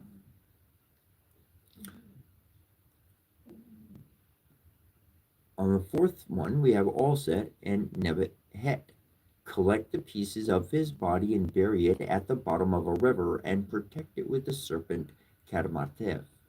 This section deals with the beginning of the process of reintegrating man's consciousness through the functions of mediumistic trance, Allset, and creative visualization, Nebhet and Herhiru, one pointedly devotion, directed at reestablishing Asad as the dominant faculty of our lives. That Asad is buried at the bottom of a river symbolizes that he is accessible only through trance. His being guarded by the great serpent Karmatev Kundalini means that this type of trance that will awaken him has to be of the ecstatic modality. Through the use of words of power, Allset immaculately conceives and gives birth to Hiru, who is heir to the usurped throne of Asar. Hiru, we learned, is the will of man. It is awakened by taking into ecstatic trance our devotion to reestablishing our divine self through the aid of the appropriate words of power. Hri, Hru, Hro. It is an immaculate conception because it is manifestation of our spirit that does not result in ourselves creating or reinforcing conditioning within our spirit. Normally, every goal in our life depends on our creation or reinforcement of a habit, a conditioned state of the spirit. This is important from the standpoint that our ultimate goal is to liberate our spirit from the compulsion of all conditionings superimposed upon it. 6. Set senses agents to look for and kill the boy king. This symbolizes the antagonistic reaction of our animal spirit and lower intellect toward our efforts to alter our behavior pattern to reflect the values of our higher divine nature. Most people are comfortable with spiritual culture as long as it does not entail giving up their likes and dislikes, following a teacher, living in harmony with cycles, interacting with things in a purposeful manner, and so on. The stage cannot be understood unless we adhere to the definition previously given regarding the true purpose of man's will. Freedom of choice, the exercise of the will, is not the freedom to chart the course of our destiny, but our ability to embrace truth, or the lower part of our being, opinions, emotions, to undertake actions that are in and out of harmony with the whole.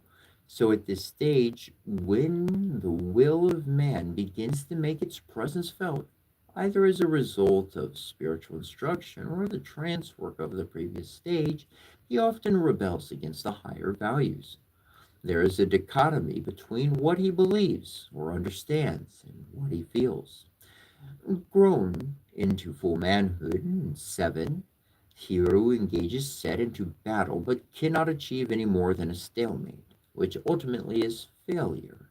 This corresponds to the use of the will to fight the lower part of being. Its inability to defeat it. It wins some battles and loses others is caused by the fact that the will is being guided by the very faculties it is trying to bring under its control. For example, you resist an emotion or desire because you're afraid of getting caught.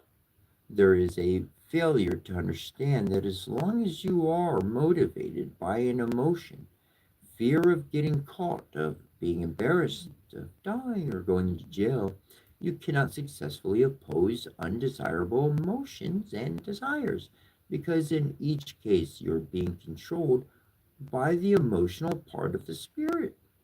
Hiru is able to defeat Set in the eighth form with Duhuri's assistance. At this stage, the will is guided by the wisdom of Duhuri through meditation, counsel from sages, and oracles, which, as we learned, is the will of God. 9 Set's penalty, as the core of Set's being is the eighth sphere, Sebek, which is our faculty of communication. Set's penalty is to disseminate the wisdom of Asar throughout the world. 10. The reestablished kingdom of God. Here the individual realizes his divinity and becomes a sage. His words and teachings serve to guide others to the life of peace, love, and prosperity. The metaphorian of Asar in the spiritual evolution of society. Number one, Assad established order, harmony, and prosperity.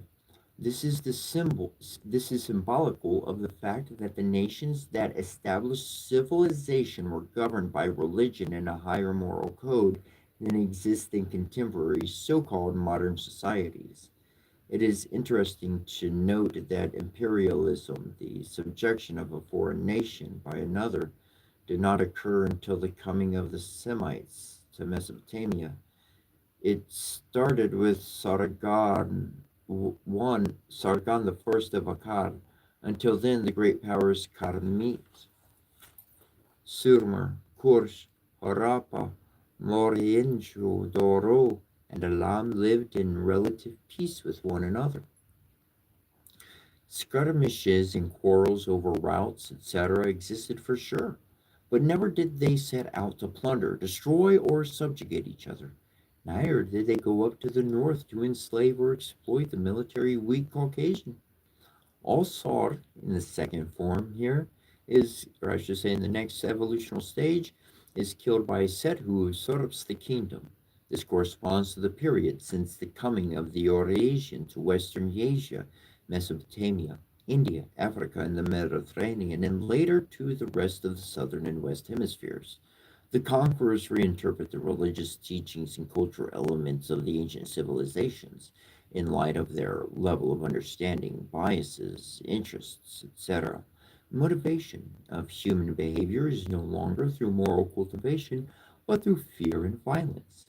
Spiritual values are replaced by cross materialism, etc., and we know the story well. Osar's body is cut into 14 pieces and is spread over the land, giving rise to shrines. This speaks of the dispossession of the people from their land by the conquerors and their dispersion throughout the world. In a more significant manner, it refers to the breaking up of the integral spiritual initiation system into its components and their being spread over the world as separate religious systems.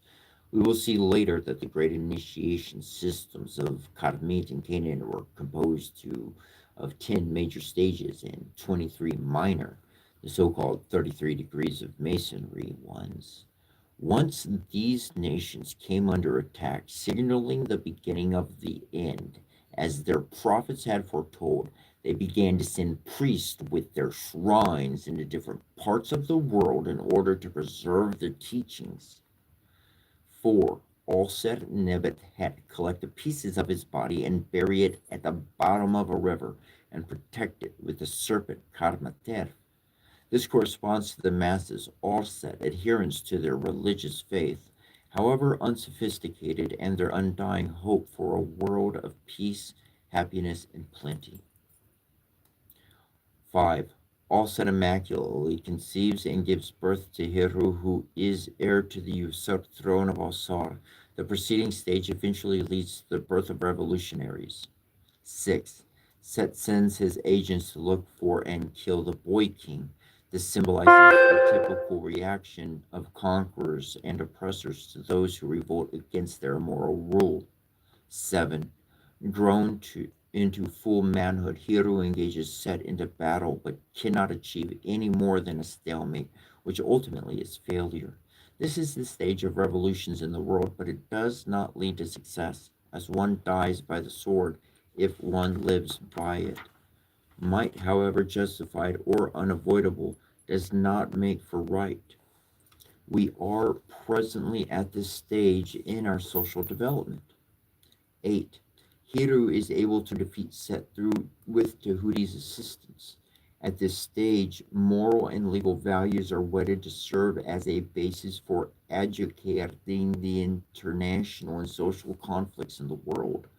The blatancy of the hypocrisy of the conquerors will be a major factor in the resolution of these conflicts, as they will be shown to be in constant violation of the very laws that they propose for others. For this to take place, there must be a philosophical and moral restructuring of the United Nations. The oracles Ifa Mertunetar I Ching and Dialogorn will play a major background role in the restructuring of the philosophical principles that will dominate in scholarly, religious, and governmental circles. 9. Sets penalty. The entire network of communications media will be used to establish and maintain a world order based on the principles embodied in the Tree of Life. 10. The reestablished kingdom of God. This is a way of life where all things are in unity with each other. Peace, harmony, and prosperity will prevail. But since we could prophesy into our future, it's because we are regarding the past. The summit of Al-Sar will last forever. Nothing on earth does ever stay the same. It always changes. All is transitory and ephemeral here. Before long, Set will be back. Do not be oppressed. Keep your spirit like the sun at midday forever. In Ankh Adhem Hertept.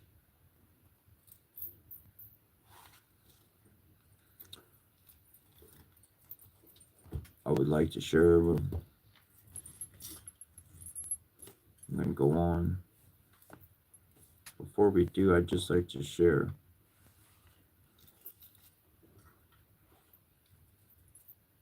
I came upon these truths in this book, and I searched through every religion in every form I could, and I didn't stop searching even after I found this book. I kept looking even further. And truly, Asar, this original reality coming back against Set, that's what's on my wall, literally. right over here.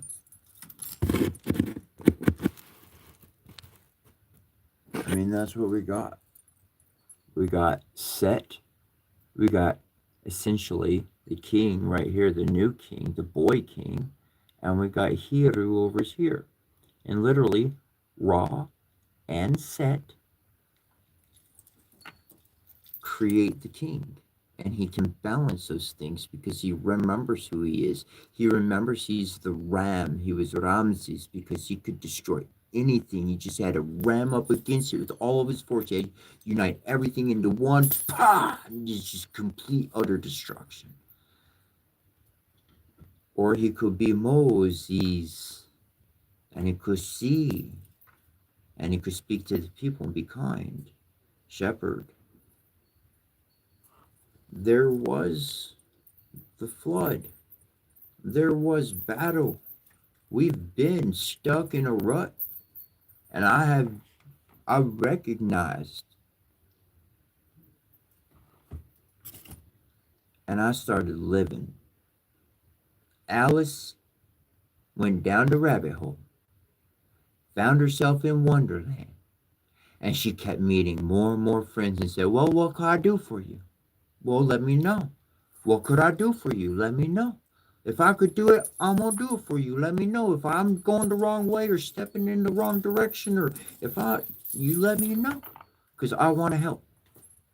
I want to help. I want to make it good. And divine law and order is a structure beyond what we have lived by. I have lived by this. And this has changed not just my life, but everybody's life who I've been able to interact with. One step leads to another. One door opens another. And dark and light are balanced. And dark can be used to suck up all the pain and put that through the right channels, however that needs to go, and be washed out and cleaned away. And then the world can have harmony and peace. Anyways,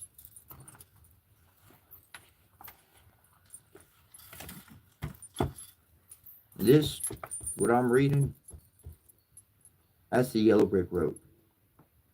There's another book, has a story in it, and they go down the lady, she said, look, if anybody comes up to this castle and they be coming up the Yellow Brick Road, if they be going on the side of it, on the left, tell them to go away.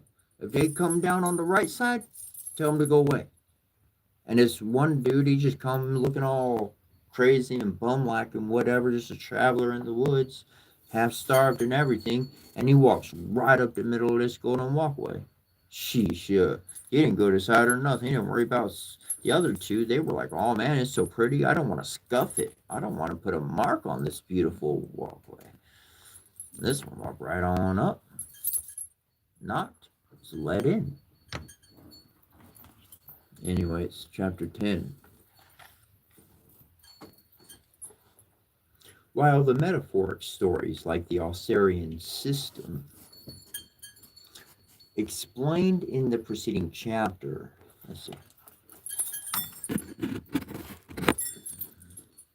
While metaphoric stories like the Osirian system explained in the preceding chapter enables us to get an integral understanding of the complex process, they do not lend themselves to giving the details and precision that are necessary for carrying out the process. For this, we must go to the tree of life. Sphere 10, Geb, the Kari beat, the animal part of the spirit. This part of the spirit sets the foundation of the problem to be overcome. We are born with this part of our spirit already programmed for the preservation of our survival. Its basic program can be reduced to an attraction, likes, cravings, desire for what gives us pleasure, and a repulsion, displeasure, dislike for what causes aversion or pain. It is a very rudimentary mechanism that can assist us somewhat efficiently against physical dangers, but if not transcended, it becomes the greatest impediment to our spiritual development. Since we can become in love with the things that are not good for us and hate that which is most beneficial, then this part of the spirit cannot be the guide of what is right or wrong. All that threatens to interfere with our pleasures or cause pain leads to a response of anger or fear, responses that are not capable of solving problems or conflicts. For this understanding is essential. Sphere 9 all set the foundation of the Sahu part of the spirit due to its extreme receptivity. This part of the spirit is greatly affected by the Kaidabit, the animal spirit. We are more inclined to imitate, to learn those ideas that cater to the domination of the emotions, and imitate the behaviors that portray receptivity and impotence in the face of our emotions and sensuous nature. Crying because of pain, displeasure, anger, etc., manifesting anger because of contradiction and differences and so forth. If the adults in the society into which we are born have transcended the expression of this part of the spirit, then we would have just the opposite as an example to imitate. Sphere 8, Sebek, is it is through this faculty that we become informed. We receive names for things and events, definitions, descriptions, and explanations. An unwise society will fail to teach its citizens the difference between knowing experience of a reality and believing acquired information. If people, for example, knew what is love, then they said to another, I love you. They could not, for example, manifest anger to another person. For love is an expression of the fourth sphere, is a perpetual expression of a joy and optimism, and that is totally independent of external circumstances. It is giving, not seeking in return. At the eighth sphere, we know the words but lack the experience behind the words, so our actions contradict our claims and beliefs. In addition, because of the eighth sphere is also receptive to the 10th and is rooted in the ninth, we imitate the definitions given to us, etc. We are inclined to accept and incorporate into our belief bag of tricks those ideas that allow us to rationalize, justify, or the dominance of our animal spirit. We go as far as creating a set of complex myths to give power to the animal in us. It is at this point that evil comes into play. All non Western traditions are in agreement that cleverness, deception, and cunning are the fundamental expressions of evil. By evil, deceptions, etc., we mean the invention of names, slogans, concepts, etc., that allow us to gratify and cater to the animal spirit, regardless of the price to our well being and that of others, and worse, when they, the slogans, etc., are used to exploit and oppress others by manipulating them through the lower part of their being. It is very easy to do in a society that is ignorant of the difference between knowing and believing, that is ignorant of the fact that the possession of information, names, definitions, explanations, and descriptions is not the possession of knowledge or the reality symbolized by the information. For example, at this level, people receive information, are taught a scripture regarding God, definition, description, and etc., because they now confuse the knowledge and experience of the scripture defining and describing God with the actual knowledge of God. They have no qualms about murdering others whom they accuse of paganism, heathenism, etc., because the latter profess a different belief or experience of God. In this book, the reader will see all of the challenges that a person must meet before he can qualify himself to have actual knowledge of God. Then he can judge for himself. He can take a hint from the fact that this realization takes place at zero above the tree of life. In short, the disintegrating effect of this part of the human spirit is what enables the person to separate his beliefs from his actions. He worries about his health, yet smokes and eats junk food. His animal spirit controls him, claims that he is concerned about the health of the public and its economic well being. Yet he spends billions of dollars subsidizing tobacco growers, hospitalization for the cardiac and cancer victims of tobacco, and cancer research. Deceptions like these, which number in the thousands on all levels, are caused by the failure of the individual and the society to transcend this expression of the eighth sphere. This is the one and true devil. We must remember that the Bible defines him as the deceiver. It is not an arch enemy of God that is lusting after our souls. It is the immature intellect in man in the service of the emotional and sensuous, the animal part of the spirit. Earlier, we saw that it is called set in the Kamitic tradition. This is the origin of the Christian Sartarn, a varn to its color red. Sphere 7, Het Hiru. Without knowing it, we integrate the building blocks of all that we accomplish through the use of our imagination. This is why we spend a great deal of time visualizing the things we aspire to in life. Unfortunately, what the spiritually uncultivated wants in life is once more again dictated by what causes pleasure. Sebek, the eighth sphere, by now has found artful ways, clever words of smoothing the way. He substitutes pleasure for happiness, pleasurable for spiritually uplifting, rebellion against spiritual law and spiritual teachers for the pursuit of liberty, etc. But the glitter of Hedhiru's metal, which is copper, must not be confused with gold.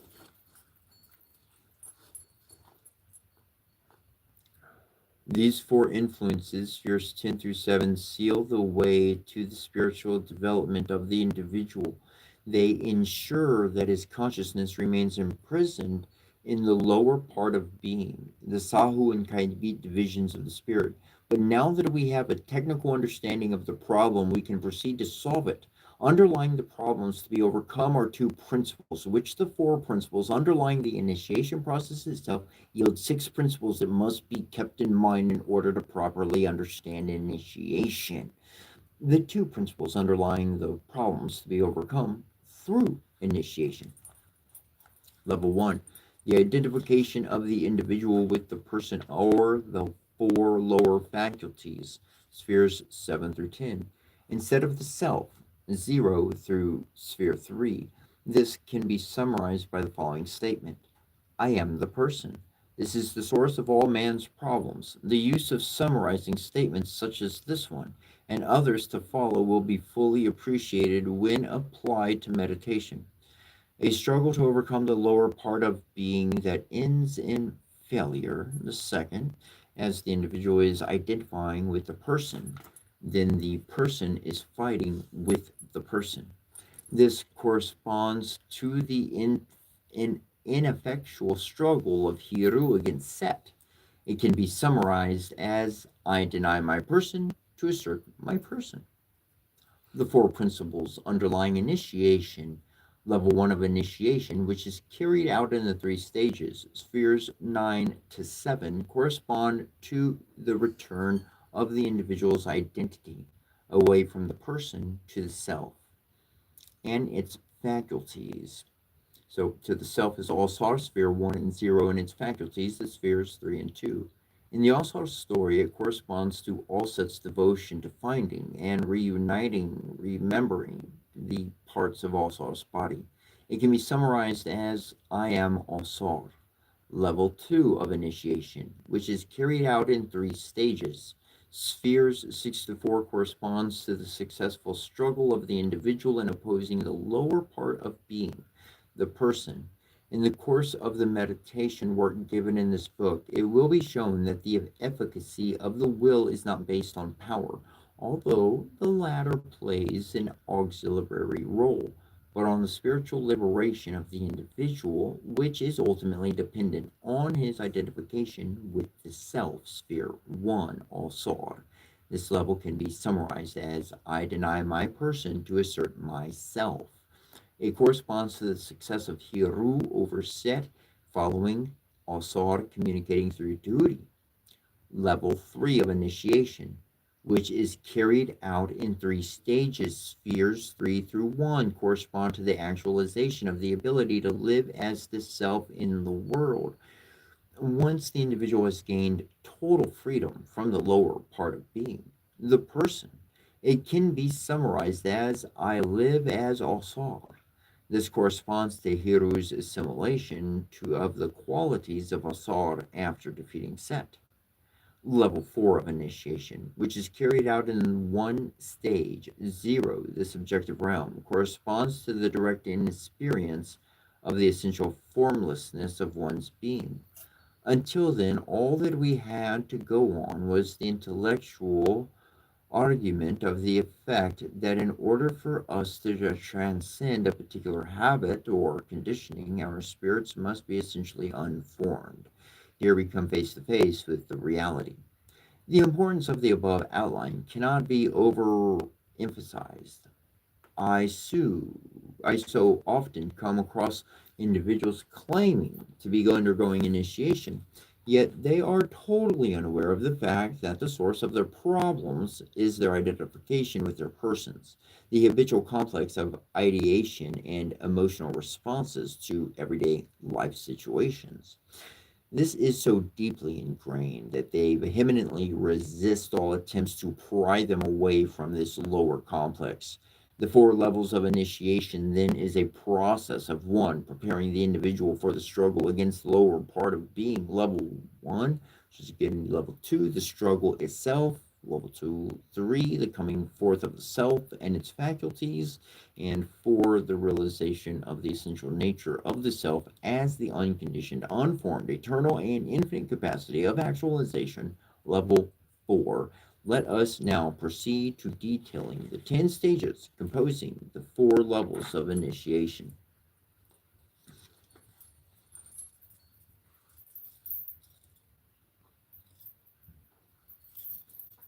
The 10 stages of initiation. Preliminary requirements to initiation. Sphere 10, Geb, the Kaibit.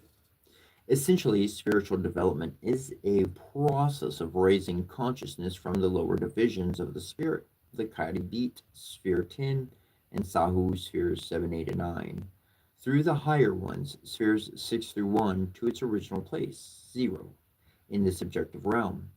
Once the individual has experienced the essential unconditionedness of his being, then he can live in the world in total freedom from all objective conditioned reality, not just simply the lower part of the being.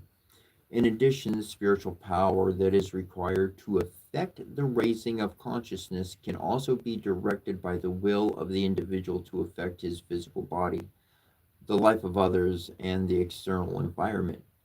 How the ascent of consciousness is achieved can be made by clear by a common analogy. Can be made clear by a common analogy. Imagine a room with a furnace and a thermometer. By increasing the heat output of the furnace, the mercury is made to rise in the thermometer. Let us now equate the mercury with consciousness, the heat with the specific expression of our life force, raw spiritual power, and the measurements on the thermometer with the spheres of the tree of life and divisions of the spirit. Besides affecting the mercury, the heat will affect other things in the room. The kindling of the heat corresponds to the metaphysical effects of sex, and its increase to the effects of the austerities imposed on the initiate from the fourth to the ninth stage of initiation. In the care of the life force, the heart of the work to be done at the tenth sphere concerns itself with the replenishment, conservation, free flow, and equilibrium of the modalities of the life force.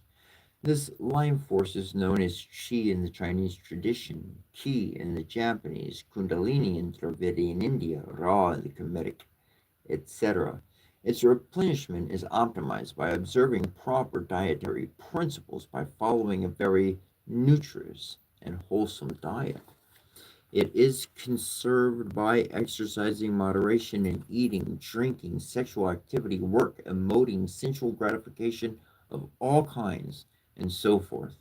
Its free flow throughout the body is secured by judicious and periodic fasting. The practice of cleansing, breathing techniques, nardi, shurdi, pranayama, etc., and a lifestyle that is free of emotional suppression. This life force has four modes of expressions that can be described through the metaphors of the four elements that we discussed in the earlier chapters.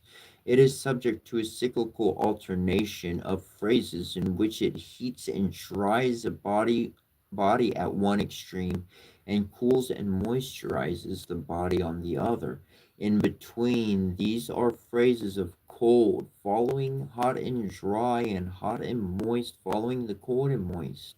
These four phases are metaphorically fire, water, earth, and air, respectively. Over or under generation of any of these modalities result not only in illness, but in problems in the generation of all the special expression of our spiritual power that is needed to raise our consciousness and to manifest our physical powers. The equilibrium of these four modalities of our life force is achieved by a well balanced diet, not according to the Western concept of food components, but according to their effect on and analogy to the four modalities of the life force. An example, foods are also classified as fiery, hot peppers, garlic, etc., watery, watermelons, lettuce, wheat, etc. The Dravidians of India have left extensive treatises on this aspect of food classification and utilization in their work entitled the Ayurvedas, which the Aryan Vedantic Hindus are now claiming to be their work. As everything that we do depends on and affects one of these modalities of the life force, we must also observe moderation in our activities as well as the time for which certain activities are in harmony with the cyclical manifestations of these forces. We will take a look at these later on. There are considered outer teachings, and their imparting are not considered part of the initiation itself. In fact, the teacher takes advantage of the stage to determine the level of receptivity and discipline of the student, for most people, unfortunately, do not make good candidates for initiation. It is here that most, at level 1 of stage 1 of initiation, the Sahu division of the spirit, sphere 9 of all set, it is here that the most important step in our spiritual development is taken. Can you imagine setting out on a journey without a destination in mind? Writing a novel without a theme to give unity to the multiplicity of scenarios and actions? As educational system without a curriculum, yet this is the manner in which all men live without a true system of initiation. It is the effect of taking the person as one's identity. This step is the identification with all Sar, sphere 1, as ourself. We will see how this identification becomes the basis of the work that is to be done with each stage and sphere of initiation. This identification of ourselves with Asar, which has been equated with the projection of the Supreme Being as the core of our being, does not take place as an act of faith. Let's begin with the fact that the immense complexity, yet order and unity of the functions of man's body and spirit can only be attributed to a guiding intelligence. While most Westerners, scientists are mute on the point, others of a more progressive mentality allege that this intelligence is the so-called subconscious mind. A study of the history of psychology will reveal that no one has ever proven the existence of such a mind. It will merely it was merely a concept invented by Western scientists in their ecstatic attempt to speak of spiritual processes without seeming to do so. When the true nature of the spirit is understood from the study of spiritual literature and verifications through rituals and meditation, it will be seen that the spirit is not the integrator or director of its own functions. This is evidenced by the fact that the functions of the spirit, hence the body, can be altered at will through meditation.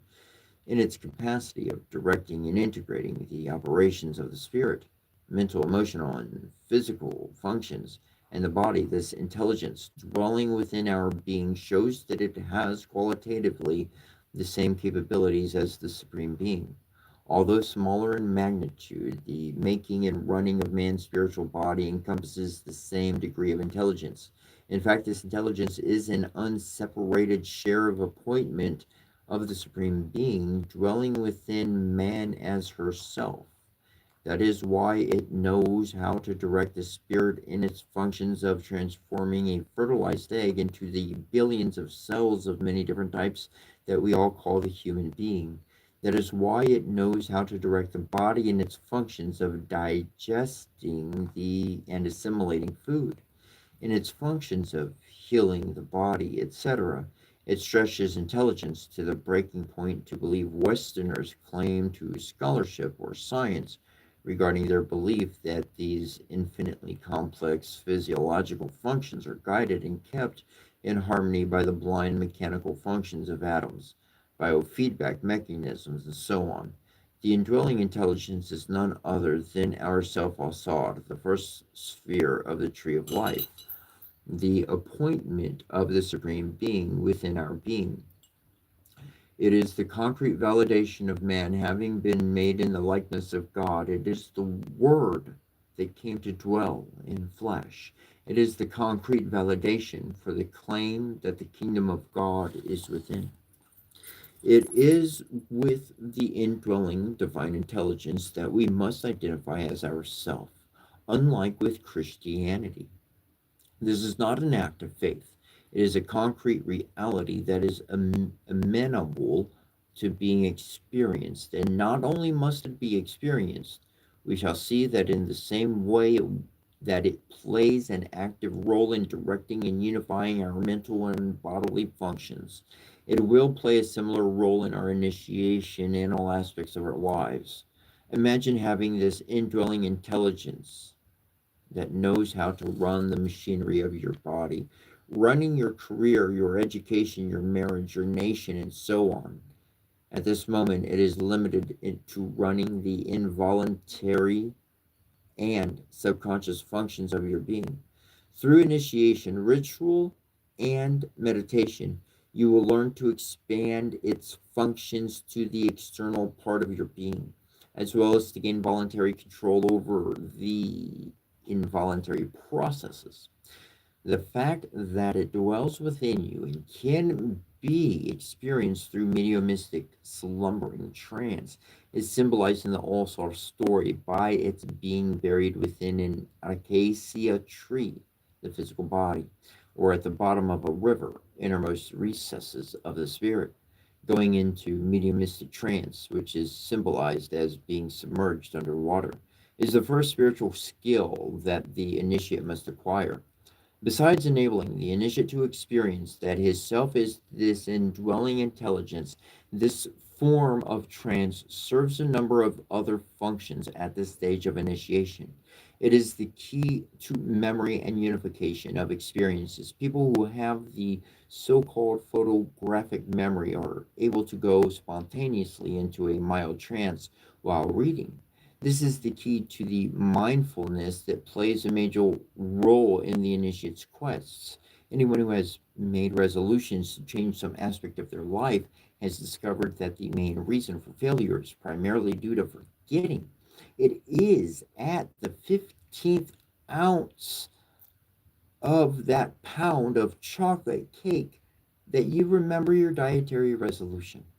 Since the identification with Osor must underlie the initiate's thoughts and actions throughout his life, and examples serve as the theme of the initiation and life, it must firmly be impressed through mediumistic trance upon the spirit. The perseverance in maintaining one's identification with Osar is symbolized in the Osirian story as Osset's devotion to him. Also, learn in the Metaphoricius of Osar that she, along with Nebhet, recollects all the parts of his body which Set had broken into 14 pieces, and reconstructed and remembered it. The breaking up of all Saur's body is symbolical of the segregative nature of the eighth sphere, Sebek, dominated mentally of people before initiation, the Sahu man. This process of remembering symbolizes the dynamizing effect that trance has upon our thinking. It helps to link up and bring to our awareness the host of associated ideas that have stood separated in our memory bank. This process exposes contradictions within our being and creates new revelations. Incidentally, this slumbering, mediumistic, hypnotic trance is a major significance of the lunar correspondence to the sphere and to all set, as it is most pronounced at the full moon and analogous times in winter, midnight, etc. As we saw in earlier chapters, the word of power that corresponds to Al-Sad is Ong, and to Al-Set, Dung, Ong, Vong. It is by working with these mantras that the initiate is able to accelerate and guarantee success in the working of this stage. There is another very important event that is initiated as a result of the work that is undertaken in this stage of initiation, but we will discuss it in stage 4. Level 1, stage 2 of initiation, Sahu division of the spirit, sphere 8, Sabet. At this stage, the teacher provides the initiate with a new set of definitions, descriptions, and explanations for what is life, what are emotions, etc. In short, the teacher redefines the basic ideas operating in the life of the student. Before this, all the individual's beliefs are based on the identification with the person. We have already seen that up to this point, the individual has been victimized by the host of illusions, segregative thinking, and rationalizations of emotions due to the operation of the lower faculties making up the person. Now his beliefs must be redefined using the Alcerian self identity as their basis. The reshaping of one's belief system in light of the identification with the indwelling intelligence that is at the center of all our mental and bodily processes is called opening of the way. It is important to understand that in reality, we don't learn how to grow spiritually. We learn how to remove the impediments of coming to the foreground of our submerged divine self. An example, wrong ideas close the door to the full operation of the self in the life of the individual. One cannot overstate the fact that the indwelling intelligence was not intended to be limited to operating your background mental process and involuntary bodily functions, and as it is omniscient, it cannot be taught.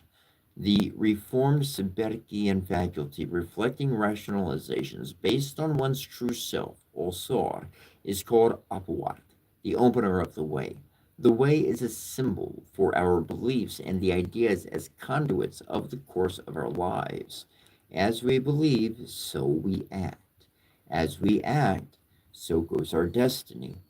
According to our unreformed Sabbatean faculty, set, we are in the habit of rationalizing our actions according to our identification with our person. We would, for example, firmly believe that we could not help doing so, and so because of the way we felt, emotional influence, or didn't feel, and so forth. Can you imagine the indwelling self running the body according to whims and feelings? Surely its functions must be based on divine law and order, Mahat, the fourth sphere. This progress of redefining the belief system of the student is made very difficult by the use of our everyday language. Most African societies of initiates possesses secret languages for such purposes. One of the reasons for this is that such languages create order in the thinking of the person through their semantical structures. We get glimpses of this in some of the southern African languages in which the categorical word for God, Muntu, is the same for man. As a result, of using such languages for our thinking, we're able, without conscious effort, a very important principle, to keep in our awareness the facts of our true nature. If your language constantly reminds you that yourself shares the same qualities as God by using the same term for both, if it reminds you of the difference between being informed and knowing by using clearly distinct terms for each, it facilitates a process of spiritual development. If we use our everyday language, we have to rely on personal definitions of the terms that we use. I have found it necessary in this book to establish such special usages of terms like person for the lower part of beings, spheres 7 to 10, and self for the higher part of being, spheres 0 through 3, and so on. Another benefit such languages is to be found in their close relationship to the language of words of power. These languages use many devices, some of which are known as gematria, notaricor, tumora, etc., in order to hide the words of power in the body of other words and to serve as a mnemonic device to the initiate. Take, for example, the name of the deity of wisdom, Durti. It conceals the mantra Hu. The Kemetic cosmology states that the god of the senses is Hu. Now it is well known that the highest goals of meditation cannot be achieved unless thinking is stilled. So this Hegel, this word of power, is used to quiet the senses as their operation stimulates thought, activity. This fact will constantly remind the initiate that wisdom is achieved by stilling the thinking process to enable our omniscience to come to the foreground. Similarly, the Kemetic phrase for I am is on, orun, arun, which is a transposition of the Herkul, onk, or ong. Each and every time that the Kemetic initiate says I am, he is reminded that this I am is the same qualitatively as the Supreme Being. Although the classical Latin and Greek that are used for saying Mass lack the same degree of cogency, and have no relation to words of power, it is on the basis of these principles that the Catholic Church has reserved them for their masses and litanies. In the same manner that mediumistic or hypnotic trance was used in the preceding stage to reestablish the proper self identity, so must it be used to establish these new definitions as operatives in the spirit and mind of the individual. Comprehending them is not enough. This is why people find themselves doing things that are convinced they should not do. It is why the mere reading of scriptures and hearing of sermons is not enough to do much to alter people's behavior. The inculcation of this new set of values into the spirit serves additional functions. Ideas and beliefs only have power to influence our lives when they have been charged with emotional force. Expertise in meditation will reveal that emotions are primary states of mediumistic trance. In this state, independent thinking and the will are to a large degree paralyzed, and consciousness is withdrawn from the external plane. The idea or image in this sphere of awareness becomes the reality of the moment. That is why people who in reality know better cannot at the moment of a powerful emotion rescue themselves. Why do some people lose control at the sight of a picture of a serpent and spider, etc.? Why do most people lose their common sense during emotional moments? How about the profusion of wise thoughts that visit only when you are dealing with other people's problems? The mediumistic trance of which emotions represent a variety is akin to the state of dreaming and death. And the guide of our behavior at such times is the idea or belief associated with the emotional complex. For example, what we call anger is a negative mediumistic trance in which the guiding factor is the image of our person carrying out some antisocial act. Perhaps the idea that we are angry, etc. These negative thoughts of energy complexes are symbolized as such. The opet in the Comedian tradition. The positive thoughts, rationalizations of our actions based on our identity with Osar are symbolized by the deity Anpu, or Nubis, the guide of the dead. An example, it corresponds to the positive thoughts that must guide us when we are in the grips of an emotion. Since the will and independence thinking will be by degrees paralyzed according to the strength of the emotion. Our only guide at such moments are the thoughts reprogrammed into our behavioral patterns. Once the work of the stage of initiation is completed, which takes at the age 8 stage in sphere 2 duity, the initiate will be impervious to the visitation of any emotion, craving, or temptation. This is why it is said that Anpur, Nurvis, is the embalmer of Alsar.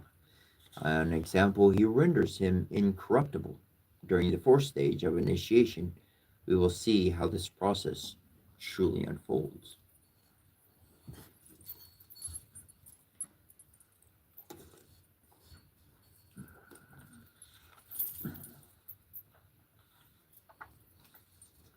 Level 1, Stage 3 of initiation.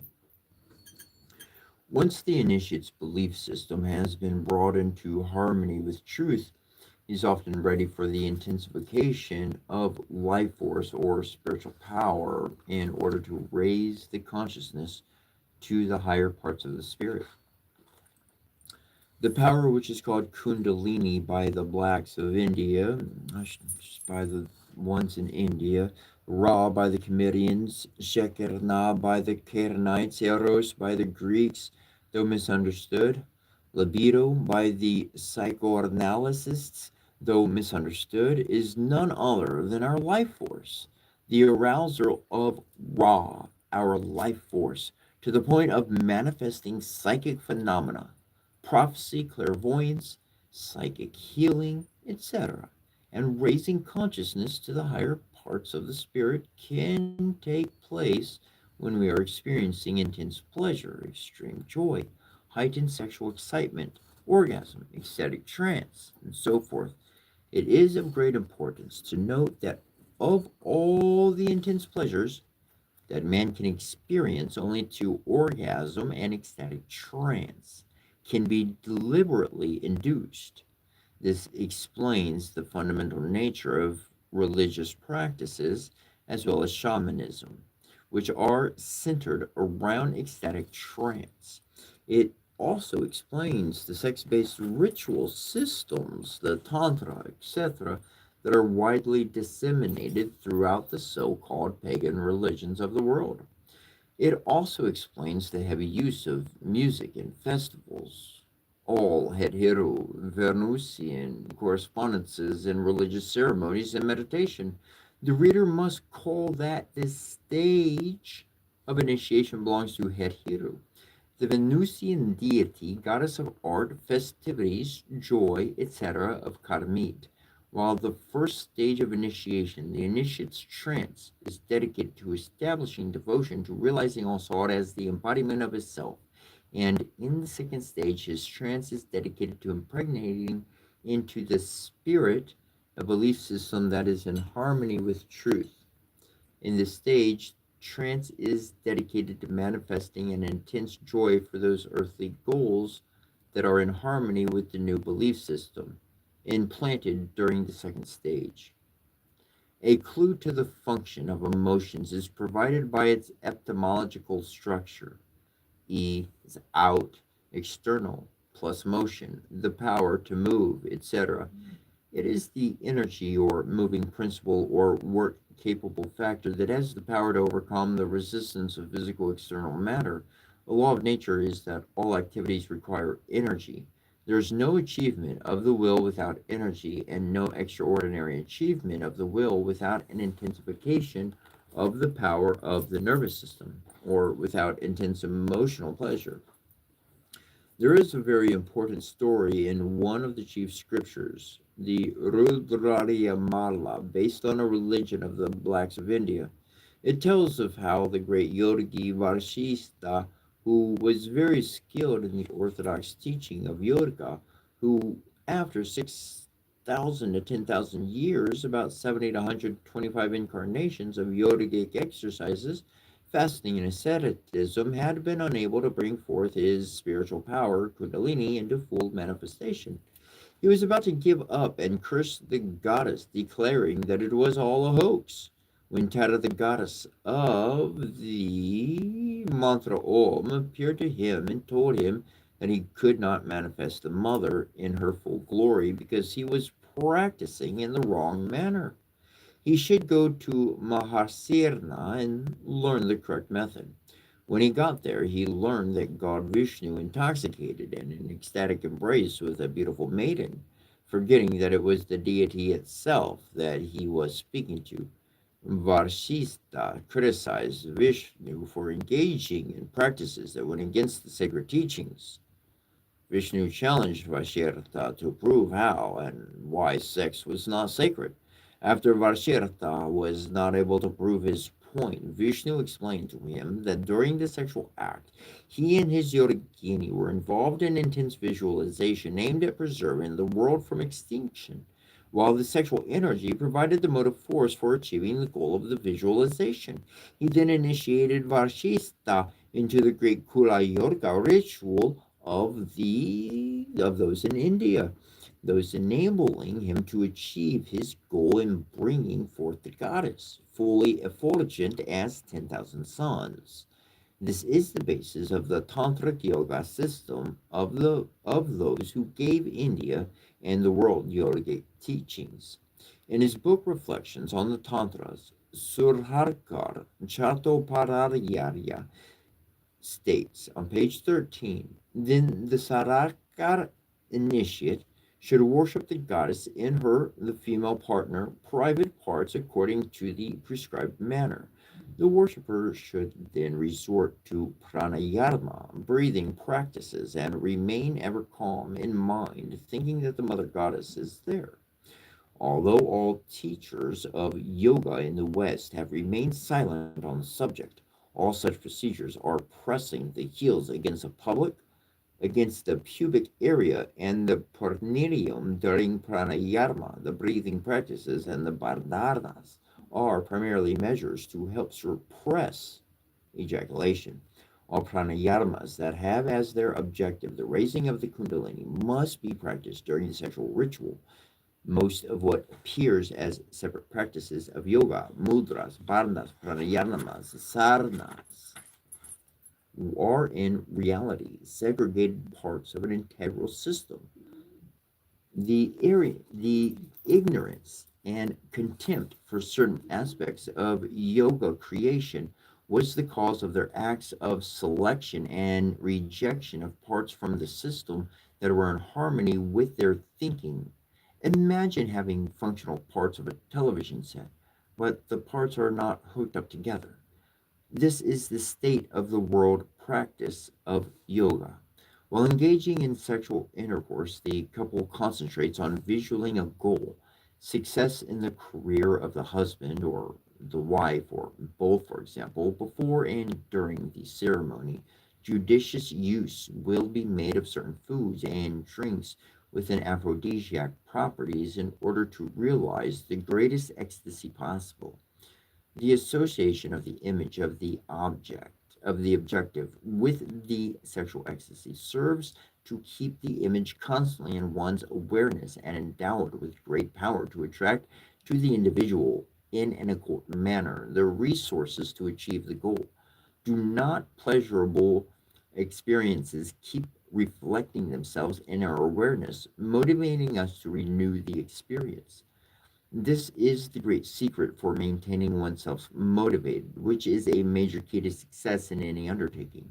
It is this principle that advertising experts are using when they advertise a car with a beautiful half clad woman or pictures of political candidates with the word sex embedded in such a manner that it is not visible to normal vision, sublimated seduction, etc. We pagans would rather meditate on transcending our lower nature and manifest our divinity during sex than dwell on the physical sensation of the act, let alone use it to sell candidates, crackers, and cars.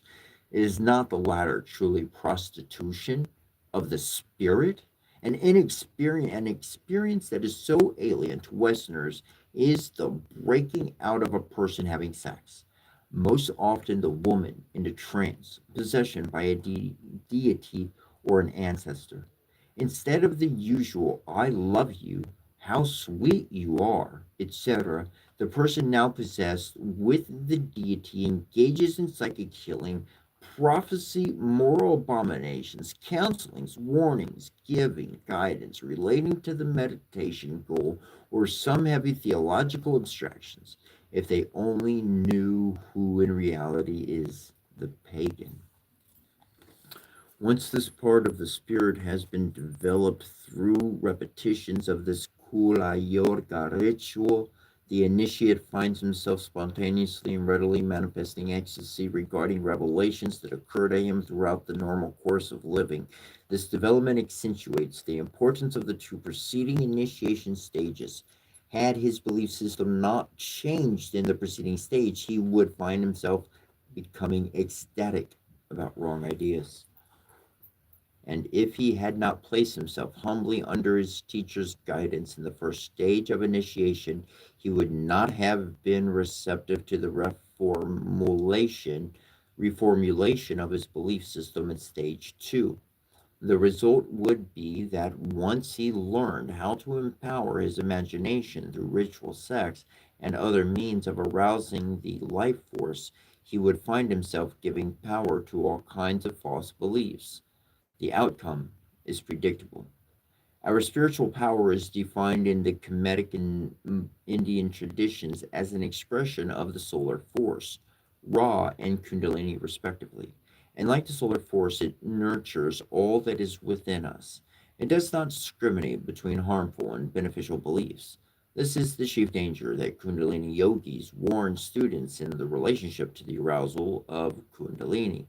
One is going nowhere spiritually without arousing Ra, and one is courting all kinds of problems, persistent obsession with false ideas, insanity if one attempts to arouse it without a teacher. We must take note of the fact that the ritualistic use of sex is not only the means of arousing one's spiritual power, manifesting ecstatic trance. It can be done with the mere repetition of words of power through the use of different substances, anamita, peyote, marijuana, and other things, and through the employment of hatha yogic sexual self-stimulation. This is asvini mudra, in which the perineum is contracted and relaxed through the visualization, coordinated with breathing. This is the muscle that we contract when we want to stop our urine in midstream. It also undergoes automatic contradictions during sexual excitement and orgasm. Achievement of the goal by meditating with words of power by themselves requires so much time and so much meditations that it is not practical for the majority of people. Yet, when such methods are combined with Kula Yoga, success is attained in a short time. As for the use of drugs to aid in the achievement of ecstatic trance, the price of damage to one's health and social status makes this a poor option. Not only does the sexual ritual approach leads to a specific speedier success, it also helps to emancipate the practitioners from the physical side of sex, as their attention never dwells on the sexual act itself. For example, the Kamakya Tantra instructs that the practitioner must not allow himself to lose his semen throughout the ritual, which usually lasts for 72 hours, in which the participants must remain in sexual embrace. They must concentrate on chanting the words of power and perform the dhyana, the visualization of the meditation objective. Furthermore, the woman must be seen as the embodiment of the female aspect of God, and the man as the masculine. Students of Hinduism, the Aryan biased mixture of Indo-European religion with that of the blacks of India, might protest, claiming that the extinction of desires and emotions, the asceticism, is the true means of achieving spiritual liberation. But this is pure spiritual, philosophical, and scientific ignorance. Our emotions are none other than the expression of the activity of our spiritual energy. Not only is it impossible to extinguish it, but its suppression results in a diminution of our libido and overall ability to meet the demands of the world. Physicians are very well aware of the detrimental effects that suppression of pleasure has upon the endocrine organs, especially the gonads. In fact, the gonads are the organs represented by Het Hiru. Her name literally means house, het, of Hiru, the libido, erotic force, sexual vitality that supports the will. The proper care of the gonads, the prostate in the man, the ovaries in the woman, and the judicious cultivation of pleasure builds up our libido, the power behind our will, the ambition, the psychic power, and so forth. Unlike the Aryan religions, which in typical Sabekian fashion segregate pleasure from the divine, religions have always understood that spiritual liberation depends on assigning the proper place to each thing in the world. The quest for pleasure must not lead us. Pleasurable acts are to be allowed only after they have been investigated and found to be in conformity with truth, and always in due measure. Can you imagine the effect on a people's consciousness and spirituality if every time they engaged in sex, their attention was directed to the achievement of a spiritual goal? What if they thought of themselves as engaging not in a mere carnal act, but as divine beings using the energies of the lower part of their spirit to bring forth the higher? Do you know why there are so many neuroses and sexual perversions in Western societies? We are not dealing here with schools of thought. Our sexual energy, which is the driving force for all of our accomplishments, spiritual and mundane, is an expression of the universal creative power of nature and God. Misunderstand it, misuse it, suppress it if you want, but you will have no say when it avenges itself on you. Now, I'd like to throw in right here on this little portion that I have paid attention to this, and I've given the advice before, and I've applied it to myself in my own solo life because I didn't find no partner out there. And so I applied this very information to my own working by myself, no one involved, all by myself. Got masculine and feminine all right here within me, and we all do. In any regard, I've mentioned to people, now here's just an idea. The next time you and your partner copulate together, why don't you both get the same idea in mind? Think about, ooh, I want a happy life. We're happy. There's no problems. We got all the food we need. We got the roof over our house, and that's it. And pick a word. Pick one word to resonate. And you both resonate that image in your mind, and now you got a meditation going. Now you're locked in copulation, and you're literally making magic. But this time, you're cognitively aware that you're making magic, and you can choose what your direction is. I want to explain it real quick. Doesn't take a lot of understanding.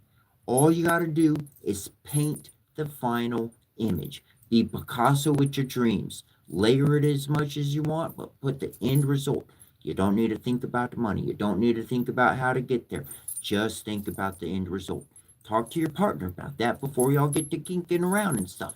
Then, when y'all get to doing it, you both concentrated on the same thing, the same goal. Could you imagine how bright you can make the world? Man, now imagine if I. Anyways, I'm gonna keep moving on.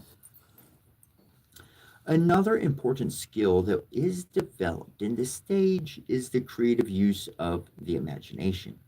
We have already described its function as the coordinator of the shaping forces of the events in our lives. When we take a belief into a state of trance and elaborate upon it in our imagination, unknown to us, we are manipulating and coordinating the forces that are responsible for shaping the event. This takes place regardless of whether the goal is harmful, undesirable, or beneficial to us. The imagination will organize the powers of the spirit to make the goal a reality. This is one of the reasons for the work during the preceding stage. If the initiate increases the creative power of their imaginative faculty without first realigning their belief system with truth based on the self as all saw, his wayward beliefs will direct his imagination to all sorts of harmful ends. Take, for instance, the persons who believe that the falling in love process is beyond their control. This is one of those myths created by Set. These people who are the ones who are vulnerable to infidelity while married are not aware that it is their self image identified with the person that is the cause of their falling in love. If a thing like this, and there are so many other manifestations that can happen with the normal amount of spiritual power, imagine what could happen to individuals with a great deal of spiritual power but wrong beliefs. Success in this initiation stage gives the initiate the ability to achieve all minor undertakings, many of which are not so minor, primarily through the use of his ecstatic trance empowered imagination. This is why Venus, the planetary correspondence to Hedhiru, is called the Fortuna Minore. The worst thing that the initiate can do is stop at this point in his work. He will eventually discover that as he arouses his raw force to greater activity, that it will begin to reawaken the erroneous beliefs and harmful desires that were set aside in the Sebek initiation.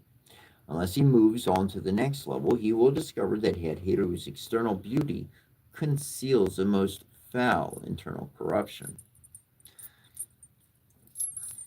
Truly, this is a spot in my own life in the very early, many years ago, and it happened to me before I even read this book, and I saw how I'm just going to personalize. I saw how I was lusting. I was I was looking at women, and then something clicked inside my head out of the experiences. Just lost my family and religion and everything, and that's I something clicked and I said, hold on a second, I'm sending my energy to them. When I lock in and I'm focused, I'm sending my energy. Hold on a second, I'm gonna I'm gonna receive. I'm gonna keep my energy. I'm not just gonna send it out. I'm not painting no image for with nobody else. I know exactly what I want. I know exactly where I'm going, and I've been searching after divinity my whole life, and thus my life. In any regard, truly, truly looking beyond the flesh. The third stage of initiation marks the completion of the preparation of the initiate for higher initiation. We must note that thus far the initiate is not directed to confront his lower nature. In fact, the method around it was one of persuasion. The initiate entered into mediumistic trance, which was the significant property of silencing thoughts and energies of resistance to change, and was then presented with a new belief system, calculated to replace the false dichotomies and wayward beliefs in his spirit. But this replacement is only temporary, for no spiritual growth has yet taken place. The key to understanding why the lower nature has not been challenged resides in the fact that the three faculties involved, spheres 9, 8, and 7, are feminine, i.e., receptive to the animal spirit. Their planetary symbols are the moon, the cold moist, Mercury, the cold and dry, and Venus, the cold and moist. The cold yin quality that they share symbolizes that the heat, the sexual passion of the life force, is not yet strong enough. The next triad of planets that correspond to the spheres wherein the next set of initiations will take place are all hot. Hiru, sixth sphere, the Sun, hot dry. Herukuti, fifth sphere, Mars, hot dry.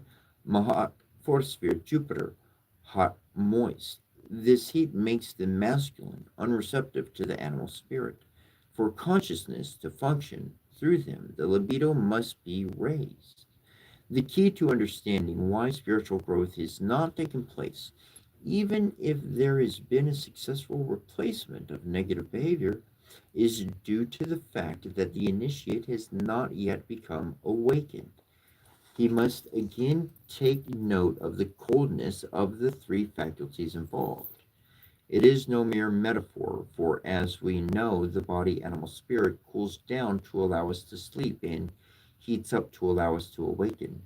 Changes in our behavior can only be credited towards spiritual growth if we do the work ourselves. So far, it was done for us by the initiator while we were in a state of mediumistic and respective hypnotic trance. Level 2, Stage 4 of initiation, Obdivision of the Spirit, Sphere 6, Hiru. The initiation at this stage aims at teaching the initiate to establish his will as the master of his behavior.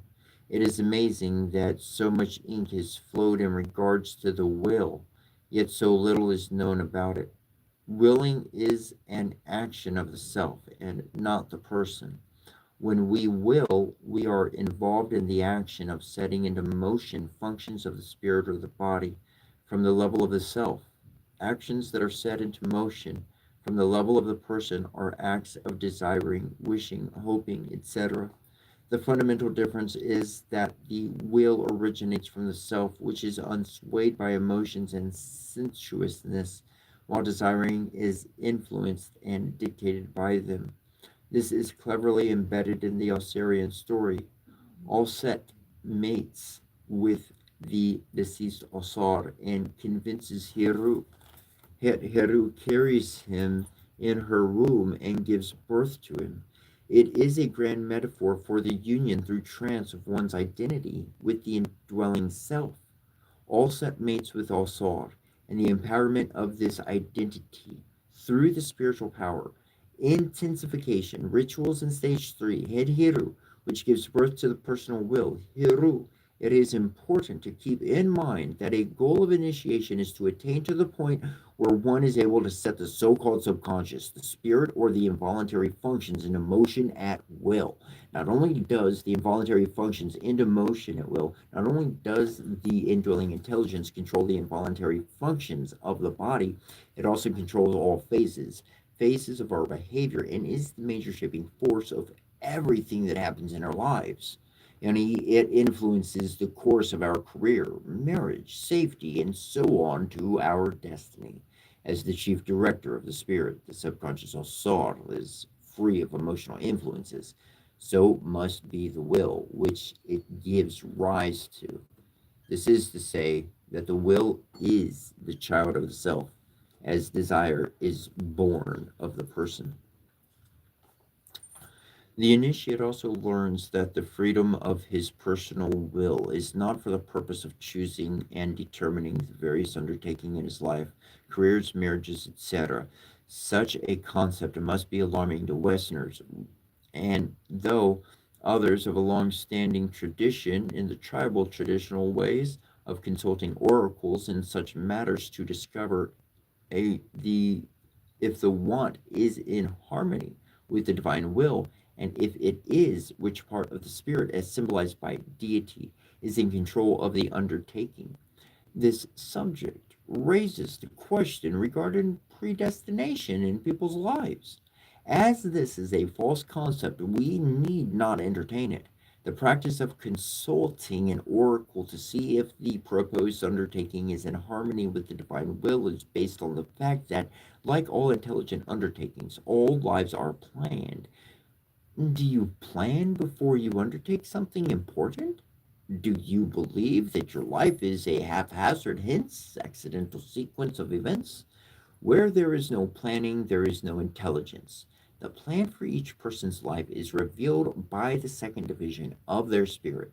This plan and parts of it can be made known through such oracles as Ifa, Arfa, Dialogur, I Ching, and the Metu Netar, other oracles mentioned by initiates who have awakened in their second sphere or Tahuti faculty, and in some cases by mediums.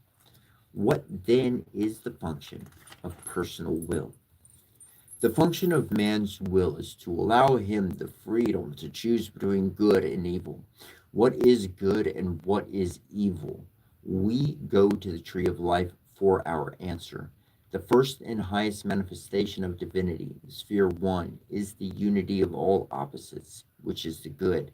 The lowest manifestation, the 10th sphere, is the source of our emotional behavior, which makes our life irrational if we allowed it to control our lives.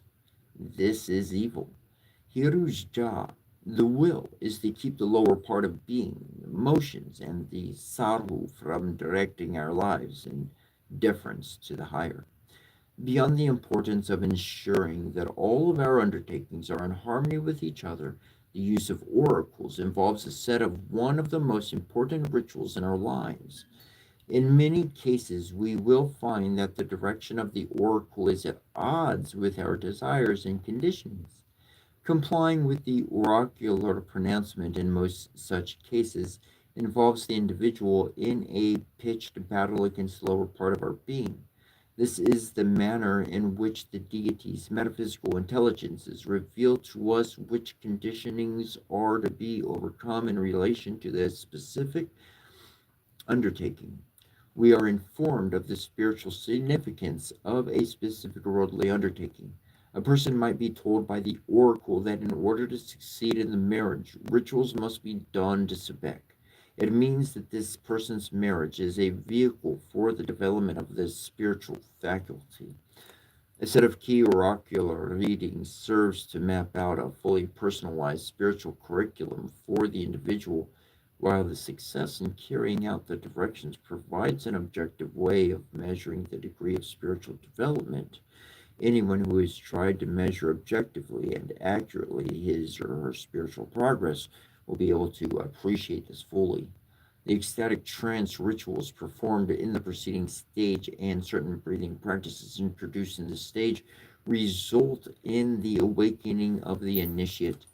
A chief distinction between the states of sleep and wakefulness is that in sleep our will does not function, while it does when we are awake. And since most people are, for the most part, unable to successfully use their will, we are justified in concluding that they are not fully awake during their waking state. A waking trance induction method is therefore introduced at this stage. It is based on a special way of breathing that is characterized by the decrease of the rate of breathing and the increase of the volume of air breathed in.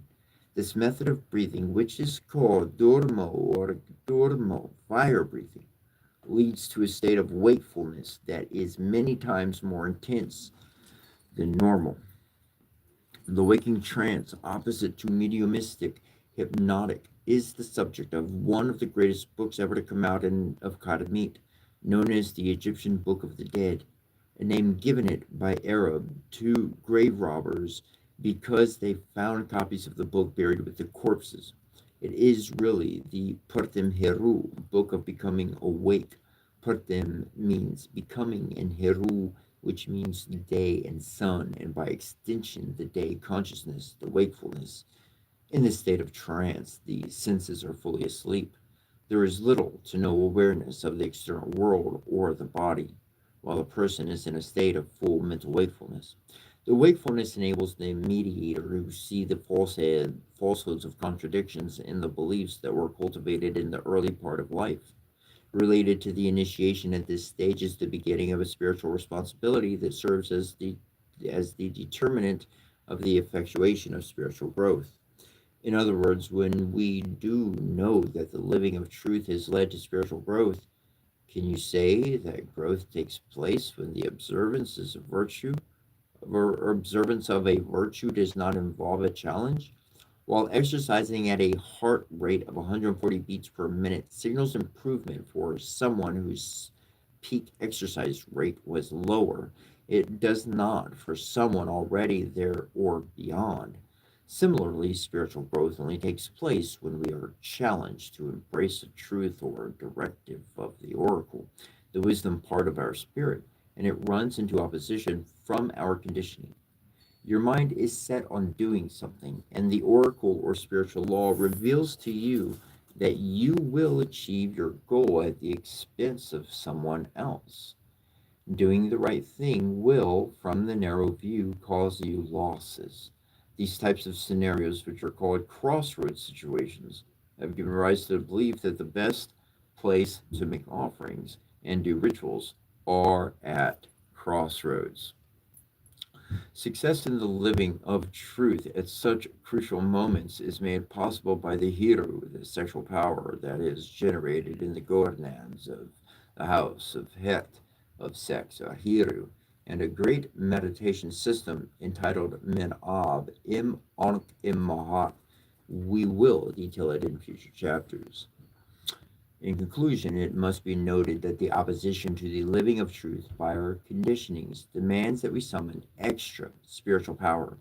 Spiritual power, Kundalini, raw, can only be aroused to its greatest heights by genuine challenges in life. Thus, it takes power to get power. It is hoped that the reader will begin to understand, the listener will begin to understand that discipline cannot be achieved by meditating on abstraction discipline.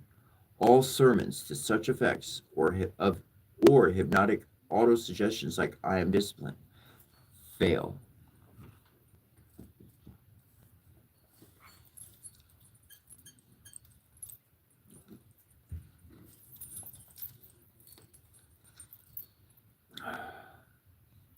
Level 2, stage 5 of initiation, the obdivision of the spirit. The fifth spirit, Hirukuti.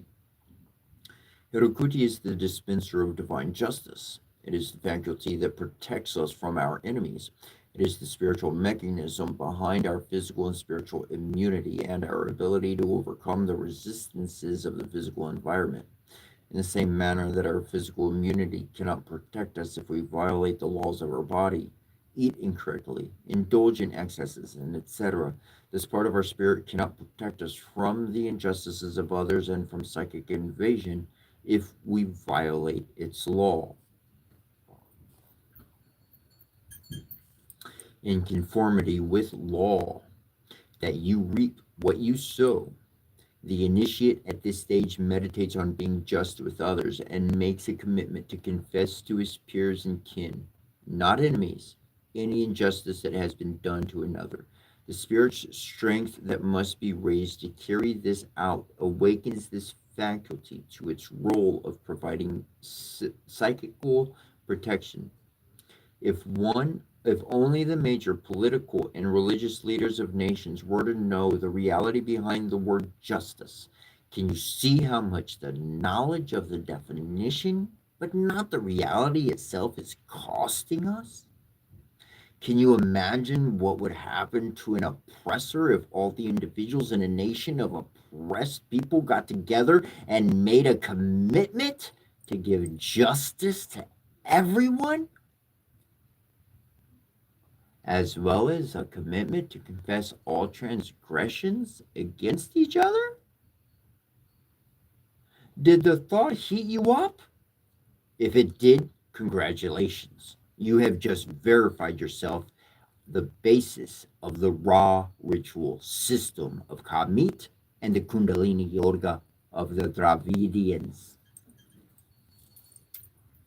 But where would one find the strength to live up to the demands of this sphere? We must once more draw upon the fact that our self, the indwelling intelligence at the center of our being, is not swayed by emotions. The ability to carry out the demands of this sphere is merely a natural outgrowth of identifying with Asar. What about the fear, the parshar that Jewish Kabbalism attaches to the sphere, that one must surely suffer in this situation? Once more, again, we must realize the identification with Asar together involved the realization that the spirit is essentially unconditioned. That is to say, that we are free to revert to the original state of our spirit in which there are no predetermined inclinations or response patterns. Level 2, Stage 6 of initiation, the Ob division of the spirit. Sphere 4, Mahat. In an earlier chapter, we saw that as the functional needs of the world are varied, hence the cycles of food, water, oxygen, and so forth, the existence of different types of beings is required. If any one of them were to evolve from their station and function, the world would cease to function. What would make food if plants were to evolve into animals? How would plants make protein if the nitrogen fixing bacteria were to evolve into some higher form of life? It is time to rid the world of the interspecies evolutionary theory, whose main function is to serve racist policies. In the same manner that the various cells in our body have been made with different degrees of structural and functional complexity in order to carry out the functions specific to them, so are the various creatures in the world. As much as some people may want to trace their ancestry to cockroaches or apes, the fact is that creatures do not evolve. They progress above their appointed function in the cycles that sustain earthly life. Unlike obscure civil servants to become other types of creatures. When we speak of spiritual evolution, we are referring to the graduated coming into being of the hierarchy of faculties of the individual or the species. Similarly, the human kingdom is made up of different racial temperaments. Each one is to make its contribution to the unfoldment of the divine drama. The lesson that the initiate has to learn here is that while his personality or that of his group might be watery, he must share with and let the fiery type live. This is not to say that one must acquiesce in evil or sleep in bed with the enemy. Fire cannot mix with water, but they must both recognize that the whole, and therefore themselves, cannot exist without each other. For many people, the oppressed especially, this is more difficult to carry out than the initiation demands of the preceding stage. Some people would sooner kill themselves than recognize a place in the scheme of things for their enemies and oppressors. Once more, again, we see how the genuine living situation demands that the initiate summon a great deal of power in order to carry out the laws of initiation. In each of the three last initiations, we can see that there is a progressive moving away from the identification with our natal personality and earlier conditioned behavioral pattern. We must also appreciate the fact that, unlike all other spiritual traditions and scriptures, this tree of life based initiation system lays down a careful, graduated set of challenges. It is at the fourth sphere, stage 6 of initiation, that the initiate is asked to turn the other cheek. Christianity and many spiritual traditions do violence to people by making spiritual demands that have not been properly prepared for. Once you analyze the matter, you will see that the various types require different levels of intellectual abilities and spiritual power. The planetary correspondences of the fourth sphere, Mahat, is Jupiter, with which astrologers tell us is the major fortune, major success. It comes not only from the act of sharing or giving, therefore receiving, but from the spiritual power generated by the ability to forgive and to work with one's enemies.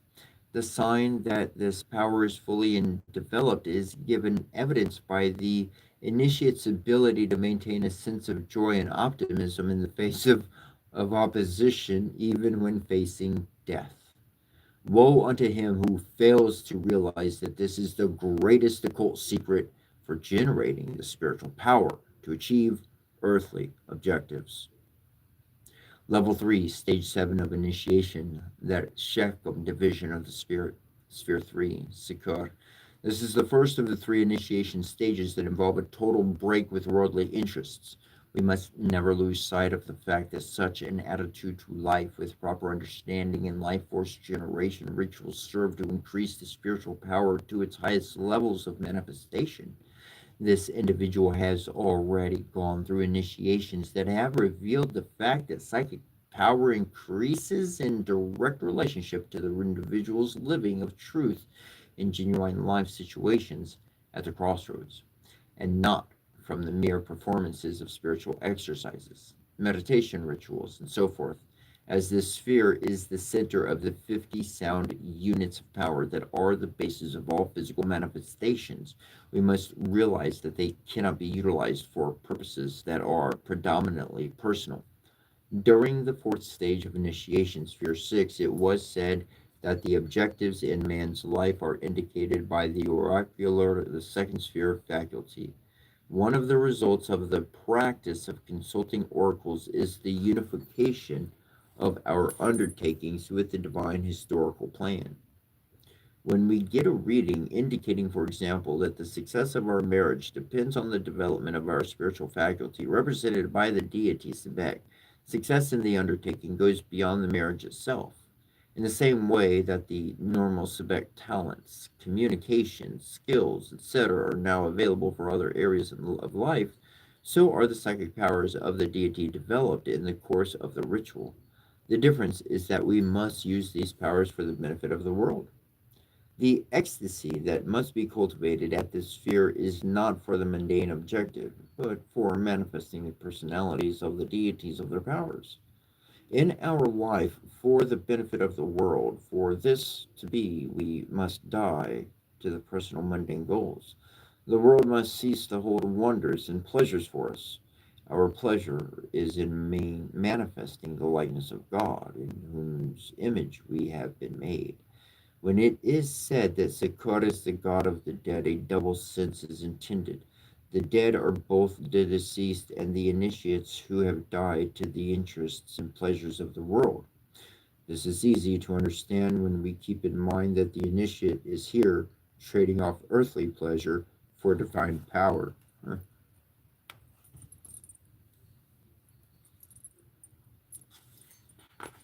Level 3, Stage 8 of Initiation, the Ku division of the Spirit Sphere 2 into Hudi. I just ever wanted peace. Trade all that earthly pleasure for peace. Earlier, it was said that man's will must be directed by God. Up to this point, this was achieved through the use of oracles, which are means of communicating with the spiritual faculty of the second sphere, Tahuti. In this stage of the initiation, the person learns how to still the thinking mechanism in order to allow this faculty to manifest its omniscience. One of the most important accomplishments resulting from this initiation is the ability to intuit what divine intelligences and deities are responsible for the various events in the world. This is the kernel of the true meaning of wisdom. In other words, the initiate becomes a sage, a living oracle. There are individuals that authored the great oracles that are now in the world. Level 3, Stage 9 of Initiation, the Ba division of the spirit, the sphere, Alsar. Here, the initiate experiences that herself is the one and only self dwelling in all things in and as the world. Thus, all oppositions are transcended and unity with all creatures is achieved. The initiate becomes an Asar. The greatest challenge for the initiate here is to refrain from taking sides in the seeming conflicts of life. All adversities exist for the sake of making demands upon the individual to reach into the depths of his spirit to awaken the spiritual power to overcome them. One cannot push, exert, or force if there is no opposition. There can be no manifestation of spiritual power without adversity. All is peace. Atet. Level 4, Stage 10 of Initiation. body and spirit transcendence. Zero. Amen. No. Here it is finally realized that all that has been transcended was made possible by the fact that the energy and matter that make up our spirit is essentially unconditioned and unformed. Otherwise, the transcendence could not have taken place. This is the realization of the Suryata, the void, of Buddhism. It is Atman, the immanent aspect of God in the Kemetic tradition. Ritualistically, the initiate becomes established in the ability to still all thought activity and raise consciousness beyond the spirit, even remembering that the Ba, the spiritual vehicle of the first sphere, is the highest manifestation of man's spirit. Now that man's consciousness is in the subjective realm and there are no things to occupy consciousness, the self can and only be conscious of being conscious. It becomes aware that it is an immaterial reality. In the Kemetic tradition, this is symbolized as the god Amun. The Jewish Kabbalah calls it Ein, the negative existence.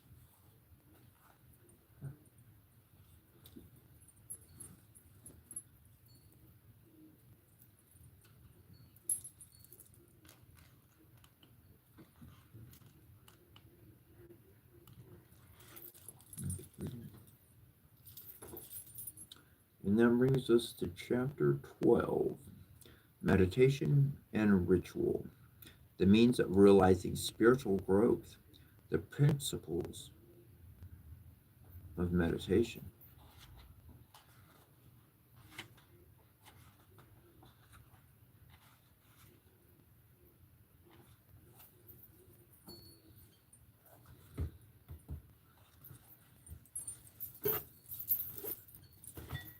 Put some water in my coffee pot right quick.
Meditation and ritual.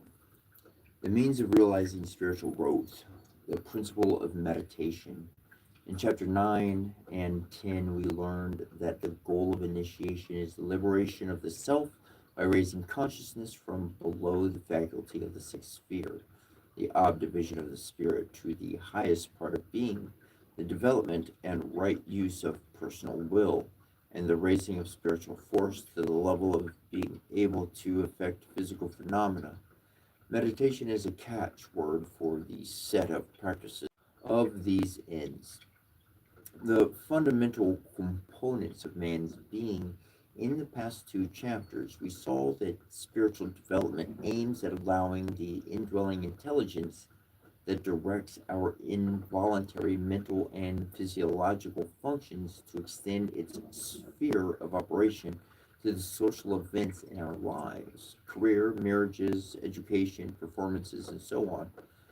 The benefits to our lives can be appreciated when we consider the omniscience that the indwelling intelligence shows that it possesses in its handling of the infinite complexity of our physiological processes. What then can we expect from its handling of the affairs of our lives, which are simple. The comprehension of the processes of meditation and ritual as means of extending the operation of the indwelling intelligence to the external part of our lives depends on a clear understanding of the fundamental component of man's being. We are all aware of the fact that the major part of our physiological and mental processes occur independently of our will. This automaton or spirit or life force, which has been mislabeled the subconscious mind, provides the matrices or molds or programs that guide the physical functions of our bodies and events in the world.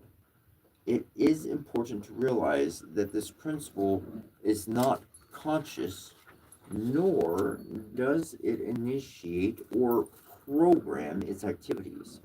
Its direction and programming are the property of the indwelling intelligence. I'm going to let that thing quit real quick.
Health, success, and happiness are the results of the direction of the life force by the true self, which bases its functions on divine cosmological law. Unfortunately, the spirit is also receptive to man's will, which is, as we know, nowhere as wise or capable as the indwelling intelligence. It is also receptive to the ideas we assimilate and to the impressions streaming in front from our bloodstream and the external environment, the colors, the odors, the shapes, the electromagnetic currents, and so forth. As the influences that these agents exert upon the spirit are not ordered by laws, as it is with the indwelling intelligences, their influences, if unchecked, create illness, unhappiness, and failure. The second major component of our being is the inner intelligence and source of consciousness. It is also the first sphere, our self, which from here on will at times be referred to as our true self, although redundant. The third major component of our being is the outer intelligence and focal point of externalized consciousness.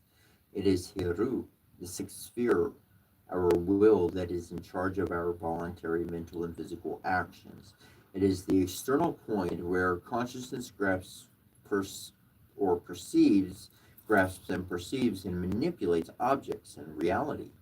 The fourth major component of our being is the faculty that houses the spiritual matrices that govern the conception of the events of the physical body and environment. This is Allset, the ninth sphere. This is one of the reasons why she is called the mother of all living things. The stages in the process of meditation. We have seen that if the self, the indwelling intelligence, is unobstructed, it will maintain the physical organism in good health and extend its function to running the social aspects of our lives as well. The first source of interference to it comes from failure to regulate the emotional and sensual activities of the animal part of the spirit.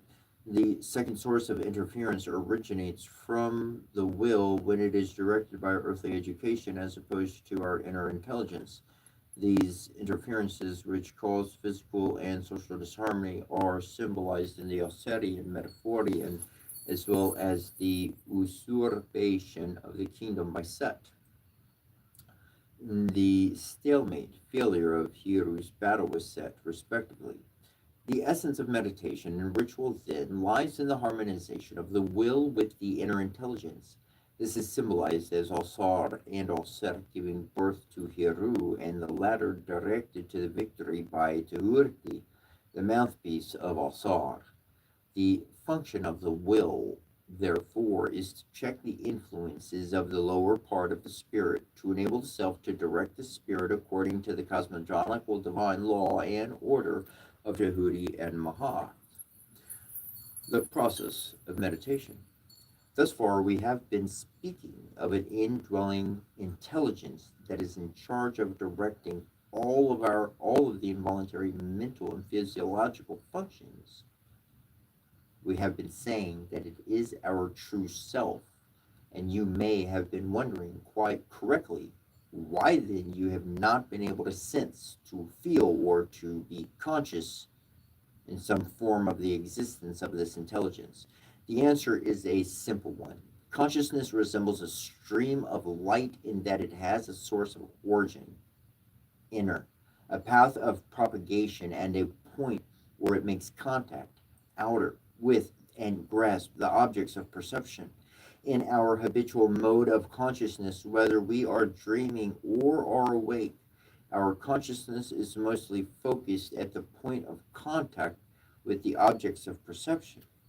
You will recall, however, that there are times when, as a result of being so absorbed in your thoughts, you find that your awareness of yourself, your surroundings, and your thoughts are just returning to you from a moment in which you are at a loss for what you were thinking about. Some people call this being spaced out, absent minded, etc. What has really taken place?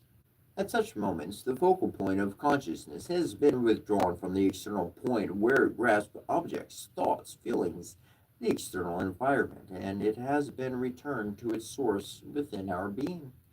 Because of the immateriality of the self and the manner in which the consciousness was withdrawn to it during such spontaneous occurrences, it is not possible to experience the indwelling intelligence. The result is that we are only conscious of forms that consciousness perceives, our thoughts and feelings, which we sum up as our persons, the environment, and so forth, and not of the source of consciousness, that which is consciousness of self. The ultimate and highest aim of meditation is, therefore, the withdrawal of the focus of consciousness from the objects of perception, the goal of consciousness, and its return to its source. When this is realized, we will have no consciousness of objects, our thoughts, feelings, body, and the environment. Freed from objects of consciousness, we are conscious only of being conscious. It is then that we are able to sense, feel, or experience our true self. We will have much to say about this. We must first examine all of the possible manners in which consciousness can be altered.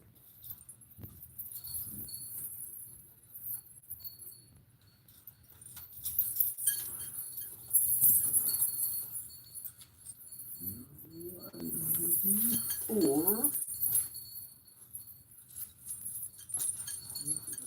ha!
The normal waking state is characterized by the tendency of the will to impose self over the mental functions and its command over the voluntary physical functions.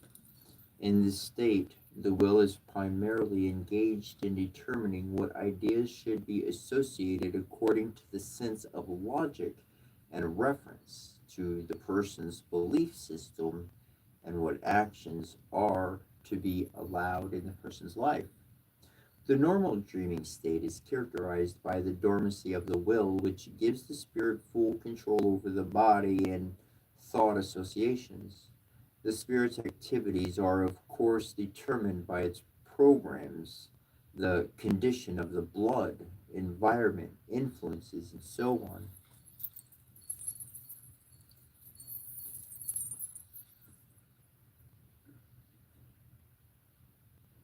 In both states, the normal waking and dreaming, the focus of consciousness is located in the external lower part of being.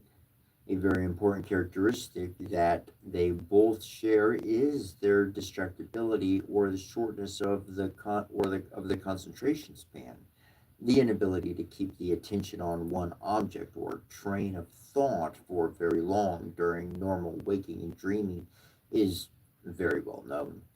Mediumistic or hypnotic dream trance state of meditation is very much like the normal dream state, with the fundamental difference that consciousness is fully undistracted and it becomes totally focused on an object or a stream of thoughts. This hyper connected state of the focus of consciousness is the key to impressing upon the spirit the programs that will determine its activities. For example, a thought to heal ourselves expressed in the normal waking or dream states will fail simply because it was not held long enough in the sphere of awareness. In the mediumistic trance, it can be held long enough to be strongly impressed upon the spirit. There are, of course, other variables to this procedure, which will be considered in the later chapters on meditation. As the will is dormant, the contents of the awareness and the behavior of the person are directed by the spirit's program or by whatever else is influencing its activities, environmental forces, the will of the initiator, the hypnotist, contents of the blood, and so forth.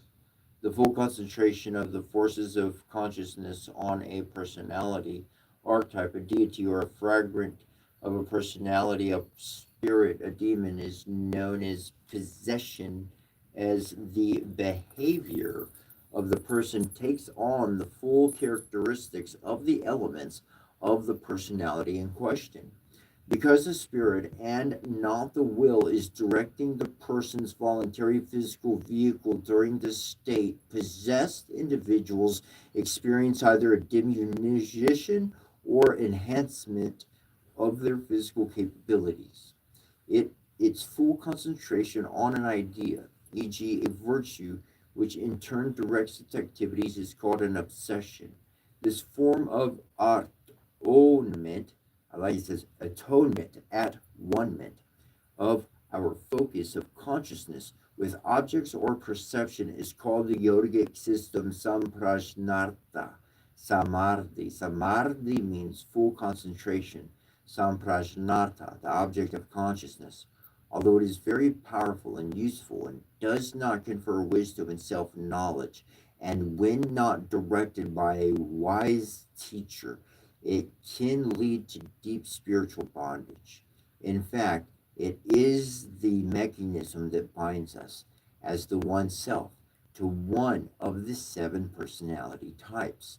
Although we are the same one self, we are each born in samprajnata, samadhi, possessed by one of the seven personality types modified by individuated physical circumstances. The waking trance is a state of inner hyper wakefulness and it exhibits two modalities. The first of these is similar to the normal waking state, with the differences that its degree of wakefulness is greater. It is confined to the mental sphere. The meditators' physical bodies but partially or fully asleep, and the focus of consciousness is fully concentrated on its objective. In the second of these modalities, the focus of consciousness is withdrawn from the objects of consciousness and returned to the source of consciousness, the indwelling intelligence. Here the self is immaterial, beholds itself. Consciousness grasps consciousness. The Yogic tradition calls it asamprajnata, samadhi, atonement of the focus of consciousness without objects in the sphere of awareness. In his Yoga Sutras, Patanjali defines yoga as follows: Yoga, union, is attained from the inhibition of the mental energy, the matter, the sita. Then the seer is clothed in his essential nature. The things that are united or yog. The yoga, a question that has plagued yogis for the longest, are the focus of consciousness and the source of consciousness. The inhibition of the mental energy matter, the sita verti nirota, is attained by the deactivation of the will, ignoring of thoughts, letting them come and go without expressing interest in them or directing them. When this happens during the hyper-wakeful state of waking trance, there comes a point where the sphere of awareness becomes free of thoughts, allowing the consciousness to sense that which is conscious. When this happens during the normal waking or dreaming states, it leads to the non-REM, non-rapid eye movement state. This is why we do not achieve consciousness or self when we space out or enter into non-REM deep sleep. It must be clear to the reader that the dreaming and non-REM experience are not confined to sleeping. In fact, the thought drift activity that we experience during the waking state is in reality a different degree of the dream activity during sleep. The key, therefore, to attaining to the point of experiencing, feeling ourselves as the indwelling intelligence, is that which is conscious depends on the full awakening of ourselves and the inhibition of the will's function of grasping and directing thoughts. This is the theme, incidentally, of the oldest religious text in the world, the Partem Hiru, coming forth by a day awakened, which is known incorrectly as the Egyptian Book of the Dead. This latter name originated from the Arab grave robbers who first discovered copies of it buried with the deceased. The components of a meditation. Since the essential objectives of meditation, the raising of consciousness and the supporting of the will, depend on the raising of spiritual power, there are certain health principles that must be observed before undertaking a course of meditation. These aim at the life force, Ra Kundalini, purifying its channels, equilibrating its modalities, nourishing it, and optimizing the body's ability to relax. Tension impedes meditation by blocking the flow of the Ra, the life force. These involve special dietary observances, yogic exercises, breathing practices, living in harmony with the cycles of the body, and so forth. The principle involved is no different from the preparation for an athletic contest. The first set of meditations, the ninth sphere, involves going into a metaphysical trance with the objective of identifying with Asar, for it is only through this action that we can lay the foundation for transcending our conditioning. We have already seen the importance of this procedure. The second set of meditations in the eighth sphere involves going into mediumistic trance with the beliefs that are to replace those incorrect beliefs that may block the way to achieving our goal. It is here that we open the way to allow the indwelling intelligence to extend its functions beyond the internal mental and physiological functions to the social aspects of our lives. The third set of meditations, seventh sphere, involves going into mediumistic trance with the image of our person as the deity governing the situation, achieving and enjoying the goal that we are seeking. The fourth set of meditations, the sixth sphere, aims at going into waking trance in order to oppose the conditionings that are opposed to the goal that we are seeking to achieve. We may find it necessary to repeat the first set of meditations once more again. The reason for this will be given. The reason for this will be given later. The fifth set of meditations, the fifth sphere, aims at going into the waking trance to protect one's goal from outside obstructions. This is achieved by making a commitment to achieving one's goal without transgressions against others, or by being willing to face the consequences amongst our peers if this has been done. The sixth set of meditations, fourth sphere, aims at going into waking trance with the commitments to share the fruits of our accomplishments with others, regardless of our differences from them, and to maintain optimism in the face of setbacks and difficulties. It is here that the mundane goal is achieved. As it is said, it was done in 6 days, and on the seventh he rested. But in reality, it is not time to rest. During the first set of meditations, we invoked spiritual powers for the sake of our mundane objectives. It is now time to realize that the demands of earthly life exist for the sake of forcing man to develop his spiritual powers. The seventh set of meditations, Sphere 3, aims at developing our spiritual power to the highest level that we are capable. The eighth set of meditations, the second sphere, aims at intuiting the true significance of the mundane objective that we achieve at the sixth stage. The ninth set of meditations is the first sphere and aims at focusing the realizations of the past meditations into realization of ourself as Asar. The 10th set of meditations, zero above the tree, aims at realizing that the success of the meditations, fundamentally involving manipulations of our spirit, is due to the fact that our spirit is essentially unconditioned, no things. These 10 components of a meditation are the substance of the traditional Kabbalistical statement to the effect that all 10 spheres or deities must contribute to all of our undertakings in order for them to be of spiritual significance to us.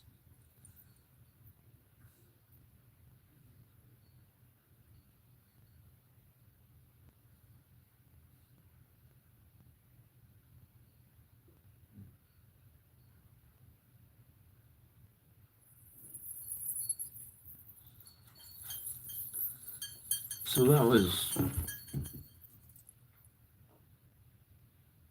pretty interesting. The part that I'm looking back up on.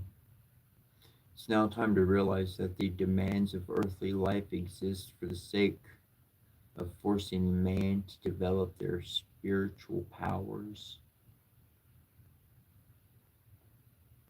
And then I want to go back over the fifth one. It says aims at going into the waking trance to protect one's goal from outside obstructions.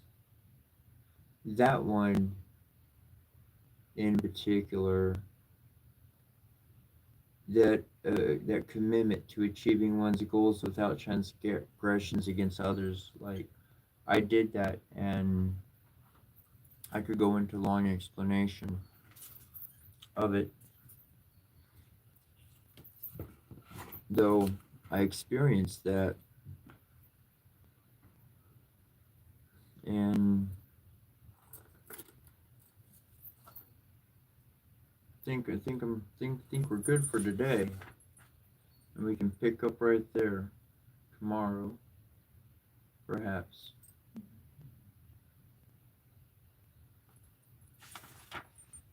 Well, I guess I'll just read the rest of it. It's only a page and a half more, and then we're done with chapter 12. And then tomorrow we'll start off with chapter 13. That sounds good. Scott, We have seen that trance is an essential component of spiritual transcendence. The possession of the ability to go into trance at will and to function in this state is a skill that all people must possess. Many people are now experimenting with so called techniques of accelerated learning, which, when understood, are all based on the induction of a mild state of trance. They have discovered that by studying in a mild state of trance, learning can be sped up 2 to 50 times. The political, economic, and military significance of this has not been lost to many nations that are secretly funding the development of these educational techniques.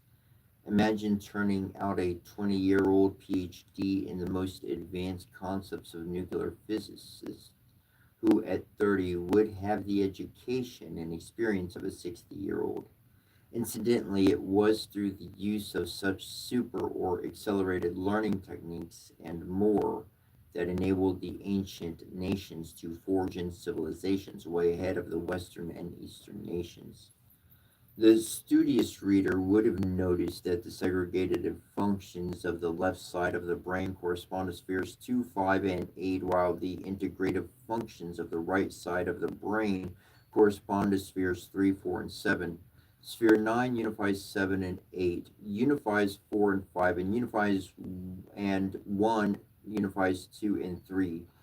And the sixth sphere also unifies all spheres of the tree. Of greatest importance to us at this point is the fact that while the left hemisphere of the brain is more concerned with the extraversion of consciousness, the right hemisphere is the introverter. Meditation, which is the process of introversion, relies heavily when on things that stimulate the right hemisphere to greater activity and deactivate the left hemisphere. This is achieved by concentrating on images and sensations which are possessed by the right side of the brain, while engaging the left side with the chanting of words of power. Since the left side of the brain deals with verbal thinking, it can be deactivated by engaging it with words of power. Because the latter lack meaning, they are power holders and not message holders. Repeating the word prevents the process of verbal thinking, which depends on the stringing together of different words. In addition to this, the word of power contributes to the realization of the meditation objective. The failure to understand this principle has been the cause for one of the greatest stigmas placed upon people for thousands of years who love the ancient ways. The use of images in thinking and meditating in order to exalt the functions of the right side of the brain and thus introvert consciousness to bring about trance is the basis of the religious use of idols, the hieroglyphs, the and hieroglyphs. It is the reason Karmit, ancient Egypt, never abandoned the use of hieroglyphs for its religious and literary writings. While all of its civil records, inventories, bills, contracts, and so forth were written in phonetic script, hieratic and demotic, the well-known concept that a picture is worth 1,000 words is an allusion to the synthetical power of pictorial symbols. It is because of this that the Kemetic initiates called the hieroglyphic script the Shesh Metut Netar, sacred writing. Its sacredness is due to its use in meditation and ritual. If, for example, I want to heal myself through meditation instead of going into trance with a thought such as, I am Asar, the power of to heal myself, I can chant the Hekol of Osor, Om, Om, while visualizing my person holding an Uwa staff, which symbolizes well being and happiness. The string of meaningful words in the first example stimulates the left side of the brain, which by its very nature fights the internalization of consciousness. In the latter example, the right side of the brain is stimulated, therefore taking consciousness into the deeper recesses of consciousness, wherein resides the shaping forces of our behavior and physiological functions. The use this special use of the hieroglyphs has escaped all Egyptologists who have treated hieroglyphs in the only way that their limited understanding has allowed them. Westerners who cannot help interpreting the Kemetic hieroglyphic script on the basis of their use of language can do no better than to make the racist claim that it represents a primitive form of writing.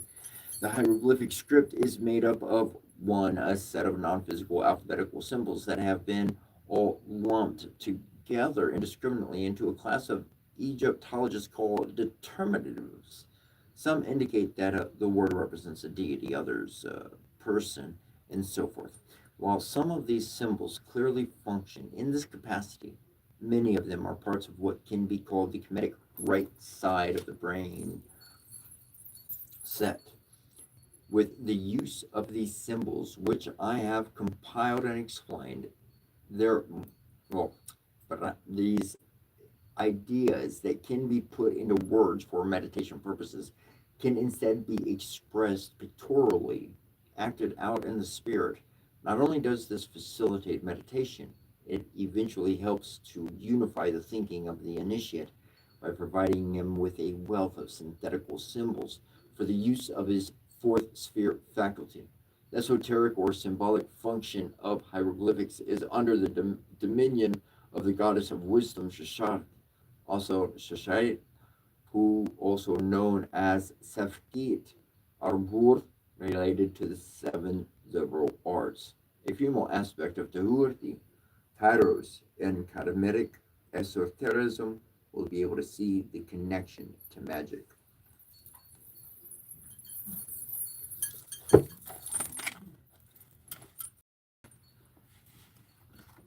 So I'd like to thank you for listening to that, and we will be back.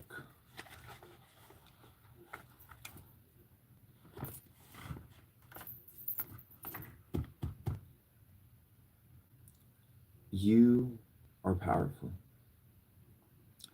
and the symbols, I mean, what we just literally got done reading is literally, it's what I surround myself with. Symbols, you can look at the images. Who was it that said, hey, there's some writing on the wall? Do you see it? Do you understand it?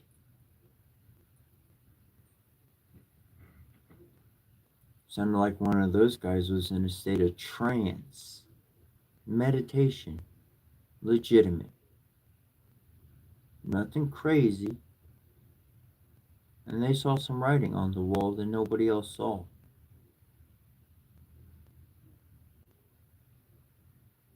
And if we move all the way into today, now they got devices and machines to scientifically register movement in space. It's not there. I see no physical object. And yet there is science classification, there are machines, there's technology.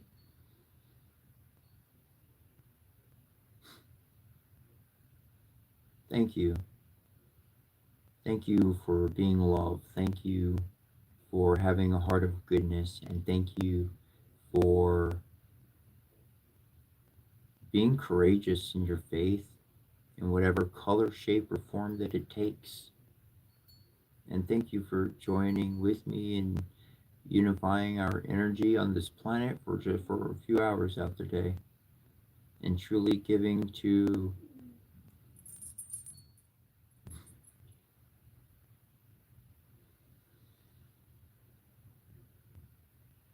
was truly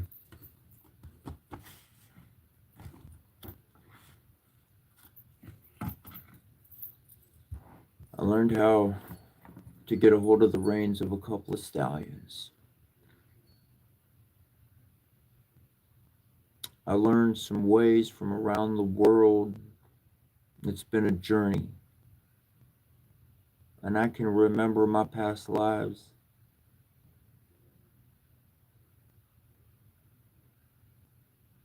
I can remember so much.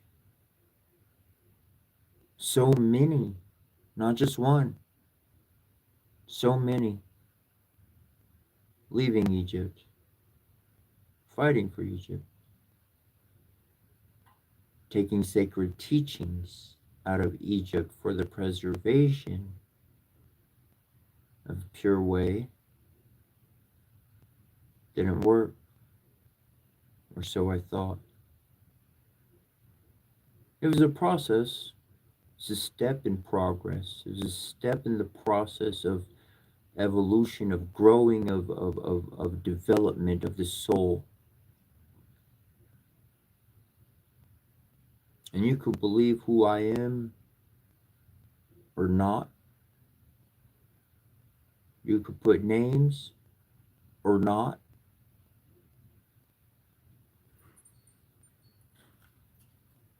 But I put together this formula. I followed the path of my heart. I put together things that no other man has put together. I have done things that no other man has done. I'm in a very unique class all on my own. And I don't just think or talk to myself. I think and I talk to something more. By going inside, I get to explore. There's something gorgeous there. There's something beautiful, something spectacular. And you can find that. You can get there too. You can create. You do create. The world has structure, but heaven is coming upon earth. God sent his son and said, you bring heaven onto earth in whatever form, whatever aspect. I have followed my heart. I have followed Ra, my father. I followed the light, followed the dawn through the night. Yeah, done that too. I've come out with more than myself. People would say, oh, you're all alone. And I would say, I got a bunch of friends I picked up along the way that no one else could see or hear or realize that are there. Because I did something pure. I wasn't seeking what everybody else be seeking. I don't care for all that flashy stuff. I was seeking with my heart of love and peace and goodness. And I walked away from the strife. But like in that one portion that mentioned, sometimes you got to do some transcendental kind of work to be able to protect yourself from incoming problems. Some pretty interesting stuff through and through to actually devote oneself to something. Stick with it. And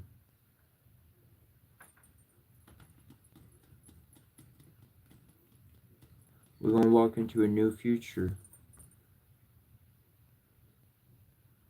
And I don't know how it's going to get there. But I know I keep opening doors through my heart and things keep moving forward. So let's keep flowing and let's keep moving forward. I love you and Donna de Kauai till we catch you next time.